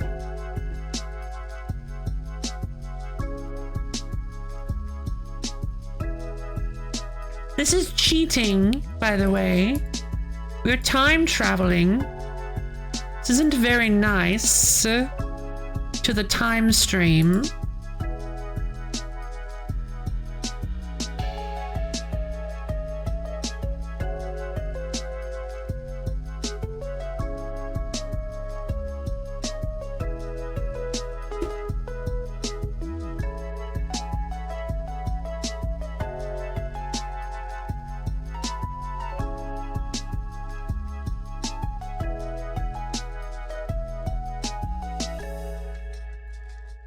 They should just want to tell. Yeah, that's a good point, actually. You're just walking to a play that is exactly the same, but the thing you did wasn't done. True!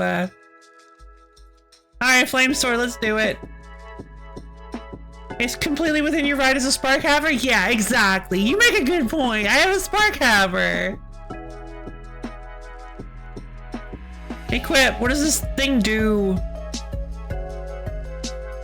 Come, Goblin Fanatic. Flamesword may only be activated once. Deal 3 damage to any target. If the target is a tapped creature, deal 5 instead. Exile Flamesword. I don't even know if these are crystals. If I'm being honest, I don't even know what these are. Like, yeah, no, these are crystals. I just, no. I mean, it's free lightning bolt. Yeah, that's pretty cool. I don't know. Like, I guess if you get like a bunch, it's pretty cool, but you still have to spend crystals to use them. I'm not a huge fan of that. Now we're selling all the clothes off your back. We're going, yeah, exactly. So I can get 5 permanent life. I can get 5 permanent life, and I can also buy this fire rune that's super cool. So I think I'm gonna do that. I think I'm gonna buy 5 permanent life. Or I'll buy 1. I'll buy 1, and then they'll just stop selling life to me. Alright. 5 life would be crazy if I could do that.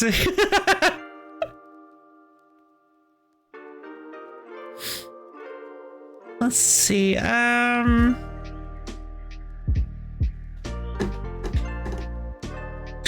is. Hey guys, I could get an Aladdin's ring. I could get a free Aladdin's ring to start with. But guys, if I got an Aladdin's ring, all I'd have to do is hit 8 mana, and then I could start flame slashing things for 8 mana. Guys. Let's see.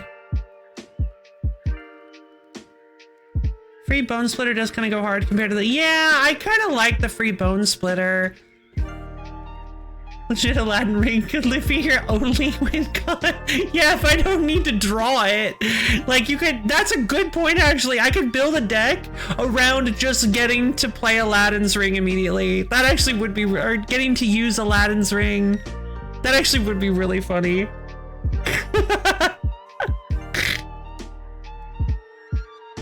Just a really oh man, I didn't even consider that. Just getting a really powerful fast mana deck, and then just being like, yeah, I've got an Aladdin's ring. You can't win. You can't beat me. Much more horrifying control decks in the history of True. Oh, Cloud Post. It's 4 damage, not 20. No, it's not. But you've got you've got Empower Artifact. You've got oh man, you know what? Oh my god, you've got Empower Artifact. You could run March of the Machine as well as like Agatha to drop it even further. You could just run like super fast mana like Tron or Cloud Post. 1 damage at a time when the opponent can't do anything is plenty. True. Get like an Ensoul Artifact and turn it into 8/8. Yeah, exactly. Just run Ensoul Artifact. Like, have your entire game plan be around Aladdin's ring, and then when they inevitably abrade it, you can concede. That's beans. Exactly. Well, yeah, March of the Machine with free ring has some truth to it. Yeah, it does, but Ensoul Artifact does the same thing.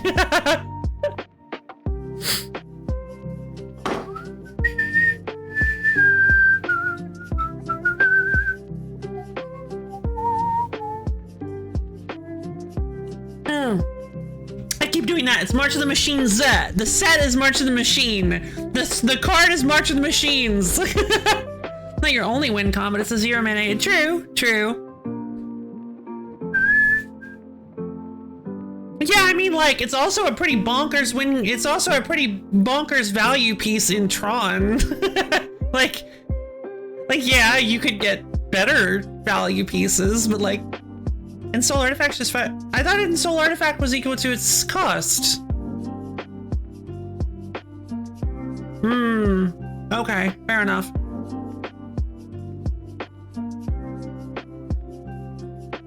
Yeah, I think we both misremembered. I mean, man, like, it would be really funny. It would be really funny to make an Aladdin's ring deck, but we'd have to sell a lot more. We'd have to find a way to sell a lot more cards in order to buy Bone Splitter. And I think, honestly, Bone Splitter would be pretty good. Oh, would it be good in this deck? I don't know if Bone Splitter is good in this deck specifically. But it's a good value piece. Like, getting a free Bone Splitter on the battlefield is not terrible. Imagine starting with multiple high-cost artifacts gotten from these equipments and just ramping the March in one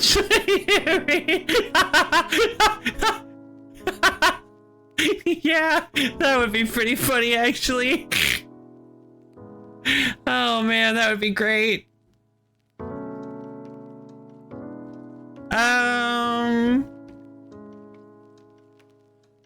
What did Ring of Immortals do again? I cannot remember. Oh, that was the...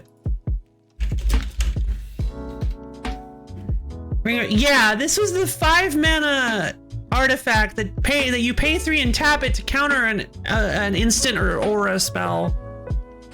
Yeah, so you don't have much. True.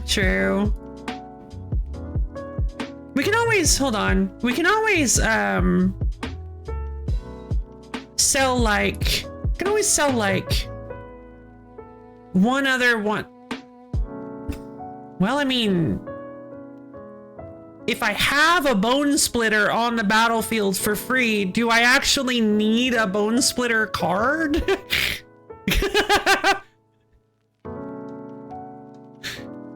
Like, if I just have a free Bone Splitter every game, is there any reason to carry around a Bone Splitter?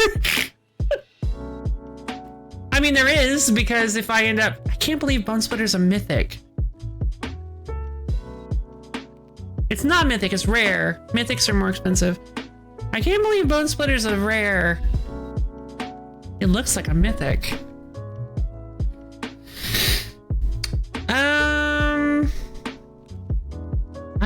to sell the Echo Mage.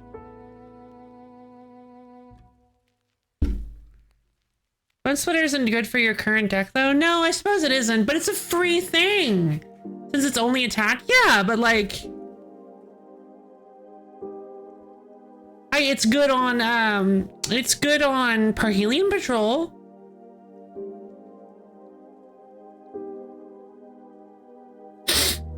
And also, if I have, and again, if I have it for free, to sell like the rebirths or something. The rebirth. Oh, the cosmic rebirths? Yeah. I thought I sold these. I don't like these. All right, let's do it. We're selling it. We're spending all my money, baby. We're going for it. What? The 150 hack? What do you mean?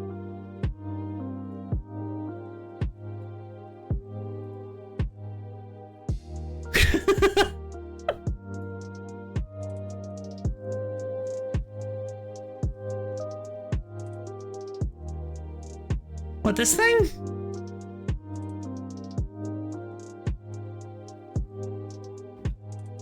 Hack?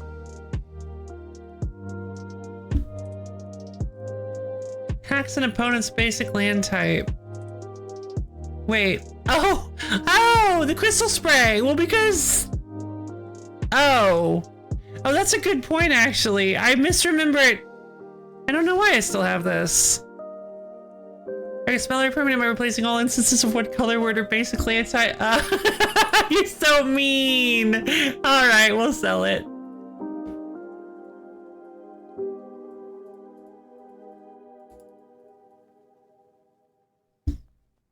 Yeah, it is 3 mana. That is pretty bad. All right, so we're going to buy the life and the rune. And the Aladdin's ring. No, I'm kidding. To go with our circle of protection green, obviously. Of course. Goat, you are so clever. I'm going to reload my save right now, and I'm not going to sell it. That way we can make an Azorius Invincible deck. Yeah, Bone Splitter. Let's do it. All right, that's all of our money. We did it. We're prepped. We're prepared. I have 1 extra life and I have a free Bone Splitter on the battlefield. Let's go. It is also getting kind of late, so I can't afford to do the journey now.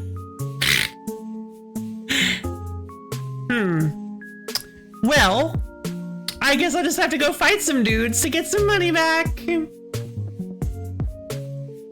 Let's see. Let's do 1 quick fight. Like, it's just gonna be a quick fight, right? There's no way it's not gonna be. It's gonna take forever. Let's fight the goblin guy. He's goblin fanatic. He's gonna be super aggro and kill us immediately. Yep, free Bone Splitter.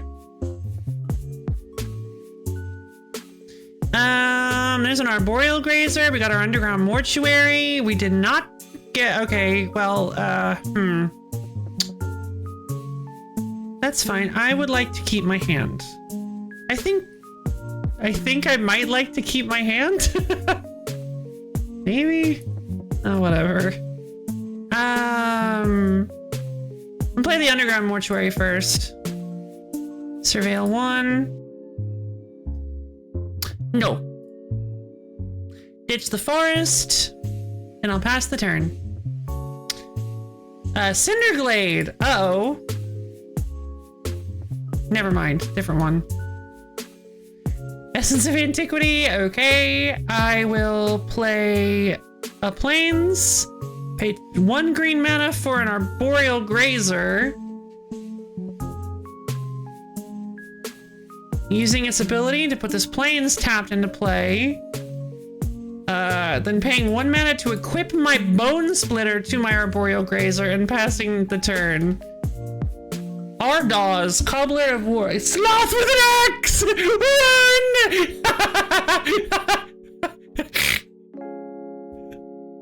I was gonna lose my mind. I was wondering if it was going to, honestly. Another creature gets +2. Or another creature enters the battlefield and you control that creature gets +2 power until end of turn. Pay 4 mana to create a 1/1 with haste. Okay. Sword. I'm gonna play a Plains. I'm gonna pay 2 mana for Sword of the Animist. Why are we pumping it in the free deck? Because LoFi makes the rules. That's me. I'm gonna pay 2 mana for Sword of the Animist. And then I'm gonna equip the Sword of the Animist to my Arboreal Grazer, so my Sloth is dual wielding.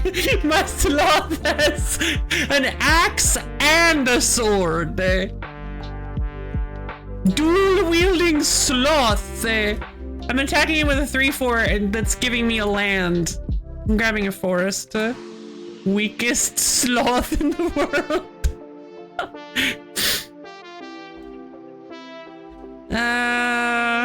Picnic Ruiner. Whenever an attacks with your controller creature power 4 or greater, picnic can double strike until it, but it doesn't have haste. Are you gonna boost your... Why? Oh, that creature. But that doesn't... Whatever. Okay, well, I have a Plains. I'm gonna pay... I don't think playing the Sharp-Eyed Rookie is gonna be a good idea here, but... I mean, maybe it is. I'll play this Plains. I'll pay 2 mana for a Sharp-Eyed Rookie. And then I'll pay 2 mana for an Assault Formation. And I will attack with both my creatures? No, just one. Yeah, I'll use Sword of the Animist. I'm gonna grab this forest out of my deck. Tattermunge Maniac! Attacks each turn if able. Oh boy. But again, it doesn't have haste, so what does it matter? You don't have a oh, you do. You have Tattermunge Maniac. Oh, geez. That's gonna deal some damage. There's Rasad, but I don't really think that's gonna matter. I'm gonna pay 5 mana for Essence of Antiquity.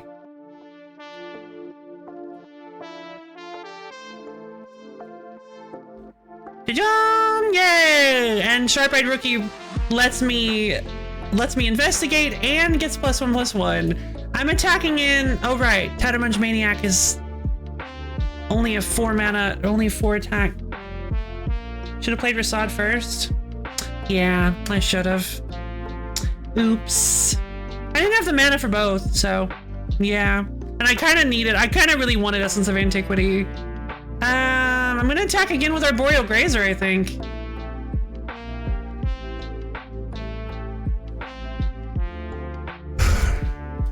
I love Sword of the Animist! Look how much mana we have!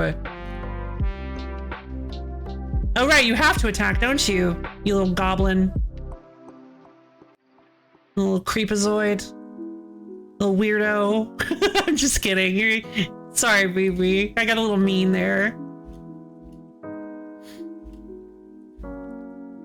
There's Parhelion Patrol. Oh, I was supposed to... Darn it, I was supposed to pop the clue.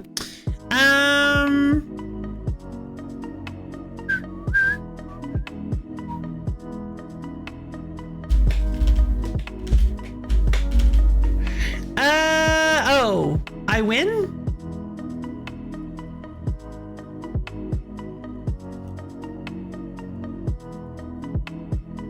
Get a Plains. Okay. They're just ultra dead. Yeah. I'm gonna go ahead and use Assault Formation. Choo-choo. And then I'll use Assault Formation again. All right, there we go. So I got a 6/6, a 5/5, and a 12/12 heading their way. Yay! So when we get Jund Hackblade. As long as you control another multicolored permanent, Jund Hackblade gets +1/+1 and has haste. I don't think I want that. Cinderglade is pretty good. Should we just sell this automatically? So we should start using these buttons. Mark Carthy, yeah. See, I was ahead of you. Yay! Hackblade, a fan of Slash Edge. Oh no! Oh god, the Hackblade is a follower of Slash Edge.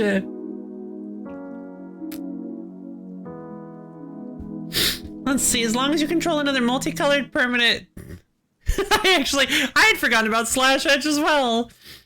I don't really control another this guy gets, so if you have another multicolored permanent, this guy becomes a 3/2 with haste, a 2 mana 3/2 with haste. I don't really care. All right, fantastic. So we get to try out our new deck as well as our super cool new 3 Bone Splitter, which is like so neat. I'm really happy with this purchase. The Bone Splitter is fantastic. Still 2 port determinant, yeah, for now, but it doesn't actually sell the cards automatically, so. Decent Jund aggro, but not what you're building. Yeah, exactly. And I don't really plan on building Jund aggro anyway. But yeah, I guess it's a pretty, but like the thing is you'd have to run like a multicolored 1-drop. There's no way you'd be playing that on like turn 4 or turn 3 even. Fun time, I agree. I can't wait till next month when we play this again. Yeah, just use, oh, yeah, I guess you could just use Deathrite Shaman. True.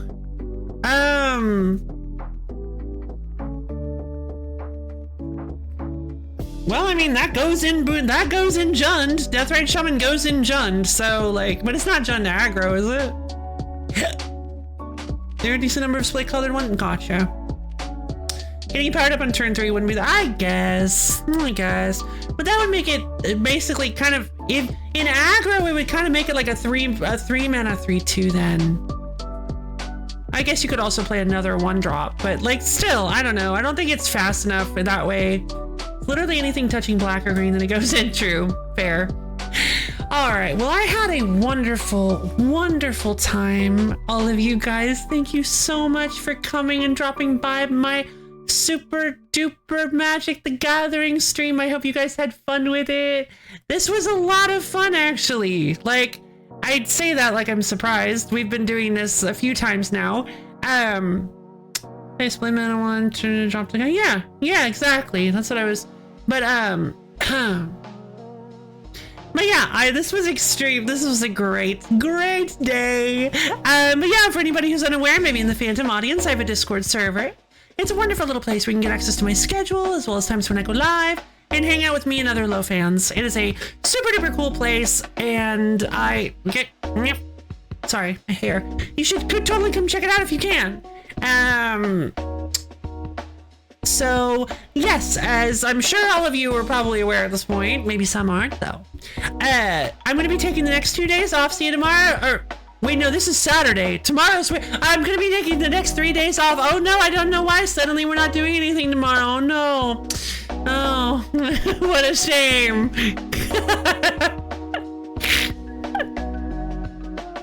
Sorry, I guess it just felt so comfy and warm and wonderful that it felt like a Sunday. You guys are too good. You guys are too good at making me relax. You guys made me think it was a Sunday all of a sudden.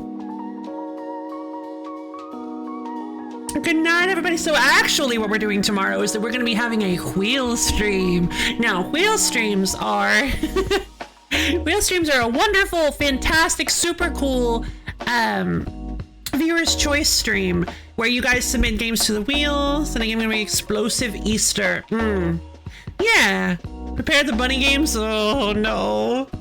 Oh, I hope I'm not. Oh, I just realized this is really unfortunate. I hope this isn't cutting in anybody's Easter time.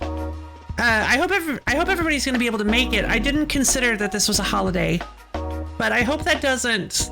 Benui, huh? Yeah.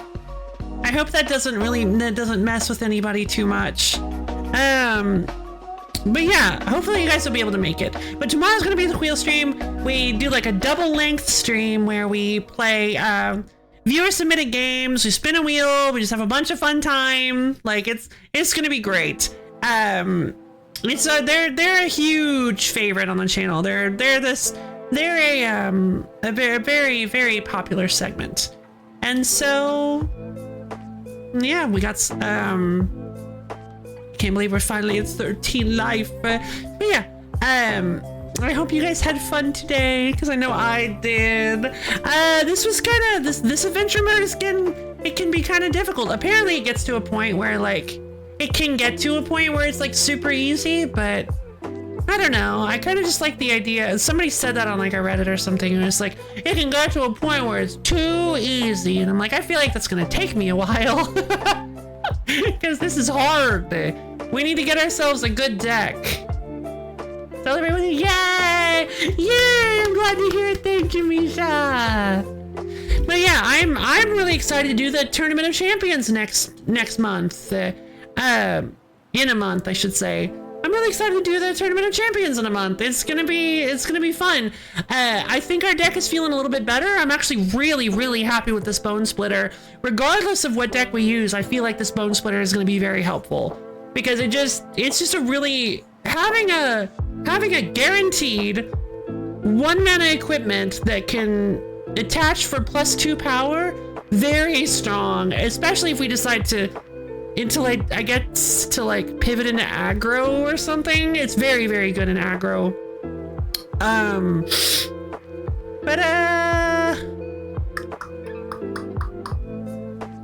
Yeah, I love each and every one of you, and I hope you all have a wonderful tastic, amazing, stupendiful rest of your day, and I'll see all of you guys